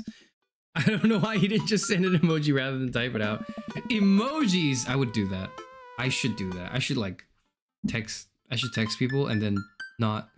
And then just, instead of putting in emojis, just write emojis and an exclamation mark. Emojis! Another message pops into my inbox from Craig. Let's meet up early tomorrow morning for my favorite morning activity, brunch. I type back. Brunch? What's that? You run and then you get brunch. Okay. I think by date 3, it's clear you and the dad, between you and the dad, there's something going on. Yeah, by date 3. But I'm wondering right now. Obviously, like, I know by date 3 that would be the case. I'm wondering if, like, early on you're already thinking that, like, you as the dad character, right? Or is this really just like hanging out as dads and then you develop like a romantic interest? Or are we kind of romantically interested in them already and we're just kind of play it chill, right? I don't know, we'll see. Craig and I are agreed to a time to meet in the morning and I have a chance to spend the evening hanging out with Amanda. So, we doing pizza tonight? Again? Can't we do like a salad night? Dad, are you on a health kick? Yeah, not yet. I formed the committee to examine the possibility of being on a health kick. They haven't returned with their findings. Dad, if you go on a health kick, then I have to go on a health kick by virtue of being under the same roof as you. I don't know if I have the constitution for that. I'm sorry, Amanda, it's time. Not if I have something to say about it, and I do! Suddenly, Amanda lunges for the phone before I can stop her. She has the pizza place on speed dial, of course. Hi, yes, can I get an extra large pizza with chicken, bacon, extra cheese, and tomatoes, and a couple of garlic sauce cups? Amanda, you're going a little north here. Oh, right. Can you maybe throw some leaves on there or something? Yeah, he's going on a health kick. Yeah, Rico, I know, it's tragic. Amanda listens for a second. Hold on, I'll ask. Dad, is oregano a salad? Oregano is...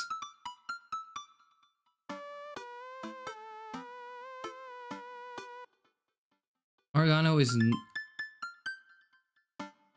is not a salad. Can't blame me for trying. Nah, Rico. I'm talking to my dad. We'll just go with the meat lover's fantasy. Sure, say hi to the wife and kids for me. Amanda hangs up. Rico says, hey. Food gets delivered and we plop down on the couch to eat some za. Just be careful. Running is a gateway drug. It's a slippery slope, Dad. First you go on a couple of light jogs and before you know it, you're converting the garage into a home gym and renewing your subscription to some sort of weekly kombucha delivery service. You don't need the kombucha. You don't need that. Question. Shoot. What's kombucha? Okay, so you aren't too far gone yet. I'm just giving you a hard time, Pops. I'm really happy you're running more and caring about your health. I want to keep you around for as long as possible. Thanks, Hito. Speaking of which, I'm running with Craig tomorrow. You gonna be able to keep up with him? No. Hey, probably not. We laugh and eat more pizza than is probably healthy in the name of carbo loading. I call it a night early so that I'm ready for tomorrow. This is a tragic way to...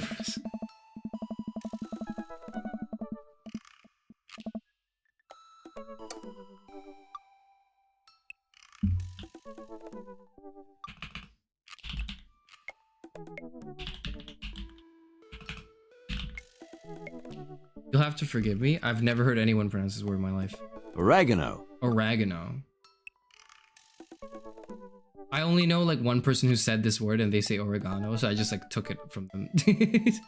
Oregano. Oregano, okay. Back to regularly scheduled dad dating. When I first started running in the mornings, it was pretty hellish. Now that I'm a few sessions in, it admittedly has become a little bit easier. Despite it always ending in me dry heaving over a trash can. Is that what the runner's high is? Just dry heaving. Oregano just sounds worse. I know, but but that's how you say it, I guess, so whatever. I lace up my tennis shoes, throw on a t-shirt from a writer's summit I went to 20 years ago, and head out the door at a moderate jog. Craig is already outside with River strapped to his chest. He's just head to toe in color-coordinated running gear. Wow. I look like a total schlub next to this guy. Hey, bro. Morning, Craig. We're gonna be running with us? Best as you can. We're taking it to the limit, aren't we, kiddo? Goo. Goo. Oh, I know what that means. Craig hands her a stuffed toy, which makes her smile ear to ear. That's Arnold the capybara. Sometimes it's the only thing that'll get her to stop crying. Oh, I've been there. Amanda had a stuffed panda that she carried around everywhere. She would have a tantrum if we ever tried to wash it. It was gross. She's been running lately. Every morning for 30 minutes. I'm basically an elite athlete by this point. Well, I try and keep up. So where are we headed? I was thinking that we could do a couple laps around the park. Okay, that sounds reasonable. Then we'll do some hill climbs up a slope. Probably handle that.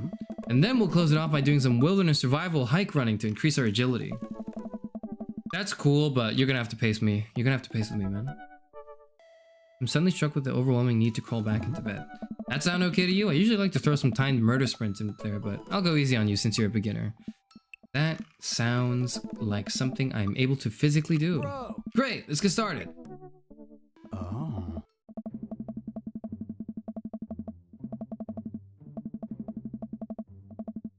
Oh, oregano sounds worse. No, that's not true. Oregano. Oregano doesn't sound as bad as oregano. Oregano sounds weird. Craig and I finally arrive at the park. A few other lone joggers make their way around the perimeter, and River waves enthusiastically at everyone we pass. It's a lot more peaceful in the mornings, aside from birds chirping and River gurgling away in the stroller. It's pretty quiet. Alright, good warm-up. That was the warm-up? Hey. Let's start the show. Bro. But wait. Craig reaches into his bag and tosses me a water bottle. I fumble it, but thankfully don't drop it. You gotta hydrate, bro. Take a long drink from the water bottle and feel reinvigorated. Man, I don't drink enough water. Hey, I look down and pick up Arnold, River's toy, and hand it back to her. Must have dropped this. Thanks for looking out, bro. Bro. You ready? Yeah, I am. Hell yeah, let's do it. We finally finish our however many 10th lap around the park. I'm breathing heavily, but I can't believe I actually didn't lose Craig. He's even breathing heavily too, which makes me feel a little better. I look down at my shirt and notice that I'm drenched in sweat. Huh, almost looks like a frowny face. That's one. What? Bro. I'm just kidding. Good hustle out there. I'm really impressed. You're way better than the last time I launched you off a treadmill. Yeah, man, you really pushed me to my limit just now. I can't believe I held on. Sometimes you just need someone there with you to push you to do your absolute best. I'm glad I could be that guy, bro. Thanks, bro. Who's ready for hill climbs? Lap. There's my little cheerleader. Karis, you ready? You bet. Craig takes me to a separate portion of the park where there's a steep hill that seems to go up forever. I strain my eyes to see some other joggers at the top. So what do we do now? We run up the thing. That looks like a lot. Karis, there's two things you need to know about this hill. One, don't stop running until you get to the top. And two, Craig points to the top of the hill. Bro. That's not the top. What the fuck? Let's do this! I finally reached the top of the hill after making my way past what I originally thought was the top of the hill. Once there, I hunch over to my knees and gasp for air. My lungs are like daggers poking my ribs. I can feel my heart in my ears.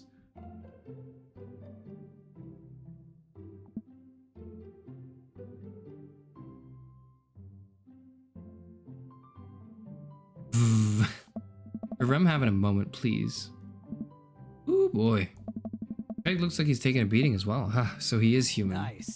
Harris, put your arms on your head and stretch out your elbows. It'll help you breathe better. Okay, let me do that real quick. Let me just do that real quick. My arms on my head. Stretch out your elbows. Okay. Alright, I was stretching. Sorry. Okay. I'll say aubergine instead of eggplant. The British can kick rocks. Wow. Courgette instead of zucchini. The worst part is if you like mix them up and people just don't know what you're talking about and you just don't know which one is which anymore. Anyways, I do as Craig says. It feels a little better, but I'm still in agony. And here, Craig tells me the water bottle again. I hydrate like my life depends on it. Thanks, dude. Nice. Phenomenal work. You feel that lightness in your head? That's the runner's high.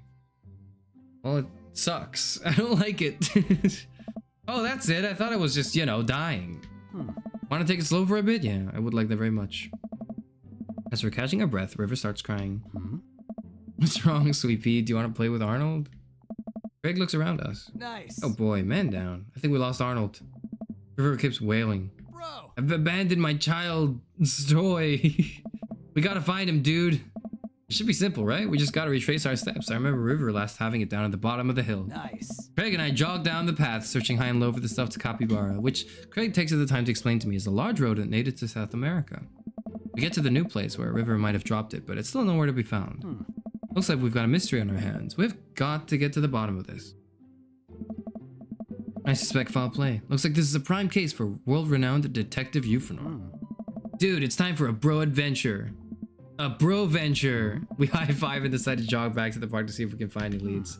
It looks like there's a couple more places to check and some bros around here that we could interrogate. Sounds good. Hey.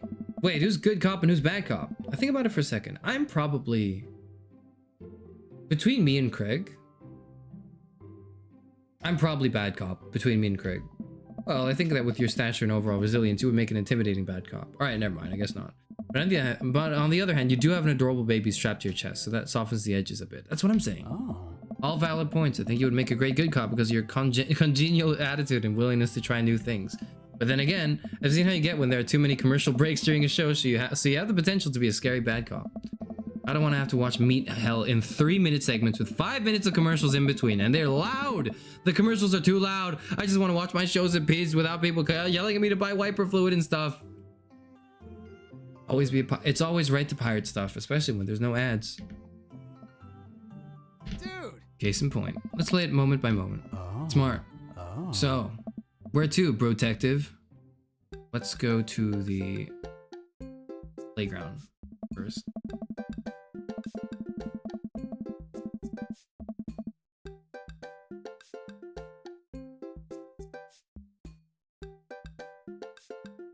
We make our way over to a small playground at the edge of the park. A couple of kids play on the jungle gym while parents watch on the nearby benches. Over on one of the benches, I spot a familiar face. Oh, it's Joseph. Look for clues, try to calm River down, move to another part of the town. This sounds really funny, but I do feel like the option I would do is like either try to calm River down or look for clues. I would look for clues. Craig and I, 2 grown adults, walk onto the playground and begin examining it meticulously for clues. There's no forensic evidence here, no stray capybara hairs at all, at least. After searching fruitlessly for some time, we look up. All the parents are staring at us. We smile and wave as we awkwardly slink away.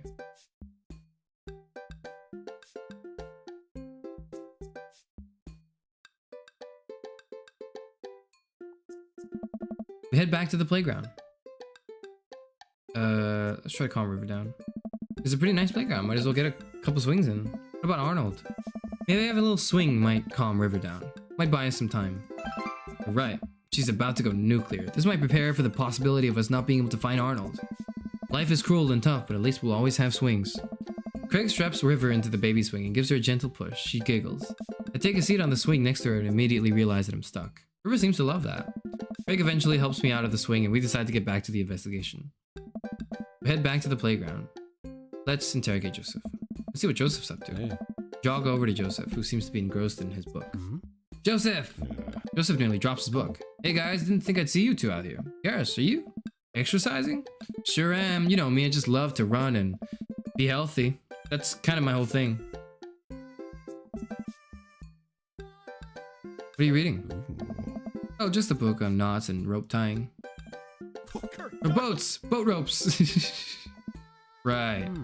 Say, you didn't happen to see a stuffed capybara around here. What's a capybara? It's a large rodent that's native to South America. Joseph thinks for a second. Haven't seen one around. I'll tell the kids to keep an eye out. Your kids are here? Nice. Joseph looks around. Lords of They were here a second ago. Must have gone exploring around the park. Do you know where they could have run off to? They're kids. They get into mischief sometimes, but they always come back. Sounds a little suspect, Joseph. Mischief, you say? Lords of Wait, am I being interrogated right now? No, yes. Only if you did something wrong. What are you hiding, Joseph? Whoa, kind of getting the third degree here. This is serious. There's a capybara on the line. I mean, you're more than welcome to ask Christian and Christy. I imagine they have their ears to the ground on all the latest playground drama. They might be somewhere around the woods. Thanks, Joseph. We'll let you get back to your rope book. Boat ropes! We head back to the playground. I guess we're calming River down again. River hasn't had enough of the swings. Her mind will be singularly focused on Arnold until some other Johnny-come-lately plush comes along. On her next nap. Or her next nap. Whatever comes first. So, let's go to another part of the park. Where to now, bro? Let's go to the field. We wander out to a grassy field at the center of the park. There isn't a whole lot to see, but there are a few figures camped out on a blanket, and the grass could hold any number of secrets. Matt and Carmencita. Talk to Matt and his daughter. Carmencita spots us from across the way and waves. She's sitting down with her dad on a sunny green patch of grass. We jog over. Hey, dudes. Hey, bro. We just sat down for a picnic. Want some snacks? Got anything to increase my glycogen reserves? We have apple slices. Thank you very much, tiny bro, but I should be fine. You guys working out? Good day for it. Yep, I'm the picture of health and athleticism. Good transition, Karis. Say, you haven't seen a stuffed capybara around here anywhere, have you? What's a capybara? It's a large rodent that's native to South America. Carmencita knows. Wait a second, how do you know what a capybara is? You wouldn't happen to have had hands-on experience with one recently, would you? We learned about capybaras in the 4th grade. I think it's more suspicious that you know what a capybara is. She's got a point. She's got a point. Hey. God, what if I took Arnold? What if I'm the culprit and I just don't remember?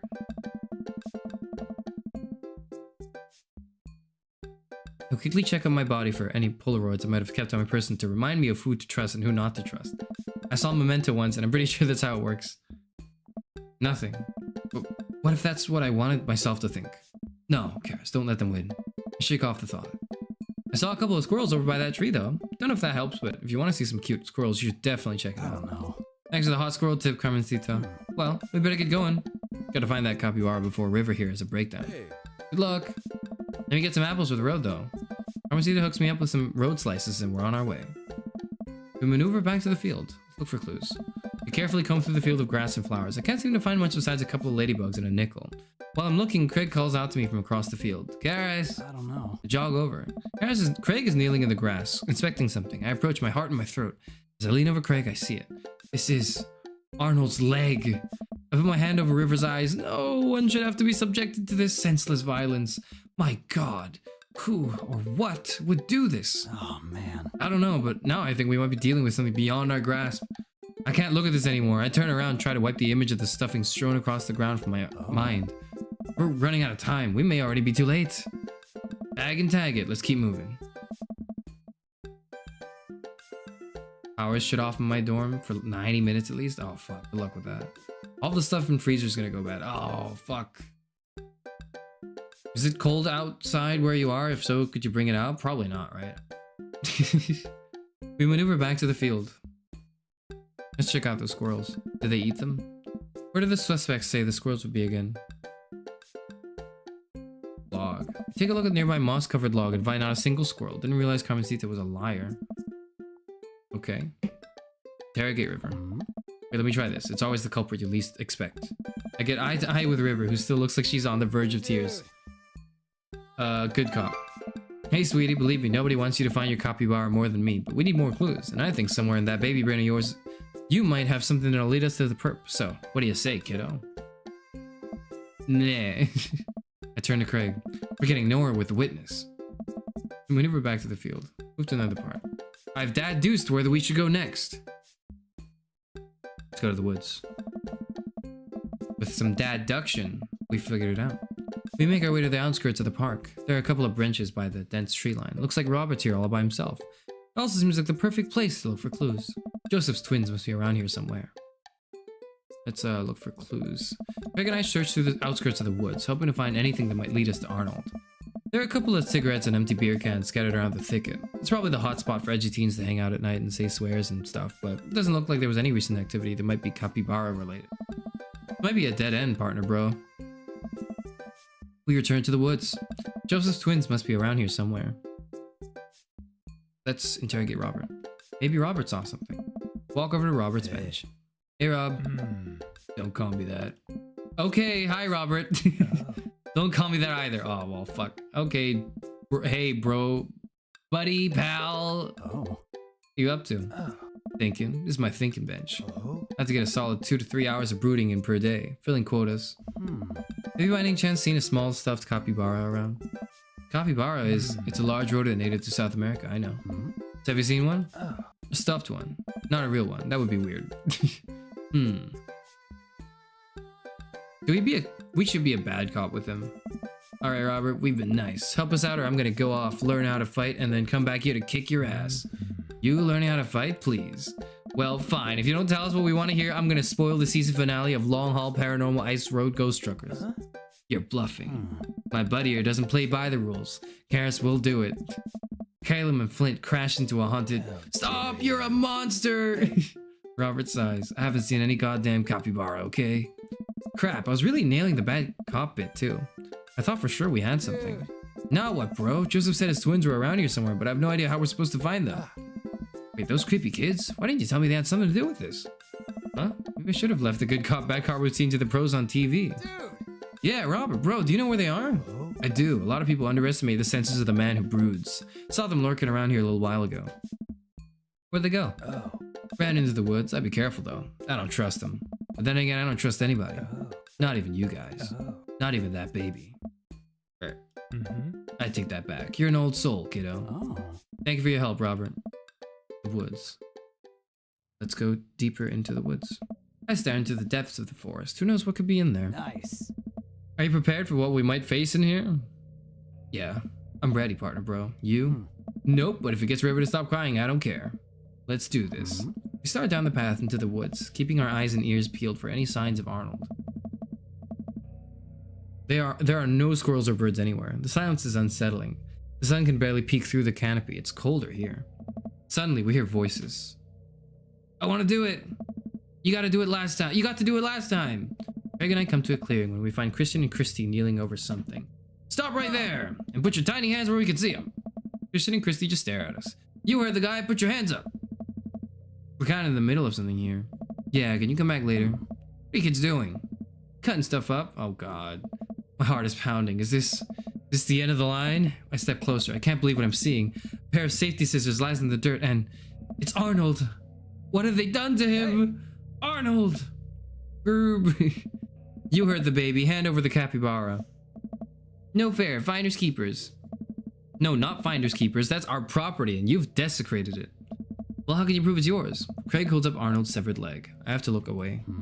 You two got sloppy. You left evidence behind. I think you'll find that this leg fits perfectly onto his body. Christian and Christy look at each other. They don't know what to do. How about a deal? You give us the capybara and we don't tell your dad about this. Fine.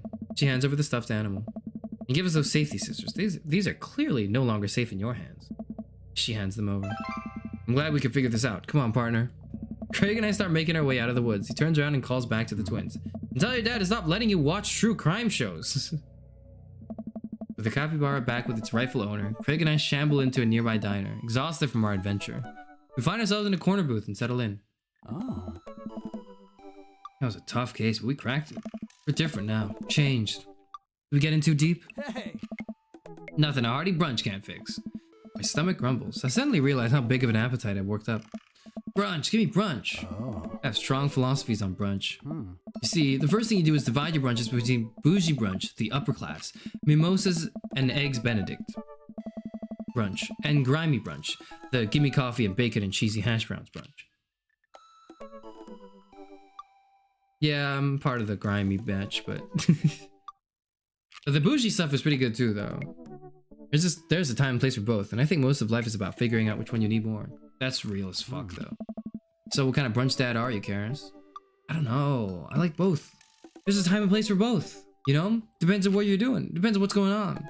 You're out, you know, on a day with, you know, with the kids and you're going to a nice restaurant, you get the bougie thing, right? Maybe, you know, you just came out of an interview, you just came out of, you know, a parent-teacher conference, you're getting the bougie brunch. You know, or out of an interview of some kind, maybe your kid did something really good, maybe they won an award, you get the bougie brunch. But you know, if it's just the day-to-day, you get the grimy brunch.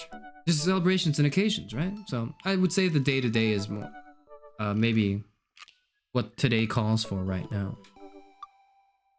Let's get the grimy brunch. Make it fired and oily and clean the floors with a hose and I'll be happy. Oh. Fine choice, but wait, aren't you going on a health kick? Got a carbo load. Nothing like a mountain of cheesy potatoes O'Brien to refuel after a run, right, bud? That is not even remotely how carbo loading. He's on to me. He's on to me. That's not the answer he wanted. Which is good for a date. Grime's good for a morning after. I think that's the right answer. Yeah. Depends how my wallet feels. Okay, yeah. If I'm gonna be truthful, it's neither. It's staying at home and making my own breakfast, which is probably just toast. But that's not the fun dad answer, okay? So I'm trying to give a fun dad answer here. A young waitress passes out menus as Craig situates River into a high chair. Is this your kid? Oh. You betcha. He's so cute. Hi, you. Blep. Hey, kid. Middle school is gonna be real tough, but if you can't make it through that, you can make it through anything. If you can make it through that, alright. Waitress walks away after winking at Craig. Seems like you're the most eligible dad bachelor in town. Guess so. Anyway, here's the thing about brunch. You don't do business during brunch. Brunch is a time for rest, relaxation, and restoration with those that you love. While we're having brunch at a traditionally brunch time, the most important thing to remember is that brunch isn't a time, it's a state of mind. So fucking true, Craig. So true. If you can't have brunch on your plate, you can always have brunch in your heart. I don't disagree with you. I just don't know if I can match your intensity. Oh. I'll open your eyes, bro. Just you wait. Yeah, you can. We order our food and the waitress, after very blatantly hitting on Craig multiple times, eventually brings us our brunch feast. River munches on cereal right next to us, more or less managing to get it in her mouth. I gotta say, man, it's really great having you back around to hang out with. Things have been so busy with work and fitness and the kids, just haven't had time to really go out and get to know people. With you here, it's like we're picking up where we left off. I know the feeling, man. Moving to a new place could have been really rough for me, especially with Amanda going off to college soon. You're making this a lot easier. Craig smiles at me. Hey. Feels really good to go on another bro venture with you, dude, just like old times. For a while, I forgot about anything that was bothering me in my life, and it was just you and me, and... More coffee? I don't know. Oh, no thank you. So, do you, like, work out? Yeah, mostly calisthenics, but I try to lift as part of the regimen. That's so cool. I've been looking for a workout buddy, you know? Oh. Get in line! Get in line! I wish I could help you out, but I'm enjoying brunch with my workout bro right now. Hello. Well, if you change your mind. Wait just slides a folded note to Craig and walks away. Craig makes a face as he reluctantly puts it in his pocket. She needs to get in line. That's what she needs to do. We can't take you anywhere, can we? It's a blessing and a curse, isn't it? Next time we hang out should be in the middle of the woods where people can't interrupt us. Also maybe in some different woods than the ones where little kids like to vivisect things. Craig laughs. Bro. Man, remember all our camping road trips back in the day? Joshua Tree, Yellowstone, that was the best. I'd give anything to do that all over again. Dude, we should do a camping weekend. Oh, I don't know, bro. I'm an adult now. I have all these adult responsibilities. I don't think I can just drop everything and go hang out in the woods for a few days, you know? Come on, dude. If we plan things right, we can do this. Craig, don't you ever do anything for yourself? Craig stares into his coffee mug. Oh. Of course I do. Yeah, like what? Oh. Sometimes I let myself have one scoop of vanilla ice cream before bed. But only if I didn't meet my caloric intake for the day. Oh. Sometimes I let myself hit the snooze alarm, but only once. Dude, you gotta relax sometime or it's gonna kill you. Please come camping with me. It'd be so fun, bro. Oh. I gotta get Smashy to take the kids for the weekend. Oh. I'll think about it.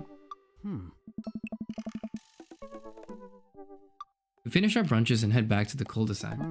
By the way, great job keeping up today. Seems like you're already making a lot of progress. I'm probably gonna need a little bit of recovery time after this. Tell the girls I said hello. Nice. I will. See ya, bro-tective. I say goodbye to Craig and step inside. God, I'm ready for a shower, a gallon of water, and a nap.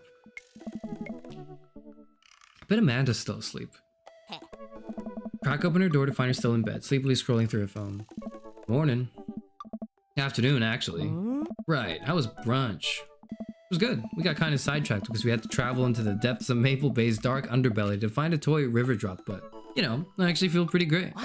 My legs give out. I find myself on the floor of the hallway. I'm just gonna hang out here for a while. You take your time getting up. Had tip 88, pay your bills. History channel, 40%. Cell phone holster. We got good run in this run though. Sports, jog, and bad cop. Wow, that was an amazing date. Stop, Nate, please. Wow, that was an amazing date. He did one take, and then they were just like, yeah, okay, we got it. We got the take. And he... Dad tip 63. Remember to call us. Well, it's been a long day. I'm just about ready to pack it in. After a few bites of ice cream from the freezer, I turned off all the lights and walked down the hall to my room. I wonder if Amanda's still... Okay, it's... yeah, it's weird to hear Nate, but, like, I feel like it's only weird because he's not voicing his lines. Like, if he voiced all of his lines and I didn't have to read them, then it wouldn't be that weird. But if he only does, like, one line at the end of the date, it's kind of weird. Wonder if Amanda's still awake. That kid needs some sleep. As I pass her room, I can hear a faint sound, but can't quite wake out what it is. I get a little closer. Is she crying? Knock gently on the door. Hey, Amanda. Crying immediately stops. Not right now. Her voice sounds strange. She sniffles. Need to make sure she's okay. Open the door. We should give her like 5 more minutes, right? He should be in the studio. Like, Nate has done... I think at this point, Nate's already done voice acting, right? Or is this one of his like first earlier... Because I know now he's got like a belt of experience. Like he's got it, but I don't know. Anyways. In the dark, I could see Amanda's outline in the middle of her bed, knees hugged up against her buddy. What's wrong? What's wrong, kid? I don't want to talk about it. Something happened? Something happened? No, nothing happened. Go away. I don't know. I feel like you should leave your kid alone, but then like... I'll leave her alone. Alright, I'll leave you be. Back out of the room and close the door gently behind me. Rita starts crying again. Wow, I have no idea what has her so upset. She seemed totally normal. I feel awful just leaving her to cry, but I also get the feeling that if I tried to do anything else, it would only have made her more upset. I can't stop mentally cycling through all sorts of awful things she could be dealing with right now. More than anything, I just want her to be happy and safe. I have a hard time falling asleep, but when I finally do, I'm still thinking about Amanda. She'll tell me in the morning, right? After a long night of very little sleep, I roll out of bed and make myself a pot of coffee. Amanda should be up for school soon. Maybe she'll be willing to talk about whatever's bothering her. 10 minutes before she's supposed to leave, Amanda comes out of her room and makes a beeline for the freezer. Morning, Amanda. Morning. She drops a frozen waffle into the toaster and slams the freezer door. She won't look at me. Yikes. So, anything big going on at school today? No. Okay. Need a ride to school? No. Want some coffee? Amanda pulls the toaster lever up and takes her still freezer burned waffle out before it's finished cooking. I have to go. Amanda picks up her bag and storms out. Oh, fuck.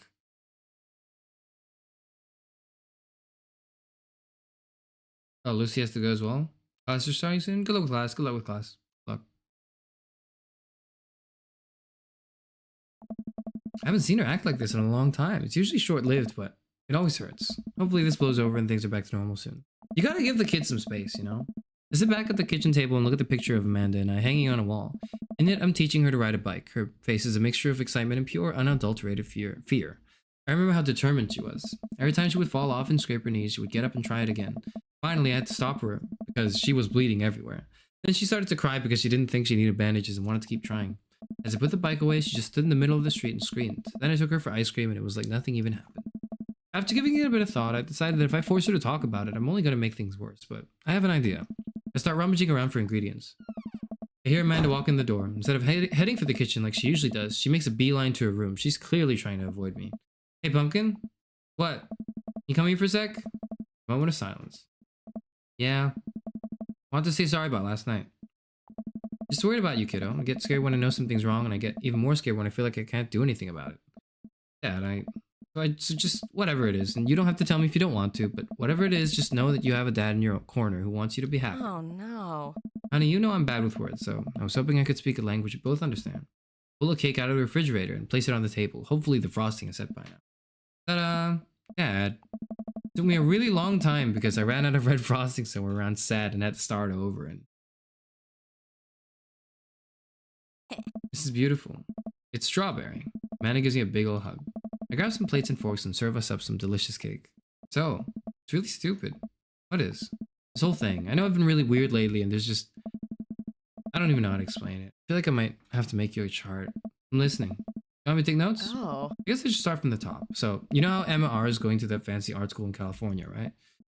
Emma R is the other one. I guess you're not technically wrong. It's good to have fallbacks like that one. Anyways, ever since she got the acceptance letter, because Emma P is the best friend, right? Yeah.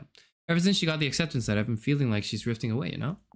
She's been spending a lot more time with Grace and Emma P. I just thought it was all in my head for a while. But then I found out from Rosie M that both of the Emmas, Grace and Noah, all went to a party at Mackenzie F's on the same night. They all told me they were busy studying for the Calc AB final. Oh, sweetie. Fuck him. That's what I say. Oh. Yikes. So, another important piece of information is, God, this is so embarrassing. I have a crush on Noah, and I knew it. Sorry. I thought MR was the best friend. I don't remember. I thought it was MP, but I think one of us is wrong, and it is probably me. Anyways, that's a thing. What? Whoa. I had no idea. I definitely didn't know that. Okay. You're a bad liar. So are you. I learned from the worst. Anyway, so the only person I told about the crush was Emma R, and she promised not to tell anybody. I didn't confront them about the party thing because I didn't want to start drama, so I just kept quiet and kept going about my business. Amanda sighs. And then one day invite everyone out to get nachos at the mall. After not texting me back for like 2 hours, even though none of them ever put their phones down for more than 60 seconds, they all say they're busy like simultaneously. So I tell them, never mind, I'll just eat nachos at home, right? We were out of chips and I really, really wanted nachos. Totally understandable. So I go to the mall anyway. I get to the food court and who do I see there but Grace, MP, Emma R, and Noah. All hanging out together and eating nachos without me. Sweetie, it's okay. Shit happens. What? It's better. I'm standing by the escalators watching them and I realize that Noah has his arms around Emma R.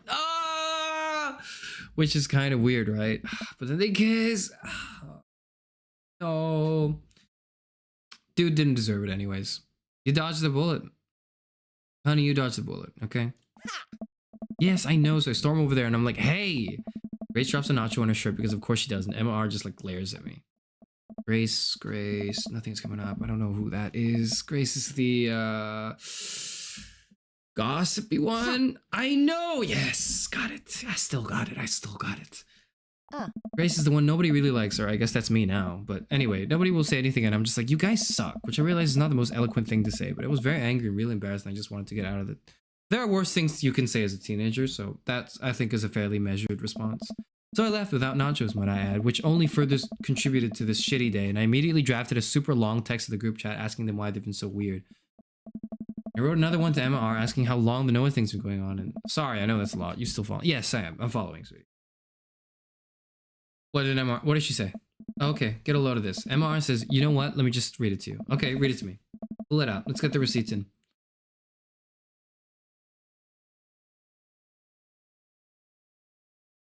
Amanda pulls out her phone and reads, word for word, an arduously long string of text messages.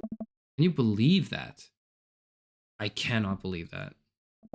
I care so much about Amanda's social life and mental well-being, but man, do I not understand what she's talking about. This is all beyond me, but I'm trying my hardest to be supportive. It's not too beyond me, I get it. They were dating in secret for like months. So I told her that she's being a really terrible friend, and she's like, well, if you think I'm so terrible, then just stop being my friend. And I was like, okay, and then she left me on red, and then... Wait, left me on red? What's that? Oh, like, she saw my message and didn't reply, and I know because there are read receipts. I don't know what read receipts are, but I'm just gonna nod and pretend like I understand. Gotcha. So while this is all happening, I'm talking to Emma P about how mad I am because she's at least being kind of reasonable, and then I'm venting to her about how pissed I am at everybody and stuff.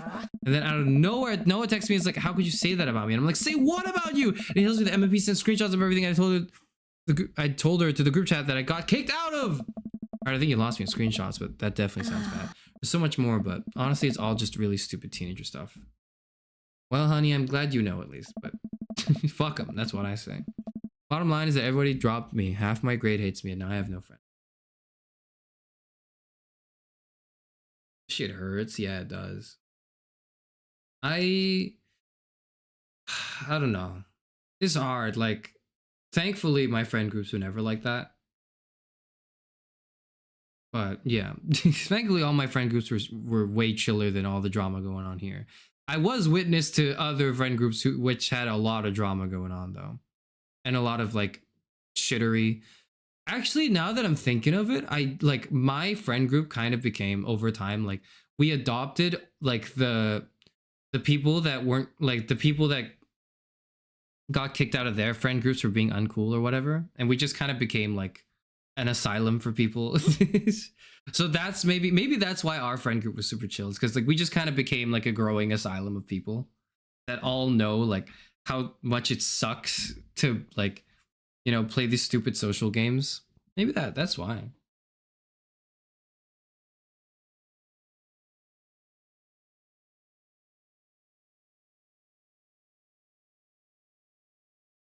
It saves lives. If you can help it, be the force of the world that can help change it, okay? Be the group that's willing to accept the other friend group refugees and just bond over the fact that you're all chill. Anyways, bottom line is that, and you're all kind of probably like, you're all probably kind of lame. Like that's the fact. The fact of the matter is you're not cool, but that's okay. Bottom line is that everybody dropped me. Half my grades hates me and now I have no friends. Amanda, I'm sorry. I almost expected it from everybody else, but Emma R's been there since mom died. I just can't believe she would just stab me in the back like that. Not even that mad that she's dating Noah. I'm just upset that she lied to me about it for so long. Amanda stabs at the remnants of her cake. Okay, I take it back. I'm kind of mad she's dating Noah. I mean, yeah, you should. Yes, you should be, girl. Like, what did I do wrong? Why did everyone just suddenly decide I'm not cool anymore? Why wasn't I enough? I don't understand. As mad as I am at everybody, like, I miss them, Dad. Amanda looks so dejected, I almost can't take it. What could I possibly say to help? Oh, no. Anyways, that's it. That's the whole sordid tale. Thanks for listening. Tune in next week for more hot gossip. Oh, I know it's pretty dumb. I mean, it's not dumb, though. Like, they're dumb. Like, the situation is not dumb. It is just caused by people being dumb. That's what I would say. No, it's a stupid thing to be upset over. I mean, like, I don't know. What the fuck else do you have going on to be upset over? You're like 17. You gotta be upset over taxes or the world, like the worldly events, and like, no, you gotta be upset with this stuff, and it's normal, sweetie. Like, it's fine. Amanda, your feelings are real. Don't ever be mad at yourself for having feelings. I guess. Unless you've secretly been a robot who's been approximating human feelings this whole time. Dad, if I was a robot, I would have transformed into a monster truck a long, long time ago. But seriously, I know you probably don't want advice, but I feel like it's my duty as a dad to bestow upon you a few nuggets of fatherly wisdom. High school sucks. Real friends, no friends. Yeah, real friends don't do that. When you get older, you start realizing the sort of people you want to associate yourself with. Do you really want to surround yourself with people who would do something like that to their friend? It takes a lot of work to find and maintain meaningful friendships. It took me a long time to figure that out myself, and I wish I'd learned it sooner. The other person isn't putting the effort in to show you how much they care. It's not worth it. You're not beholden to being their friend. Ultimately, I think this says way more about their character than it does about yours, because you're amazing. And if they can't see that, well, that's their problem. I'll keep that in mind. I look down at the table. Did we just eat that whole cake? Yes, we did just eat that whole cake. Well, good talk. Amanda gets up to go to her room. Before she closes her door, she turns around. Hey, Pops. Yep. Huh. Thank you. You're always welcome. Love you, Amanda. I love you too, Dad. Oh shit, they voiced that. They had that voiced. Gives you some irreparable trauma, and then 2 weeks later, you're so desperate to be friends again. They go, forgive me. You go, yeah. Man, don't do that. You guys, you gotta have self-respect. You gotta have that self-respect, man. It's hard, but you gotta say no.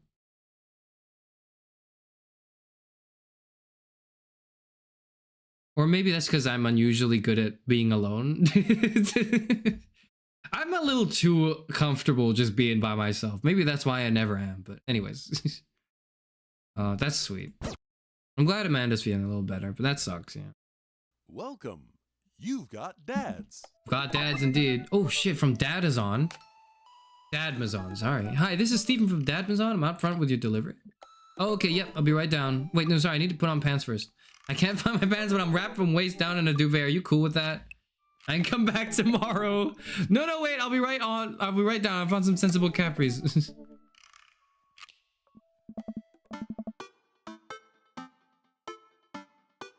Oh, I got a package. Wonder what it is. Oh, I bet it's that package of socks I ordered. I open up the box and start pulling the packing peanuts out. Man, these socks reek. Okay, that's definitely not socks.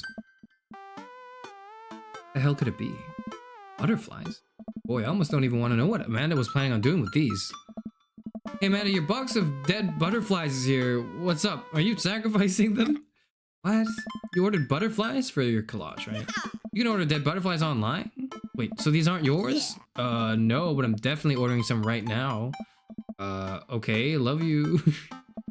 Take a look at the box again. Oh, this is addressed to Damien's house. Oh. Yeah, that makes a little more sense. A bit more sense, yeah.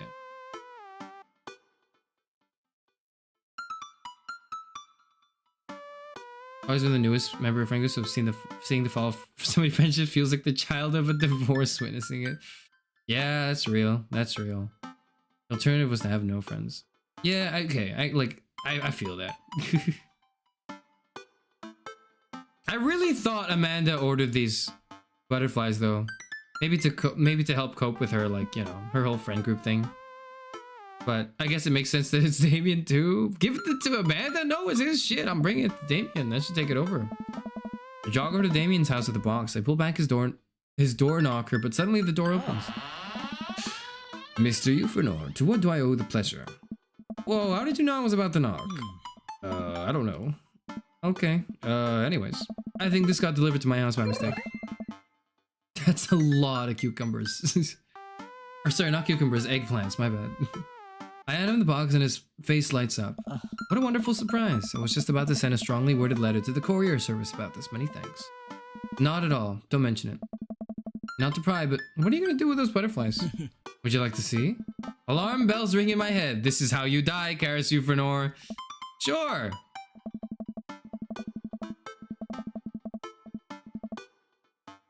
Damien leads me into his study, where he's set up some sort of workstation. Above his desk is a wall of pinned butterflies, moths, and beetles. Oh wow, that's really something, Damien. I'm quite proud of my little collection. You do all this by yourself? Of course. I find it rather relaxing. How do you? It's simple. Here, let me show you. These aren't ready quite yet, but they'll need some time to be rehydrated overnight, so they're easier to work with. I have some over here that are ready to pin. Damien takes a seat at his desk while I hover behind him. He picks up a little triangular paper package and snips off the edges. He pulls out an all-black butterfly and shows it to me. I'm rather excited about this one. It's a turquoise swallowtail. He gently opens the wings, spreading the butterfly out on the table.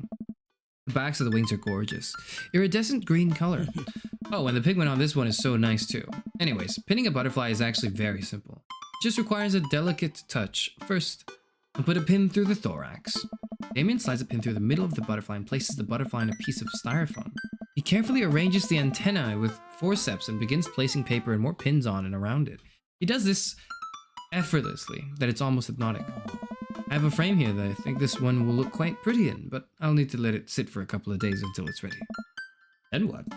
I remove all the pins and put it on display with the others. I take a closer look at Damien's collection. One with bright blue wings keeps drawing my eye. This one's so pretty. Damien takes it off the wall. Ah yes, this is a blue morpho. One of my favorites too. He hands a small frame to me. Here, I think this would look lovely in your home. Oh, I couldn't take this. I insist, believe me, I have more than enough. Thank you. If you ever have an interest in pinning some insects yourself, you know where to find me. Yeah, I think I'll leave that up to you. I feel like I'd probably break them in half with my butterfingers. Nonsense, you have beautiful steady hands. You would make a fine taxidermist. Am I blushing? Yeah, I am. Yeah, I would be. Damien walks me to the door and gives me a warm smile as I leave. You take care of yourself, Karis. Thanks for allowing me to share my odd little hobby with you. Welcome. You've got dads. He's basically like Aaron's wife. Oh, I see. That's interesting. I don't really follow Game Grumps lore that much, but I'm like tangentially aware of them. And also of JonTron, and then the whole thing happened, and now not so much.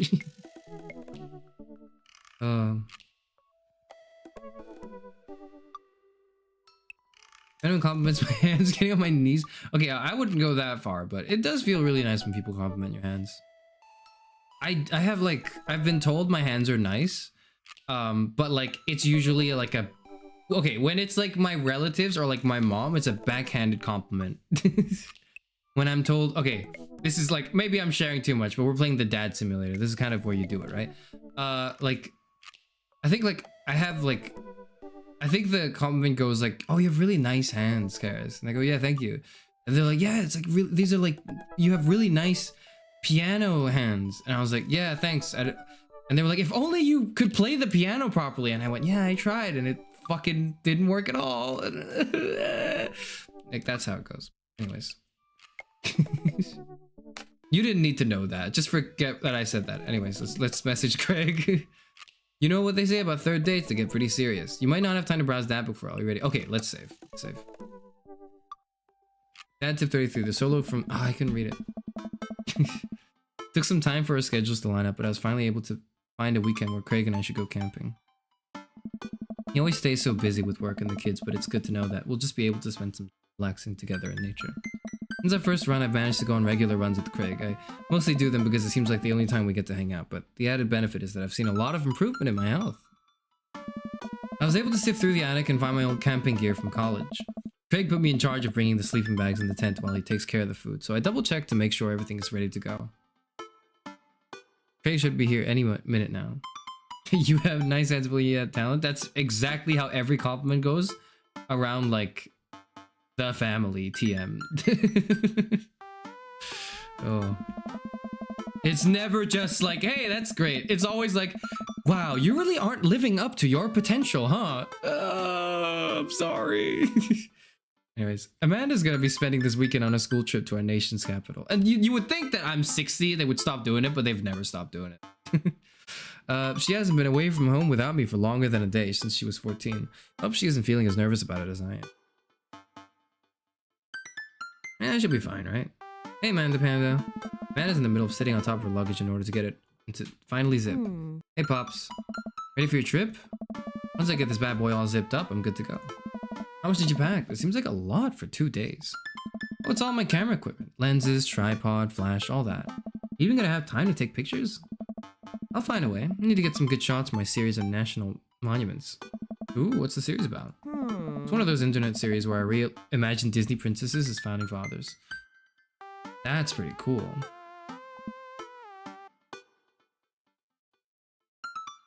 What? I'm kidding, nobody likes those. What? That's cool! That sounds cool! I'm taking portraits of my friends.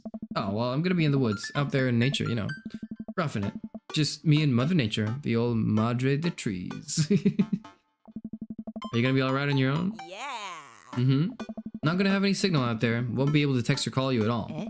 Oh, it's alright. I'll be able to survive a couple days without constant updates on who just got voted off of International Haunted House Hunters. Well, I'll miss you. And for the record, Bradley was pushed down a flight of ornate stairs by a ghost. They were really beautiful stairs. Amanda finishes zipping up the big suitcase and lugs it next to the door of her bedroom. She turns around and gives me a big hug. Relax, Dad, John. I'm a big kid now. I can take care of myself. Besides, I gotta share a room with Monica, Sanders, and 2 mom chaperones. The most trouble I could possibly get into is falling asleep with a tub of ice cream on me. Oh well, alright. Don't steal anything, okay? Since you asked nicely, fine, promise.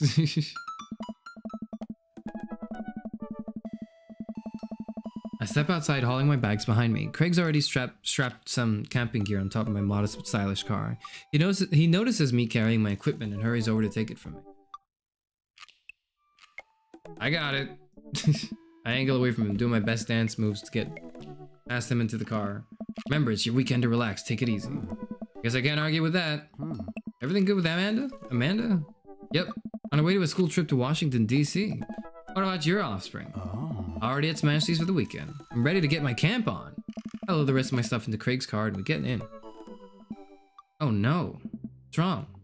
I think I left my juicer plugged in. We gotta go back. You worried that someone's gonna bring it to your house and cold press some carrots? No, it's just... Like, does it, like, take energy or something? Is it, like, are you worried about your bills? Let the juicer float away. Take all your worries and blend them into pulpy, good vibes. Craig takes a deep breath. Do we have anything to listen to? All I had at my place is a series of CDs that guide you through a thorough and intense calisthenics workout. Do you want to listen to those? No? We can listen to some of your music. Just kidding. Craig hands me a thick case filled with CDs. Take your pick. Thumb through page after page of kids sing-along CDs. Oh yeah, Twinkle Twinkle Little Star. It takes me back. Keep going. Get to the end of the case to find in the very last slot a blank CD with Craig's handwriting on it. DJ Cake Stand's Mega Mix Volume 1. Made it just for the trip. Think you'll like it. Pop the CD into the car stereo and it's like I'm immediately transported to our old dorm room. Hit after hit plays and soon enough we're both happily scream singing the lyrics to each song as we fly down the highway. This song was Carl's favorite. Carl, the third roommate! You brought that dog home one night and I couldn't pry you two apart. So we spent an entire semester fabricating a story about our foreign exchange student roommate who had a really bad cough that sounded exactly like a dog's bark. And then we had a room inspection. That Ari was so suspicious of us, but we could never prove anything. And Carl was just under a blanket. Bless that pup's courage under fire. Man, we did some dumb things back in college. The hours fly by as we belt out tunes in whatever non-existent key our voices register in. Soon enough, we're surrounded by untrue objectively. Like Craig would be able to hit every note perfectly. But anyways, soon enough, we're surrounded by lush trees and spectacular vistas of everything amazing that nature has to offer. Feels good to be back out here. Real good.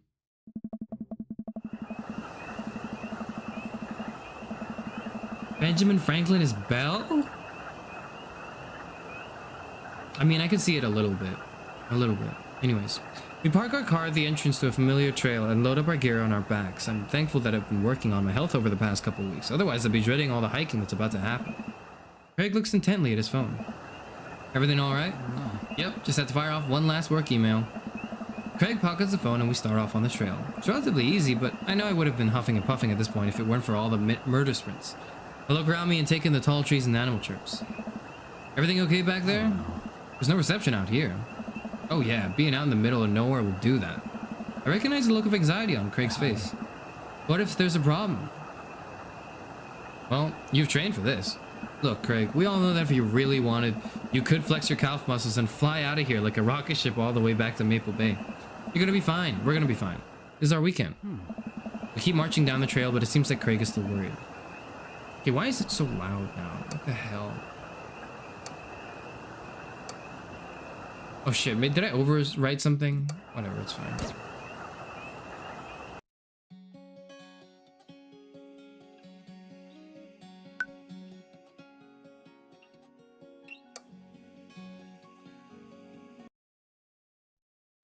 That's not what I wanted to press. That's not the button I wanted to do. Get out of here!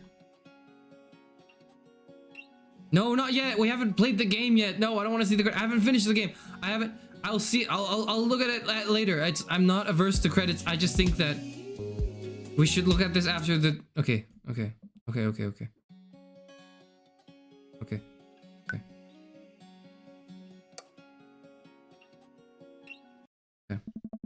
back. We keep marching down the trail, but it seems like Craig is still worried. After a bit, he stops in his tracks. Maybe we should go back. We could find another campground that gets a good cell reception. Craig, seriously, what's wrong?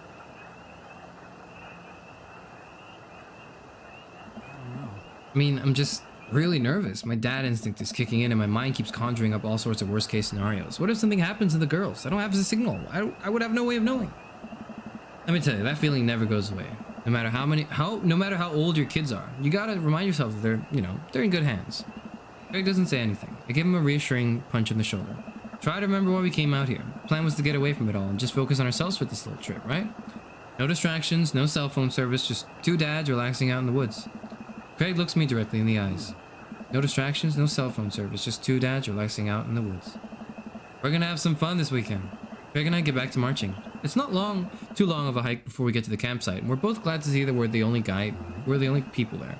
Only two people there. I've read guy people there, I don't know why. I can't believe you still have this tent.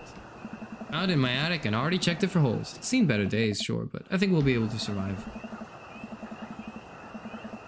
Dude, it's so loud, hold on.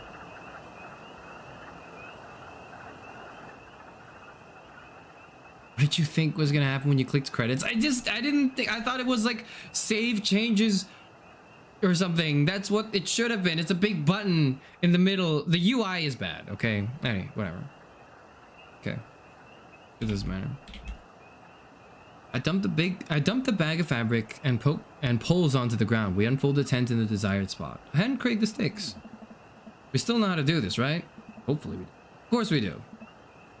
We do not. After 20 minutes of struggling like people in a bad infomercial, we somehow managed to build an upright structure that closely resembles what a tent would look like if you asked somebody to draw a picture of one with their eyes shut. I wouldn't put this up against a storm, but I think we'll be able to survive for a night. We set out a couple of chairs and our cooking equipment, admiring our handiwork. Bro, look at us go! Look upon the kingdom we have built. Upon this rock we shall grill our meats and drink our brews, for we hold dominion over this land. Barely. And look at our camping chairs, which we are going to sit on. So what's next on the camp extravaganza docket? Well, now that we have shelter settled, I think it's time for us to do some exploring. There's a waterfall a little bit up the way that I'm sure we could hike to. Let's get to hiking. Craig and I venture into the woods. We amble along, taking our time to chat and admire the wildlife. Craig reaches out an arm and stops me. Dude, does that look like what I think it looks like? Look over at where he's pointing. Oh my god, it does. That tree looks like a butt. I can't get over how detailed it is. Examine the butt tree further. The contour is perfect. It even has back dimples. I thought we were gonna have a great time camping, but this makes it even better. Craig holds back a snicker. I aspire to have every hike to be as good as this one. I'm snickering too now. Let us analyze this tree further. Craig and I share a huge belly laugh at our awful jokes. Best thing about this is that there's no daughters here to tell us our jokes are bad. We high five. Craig and I hit the trail again. It's been a long time since we've been out here, but everything seems more or less familiar. We point out old landmarks that we remember back from our college days. I think we're getting close now. Check it out. There's a clearing up ahead, and as we get closer, I can hear water running. Cresting over a hill, Craig and I are greeted by a wide clearing surrounded by trees. In front of us is a beautiful waterfall spilling into a large body of water that runs into a river. Mouths agape with the genuine beauty of the place, we go to investigate. The old waterfall. It's gorgeous. Nature is so rad. Peering further, we get an idea of how deep the pool is. Think we should jump off of it like the old days? Ha, this old dad is happy here on dry land. Looks like you could climb right up over there. We didn't even bring swimming trunks. What are you talking about? Craig immediately begins taking his clothes off.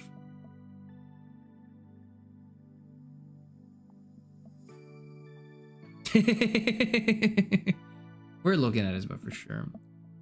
I can't help but sneak a peek. That is a good butt. Craig turns around suddenly. He catches me looking. I do a lot of glute workouts. That you do. I immediately turn away, blushing. You coming or what? I guess I am. Oh, I don't know about this dude. He's already making his way over to the waterfall by the time I finish my sentence. When he realizes I'm not right behind him, he turns around and rolls his eyes. We lived together for years and I've seen your ass more times than I can count. It's no big deal. Let's put on a show. The clothes are coming off, then it's someone's birthday. Craig gives me the wolf whistle.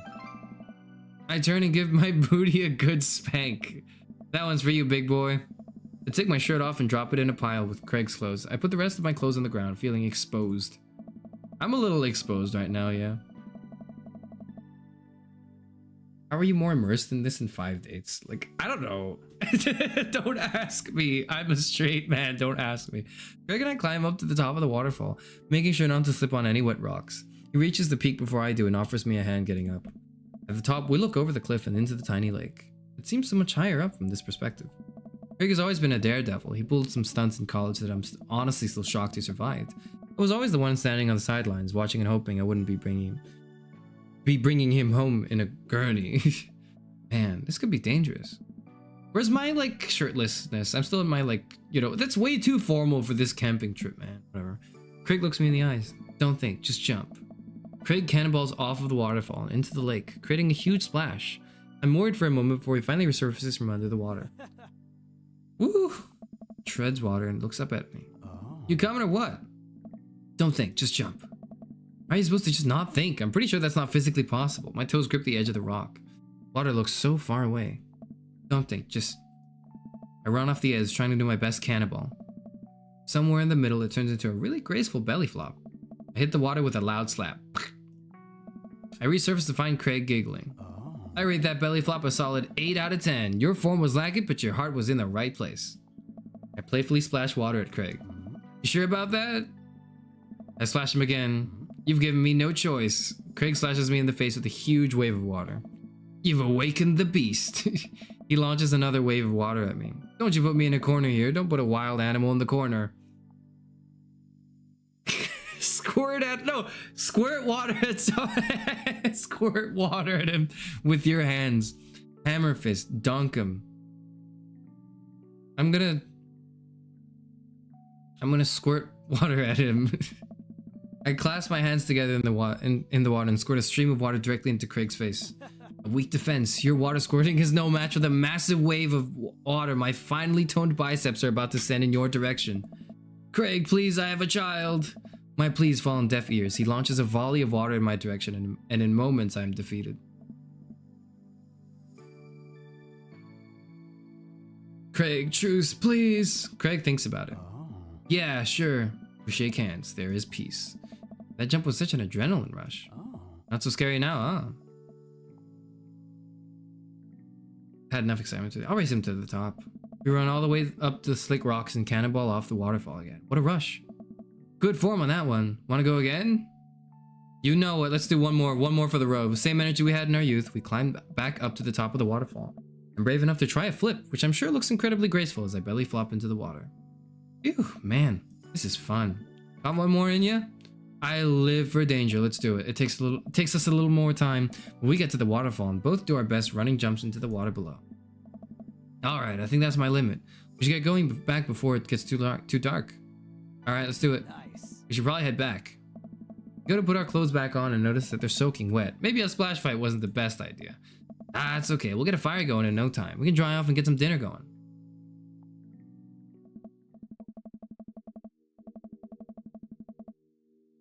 Sopping wet, we hike back to the camp and unpack everything we need for dinner. Craig pulls out a couple of steaks and some chopped potatoes in a tin foil. Nice. You ready for a feast? Hey man, take a seat. The Craig train is pulling into the relaxation station and I'm your conductor. Let me cook for you.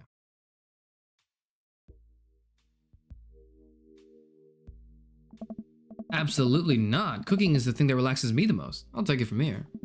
Craig cooks now? I remember how his entire sophomore year diet consisted of microwavable mac and cheese, but not microwaved, and I have trouble believing the thing he just said. At least let me start the fire. Sure, let me just grab my matches. Craig reaches into his backpack. He rummages around in his bag, pulling things out and checking every pocket. Uh-oh. I know I packed it. Craig checks another bag and still can't find it. My stomach grumbles and now I'm more acutely aware of how cold and wet I am. We really need to get a fire started. Okay, well, it's not the end of the world. Gosh, I'm so stupid. I could have sworn I packed it. I'm sorry, dude. Don't be, man. We can figure this out. Start a fire. We can start a fire. Sorry, I'm like I'm a little dazed into this.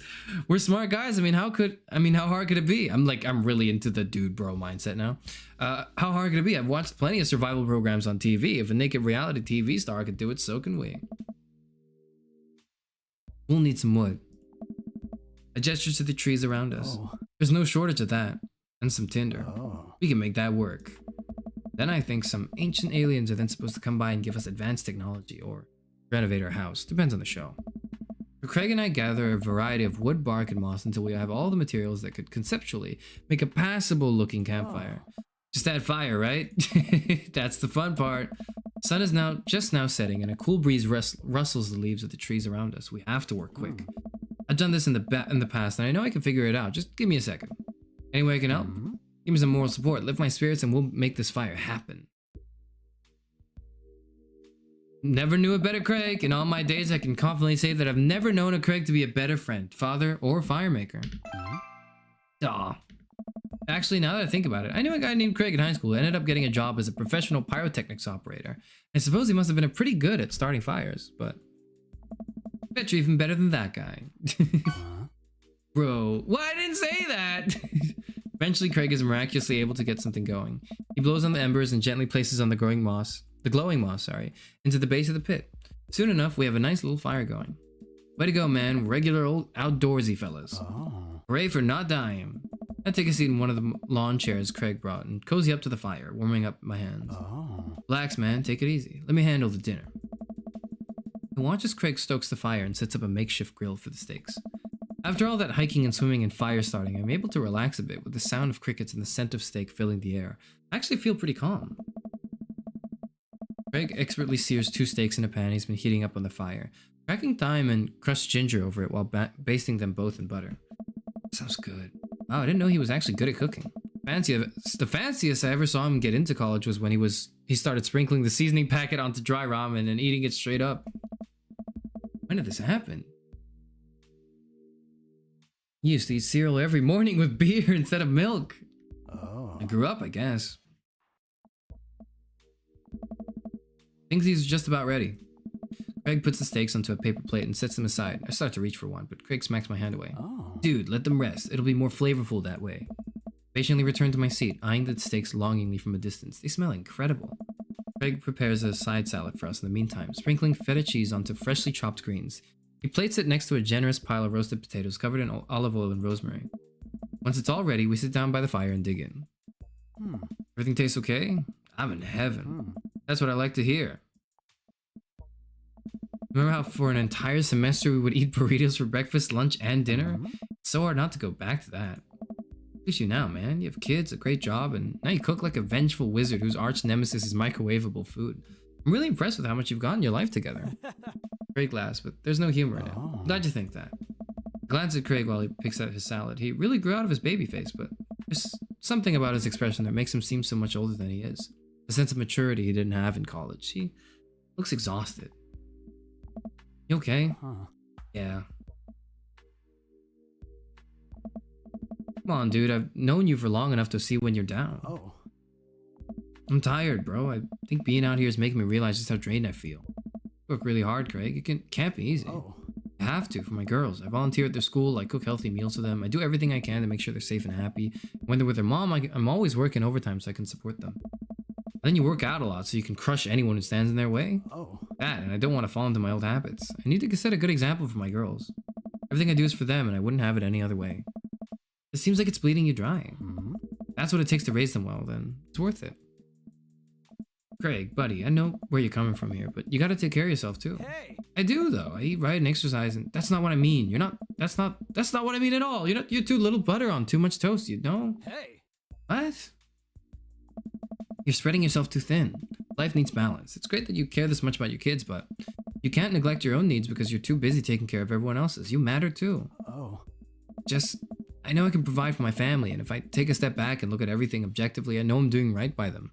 I don't know. But I can't explain it, man. There's always that voice in the back of my head telling me that I need to do more. It's like it's never enough for me. Every time I try to relax, that voice keeps telling me I don't deserve it. To be honest, I feel guilty about being out here.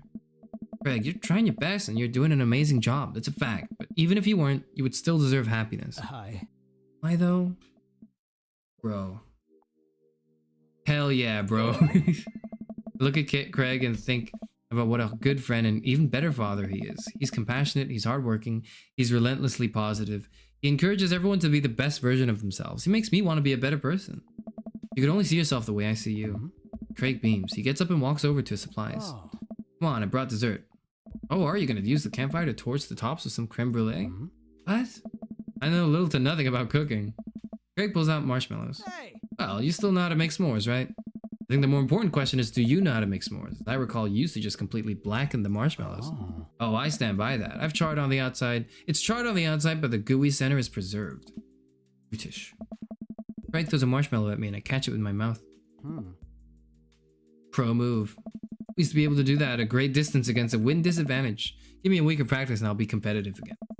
Craig and I sit in the warm glow of the campfire, watching embers float up towards the sky. The stars are so much brighter out here. Yeah, I miss this, Karis. Me too. We stay here until it gets late, half remembering stories from college. We watch as the fire dies, and eventually clamber into the tent. We crawl into the tent and I unfurl my sleeping bag. Alright, here it comes. Wait, where's the other sleeping bag? I look around for a second. Oh, damn, I must have left it at home. It's all yours, dude. I'm sorry, I'll just curl up over here.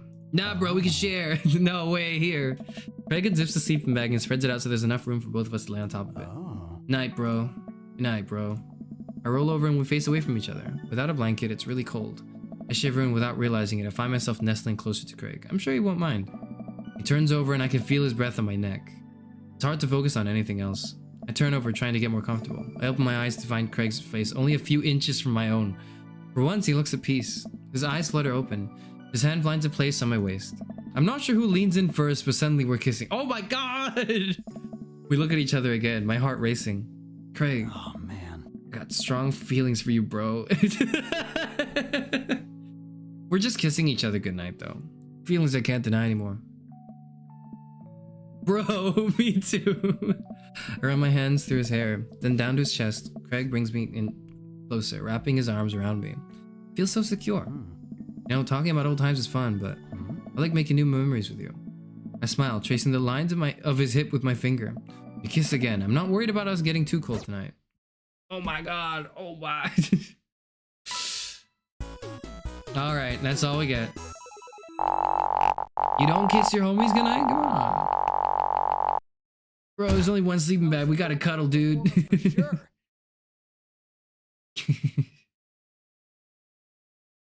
Yeah, you're just homies like that, you know? Max baby, little low on handyman though, but dad's not as well in sports and camping and slash, but we got pretty good on baby. Achievement unlocked, keg stand champion. Ooh, I think everything finally set up. Amanda should be here any minute now. I think that's her car in the driveway. Okay, gotta act natural. Be cool, Karis, be cool. Amanda walks through the door with a suspicious look on her face. Hey, Dad. Off to a good start. Something fishy? Rats. Sorry, sweetie, it's the feds. That life of crime is finally catching up to you. Tried to send him in a different direction, but even I'm no match for the power and funding of the US government. Ugh. Aren't we all? Well, if they think they're gonna take me alive, they got another thing coming. I'm kidding, you're right. I have a little surprise for you. Ugh.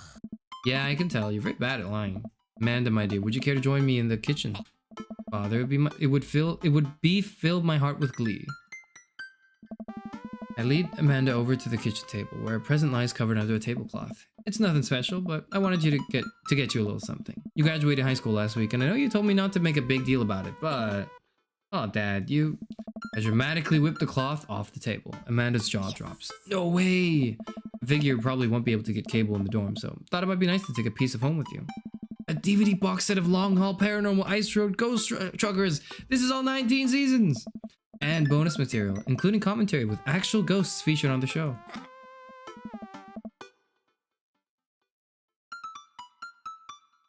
Dad, I love this, thank you. It gives me a big hug. I'm glad you like it. Hey, you wanna hang out with me in the backyard for a bit? Toss the old pigskin or something? Huh. Totally. Follow Amanda to the backyard. Back door. What? All of the dads are here. That is a huge surprise. That's a lot of dads. That's a lot of dads. Told me not to you told me not to make a big deal, but you seem to have forgotten that my entire mission in life is to make a big deal out of your accomplishments. So, consider this your graduation party. Surprise! Dad, everyone's here. Well, yeah, everyone wanted to come and support you. Yeah. Is that a mac and cheese bar? Sure is, fully customizable, down to the type of mac. And there's an ice cream cake. Good kind with the crunchies in the middle. Yeah. I don't know what to say. Don't say anything, just go have fun with your pals, alright? So proud of you, Amanda. Amanda smiles and runs to her friends. I should make the rounds and make sure everyone's having a good time. But first, mac and cheese.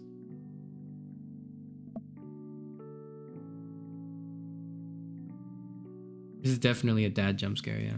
Karis, Ryan, you made it. Don't pass up on good mac. What do you think of the party? Not bad. Just not bad? Yeah, it's not bad.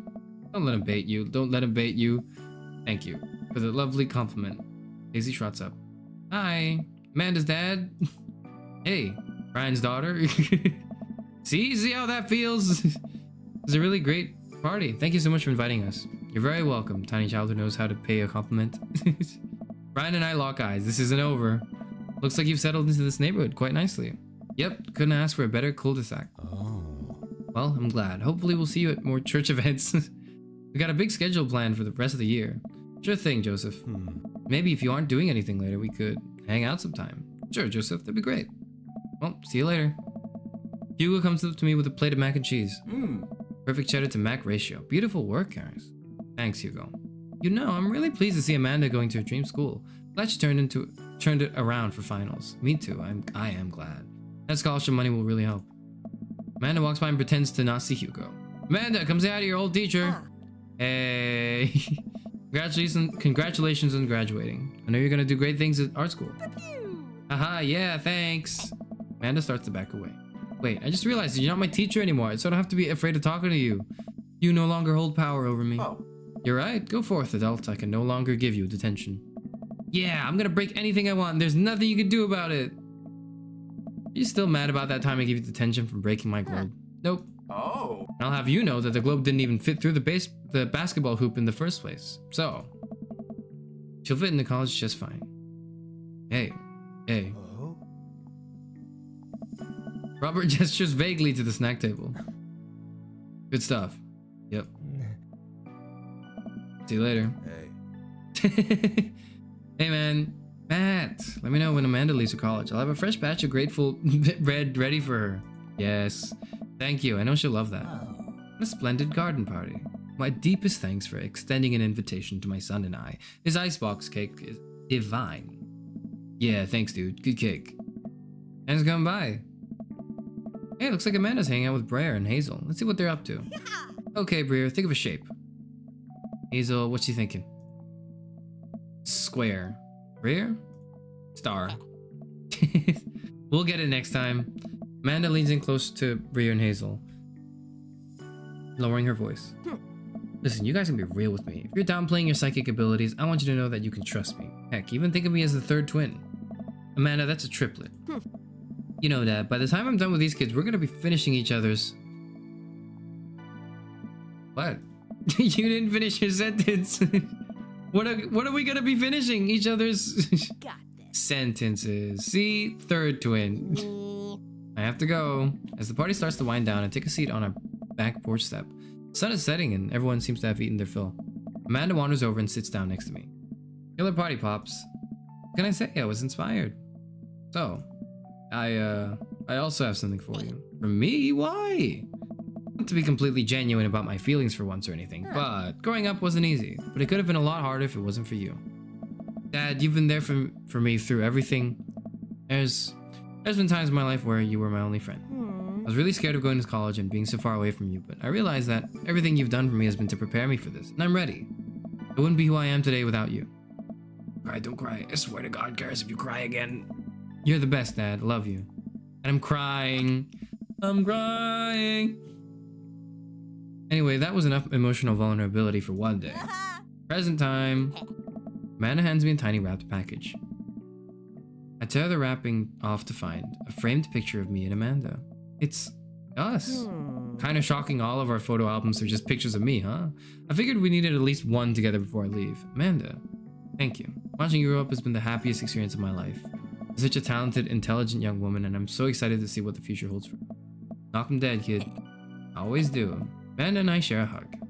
It's only the beginning, Pops. Plenty more memories for us down the road. Memories to make and stuff to break, right? Oh, I'm gonna break so much stuff. Intentionally and unintentionally. You're probably gonna have to pay for most of it. It would be my honor. Amanda hops up. Looks like someone's been waiting to talk to you. I glance over to the back of the yard where Craig is sitting on a bench beneath a cherry blossom tree. He smiles at me. I'll leave you to it. Me and the Emmas are gonna go get ice cream. Love you, Pops. Amanda runs off to join her friends. Oh, so you can do up to 2 dates with like all the dads. And it's all like kind of like you're really just hanging out. It really is the third one that kind of turns a bit romantic, I guess, or like really intimate, I suppose. Which is like, yeah, I can see that. That's good. I take a seat next to Craig as the last guests make their way out of the party. Bro. Reminds me of the parties we used to throw. Fury keg stands, of course. Probably for the best. I don't want to get my hip replaced after a party trick goes wrong. Oh. She and the Emmas made up? I don't think that's the case. I don't think that's the case. We can leave keg stands in the past. Nice. Oh. I'm taking this weekend to relax. This party was my first stop out of the express train from the relaxation station. Next stop is Napville. Pull into the carriage concourse. I'd like to book a ticket to Napville as well. Might have to meet you halfway at eating food directly off of your own stomach town. We both giggle, but man, do I want to just pour some chips on my belly while I hang out in a hammock. Craig, I'm glad you're making time for yourself. Me too. Stress is a funny thing, dude. I didn't realize how overworked I was until we got away from the city. It's honestly just as destructive as binge drinking every night and eating burritos off of the floor. I guess we need to get out of the city more often then. Oh. Craig kicks his legs over the side of the bench and leans onto me, lying down on my lap. I run my fingers through his hair. You're looking for balance. I admire that. I'm trying to not feel guilty about doing things for myself. Oh. It's a process. And it's gonna take some time to figure it out. Might need your help, bro. Craig, I'll be your bro till the day I die. And if being your bro means forcing you to take care of yourself, then I'll happily oblige. Oh. Craig looks up at me, smiling. Oh. Bro, that means so much to me. Craig sits up and pulls me into a kiss. Bro, we both laugh. Oh. We're just kissing our homies goodnight. That's what we're doing. You and me, we're gonna be all right.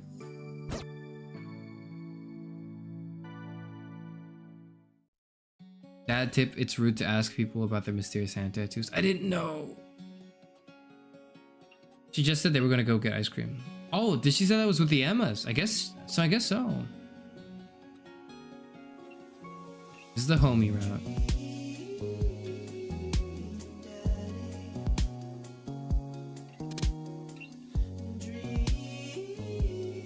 Aaron was Joseph, yep.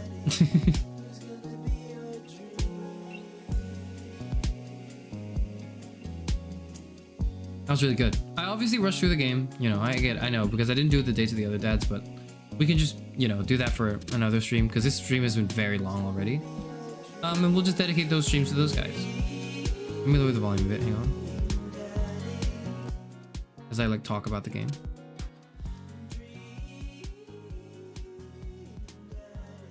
It's surprisingly good. I think there was a perfect balance of them being kind of aware of, like, this is like sort of atypical as like a dad, like as a dating sim concept, even back then, which was like what, 2018? When did they make this game? Let me check. 2017. This came out in 2017. That's 8 years ago. This game came out 8 years ago. Okay. Anyways, but I think like, yeah, especially considering it was 8 years ago, this was not, you know, the typical genre entry, and I think it manages to balance that like subversive, oh wow, haha, it's like, you know, we're all like, the premise is you're dating dads and you are also a dad and you're all dads and there's dad jokes and all that, and they play with that enough to like, at first you're like, oh god, this is gonna be a whole game, and then, you know, a little bit later you're like, of course it's gonna be the whole game, hell yeah it is. And like it's a really good energy. Like it feels good. It feels so good to play the game, I feel. That's not really a criticism, I would say, but more just like, if I had to compare it to the other dating sims I've played recently, and I'm right off the heels of like, you know, something that was 14 hours long. So forgive me, right, for picking it apart. But and I haven't played the other routes, so I'll play the other routes for sure. Oh, that's great. Well, I don't know. I look a little awkward there. I do not look right at all. I don't look right at all. That's so weird, man. I don't like the way I look. And I really cannot take photos, huh? But like,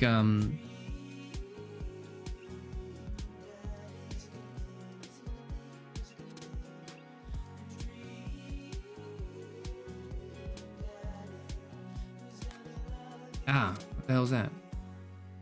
Oh, yo, we got an NCG with Craig. That's cool. That's awesome. That's great art.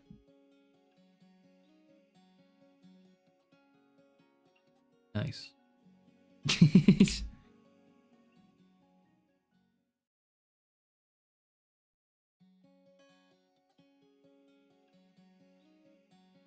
Guess we'll just let this play now. So there's 6 dads. 1, 2, 3, 4, 5, 6, 7 dads. There's 7 dads in this game you can date. Had Rector's cut. Yeah, I think they balance the humor really well with how genuine it is and how like thoughtful it is of, you know, the single dad experience. Like it's not just haha, we're all dads, but it's kind of also like an interesting, and in my opinion, surprisingly nuanced considering the length of the game, look into what that life is like. And it does fulfill that fantasy. It puts you in that, like, you know, you're in a neighborhood with a huge, super supportive network. It helps that all the dads are, you know, incredibly attractive, right? But also they don't look the same. There's a variety in body sizes. There's a variety in the way they look. There's variety in the men here, which is like, but they're also, you know, like, I don't think they're all conventionally attractive. I would say that Craig is like the one I went for, but like, they are all like, I don't know, like, I really like the art of this game. I don't know how to explain it though, beyond just, I think it's really well done. And also they're all attractive without looking the same. That's what I'll say. Humor in this game is a little millennial coded, but it's charming enough, and there was clearly such a huge amount of love poured into this game. It is. And I will say, like, maybe I'm just thinking of it in a different way, in like a meta level. The millennial humor of the game is the dad humor of the writers, because they're dads too. So it feels like I'm like, this isn't like, it feels like this was made by dads and for dads, you know what I mean? And when I'm playing it, I'm like, yeah, I can feel the dad energy from the way this script works, from the way this whole thing goes, because, you know, it was done by dads.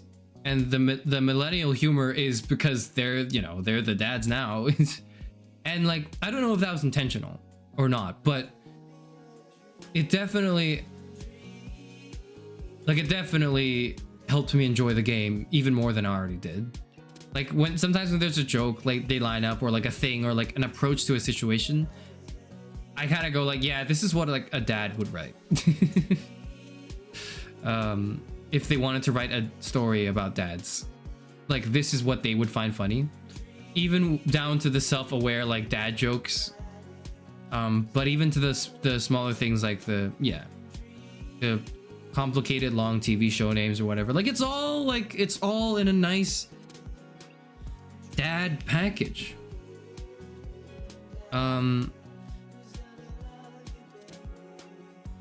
Yeah, those are my thoughts, I guess, on it so far. I really enjoyed the game. I thought it was really good, and it was definitely much more uplifting than I thought it would be. Like, I thought it'd be fun, and like, I thought it'd be funny, and I thought it'd be, you know, you would get to the end, it would get a little steamy, right? But I didn't expect it to also be so uplifting. And part of that is because of Amanda. Amanda's a great character. I loved kind of having that small experience of raising the kid, or rather, really not really raising the kid, but being able to witness how and be proud of the kid I have raised, which is pretty cool. Like, she's a great kid. And it does make you feel, this game really makes you feel like a dad, you know? Like, this game really makes you feel like, man, everything in my life revolves around my kids, and I hope my kids do, like, get the best thing ever, and I'm worried about them, and sometimes they're not going to text me back, and they're going to go out and really late into the night, and then, like, I'm going to be worried sick, and we need to, you know, I need to give her a stern talking about this, but at the end of the day, you know, and she'll have, you know, troubles. She'll have girl troubles. She'll have like friend group drama, all that, which I will not understand because I'm way too old, but I can be there and listen, right? And I can be there and help, in however way I can. And like, it's crazy that they got me hooked on the dads, but more than that, honestly, they got me hooked on the kid. Like, I feel so fulfilled, like, looking after the kid, man. Love how realistically awkward they can be. It was charming. It definitely was, yeah, for sure. Would love to watch you do another route. I would, like, I'll do another route, like, sometime. I don't know. This is the thing with this game, and with some of the games I've played and some of the games I'll go forward with as well, like the next few, is if I don't finish them all in one day or one stream, it's because I'm an idiot and I thought I could initially when I planned them. Unfortunately, because a lot of the stuff I planned for this month, well, last month, was supposed to take place over a month, but now we kind of have 2 weeks to cram everything in, 2.5 weeks, I guess, which sucks, but you live and you learn, I guess. So I'm sorry if the games are a bit rushed in general, and specifically for this, I'm sorry if you wanted me to see all the other dads and I kind of just played one dad pretty much. But know that I'll revisit in the future, and More importantly, in the future, for future events and streams, it's not going to be this rushed, and I'm not just going to start games and, you know, not finish them. Basically, I get how that would be frustrating. For example, if like this wasn't your favorite dad and you kind of wanted me to watch wanted to watch me play a different dad, and then, you know, I haven't left to that yet. Also really like how they're not just dates, like you're also a dad. Dude, it's so refreshing, and also like it I don't know, it's good. It feels so nice hanging out as a dad with other dads. It hits, man. I feel it. You know, coaching the kids in the field. Like, I'm 60 years old, you know? I can relate to this stuff. Now this is stuff I can relate to. All the other stuff for the youths, it's like maybe I could relate to it, but I felt like it was a bit beyond my years. But now that I'm 60, like, this shit hits, man. I'd love to just chill with a dad. Just chill with other dads and their kids. And just, like, you know, look after them in the swing set. Go around. You know. Be cringe. With other dads and, like, laugh knowing that we know that we're being cringe and embarrassing the kids. It's, like, fun, man. But yeah. Focus and spend an impressive amount of time streaming, so I don't think it's rushed. It's good. It's good that you feel that. I tried to make it feel that way, but yeah. Oh, I don't know. It's surprisingly, like, I didn't expect this of the game. I expected this to kind of be like a DILF dating sim. That's what I expected this. I thought this would be like, okay, you meet a bunch of DILFs and then that's it. That's the whole thing. It's like they've got a kid and it's more about the aesthetic, and then you just, you know, you get with the dad is what I thought. But no, it's like, no, you're involved in their lives, in the neighborhood. You're hanging out with them. You're doing stuff together. You're hanging out with the kids. You're hanging out with the other dads too. It's not just like, you know, you're hanging out with one dad. You're hanging out with all the dads. It's great. You getting father fever? Well, we'll see what I have streamed lined up for. We'll see what I have lined up for tomorrow's stream. You did read a good 200 words. I did, at least 200. But yeah, like, I guess I'll leave it to this because it has been 5 hours. Thanks everyone for joining. I enjoy dad dating sim. I really did. I look forward to playing the other routes in the future, but for now I think we'll stick to this. Tomorrow we're gonna play Volcano Princess. So now that we've had experience dating other dads, watching them raise their well-adjusted kids, and then also raising our own kid, or at least like seeing how seeing the fruits of our labor of raising our kid, we're gonna actually raise our kid tomorrow. That's what we're doing tomorrow. We're raising our kid. We're playing Volcano Princess, and the goal of the game of Volcano Princess is to raise a kid. I think you start from like literally when they're an infant, and then you make choices in their life, in her life as a parent, and she grows up to be like a billion combination of things, and you have to like, and your actions in the game determine that. So that's what we're doing tomorrow. Don't think we'll be reading Plato this month. Yeah, maybe next week. Maybe we'll read Plato after we do all the games. I wanted to interlace in between, but you know, that was before I realized that the February event would have to be delayed to March, but it is what it is.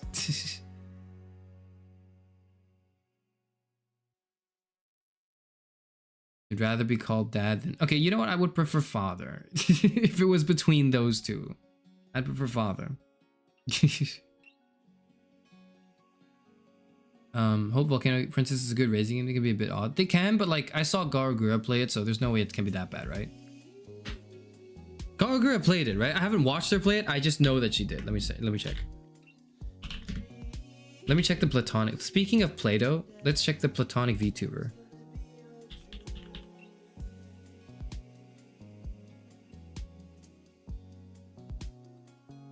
Yeah. She did. Yeah, she did. So it can't be that bad if the platonic VTuber has played it.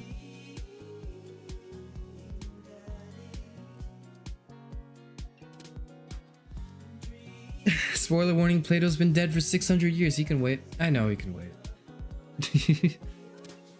Let's hope our kid doesn't end up an angsty, rebellious teen like Hugo's son. That's one of the greatest fears in my life. I keep, like... is if I have to deal with like Hugo's kid, man. Fuck. Oh no. Sorry, I just thought about it. I just thought about Hugo's kid. I was like, oh fuck. Imagine if I had to deal with that every day. I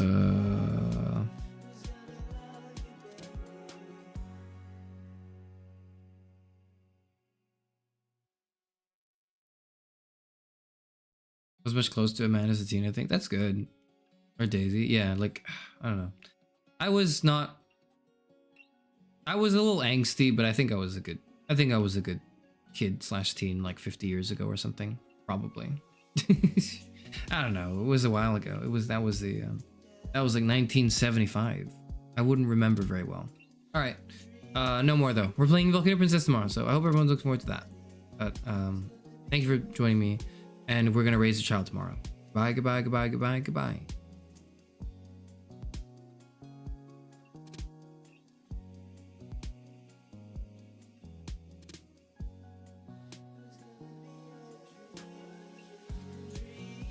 I just want to say I'm so exhausted.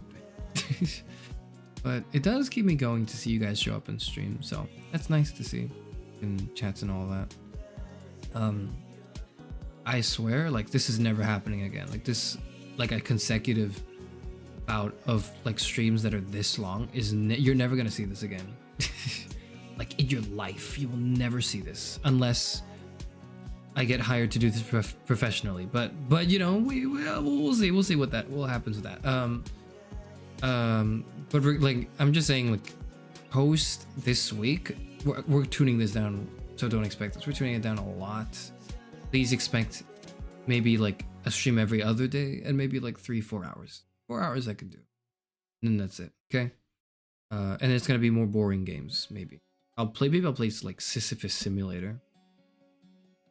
Oh, who am I kidding? I'm definitely playing Sisyphus Simulator next week or the week after, or at least when I finally put all the pieces together for like a themed stream, or a themed week, or like arc where it's like the absurdism arc.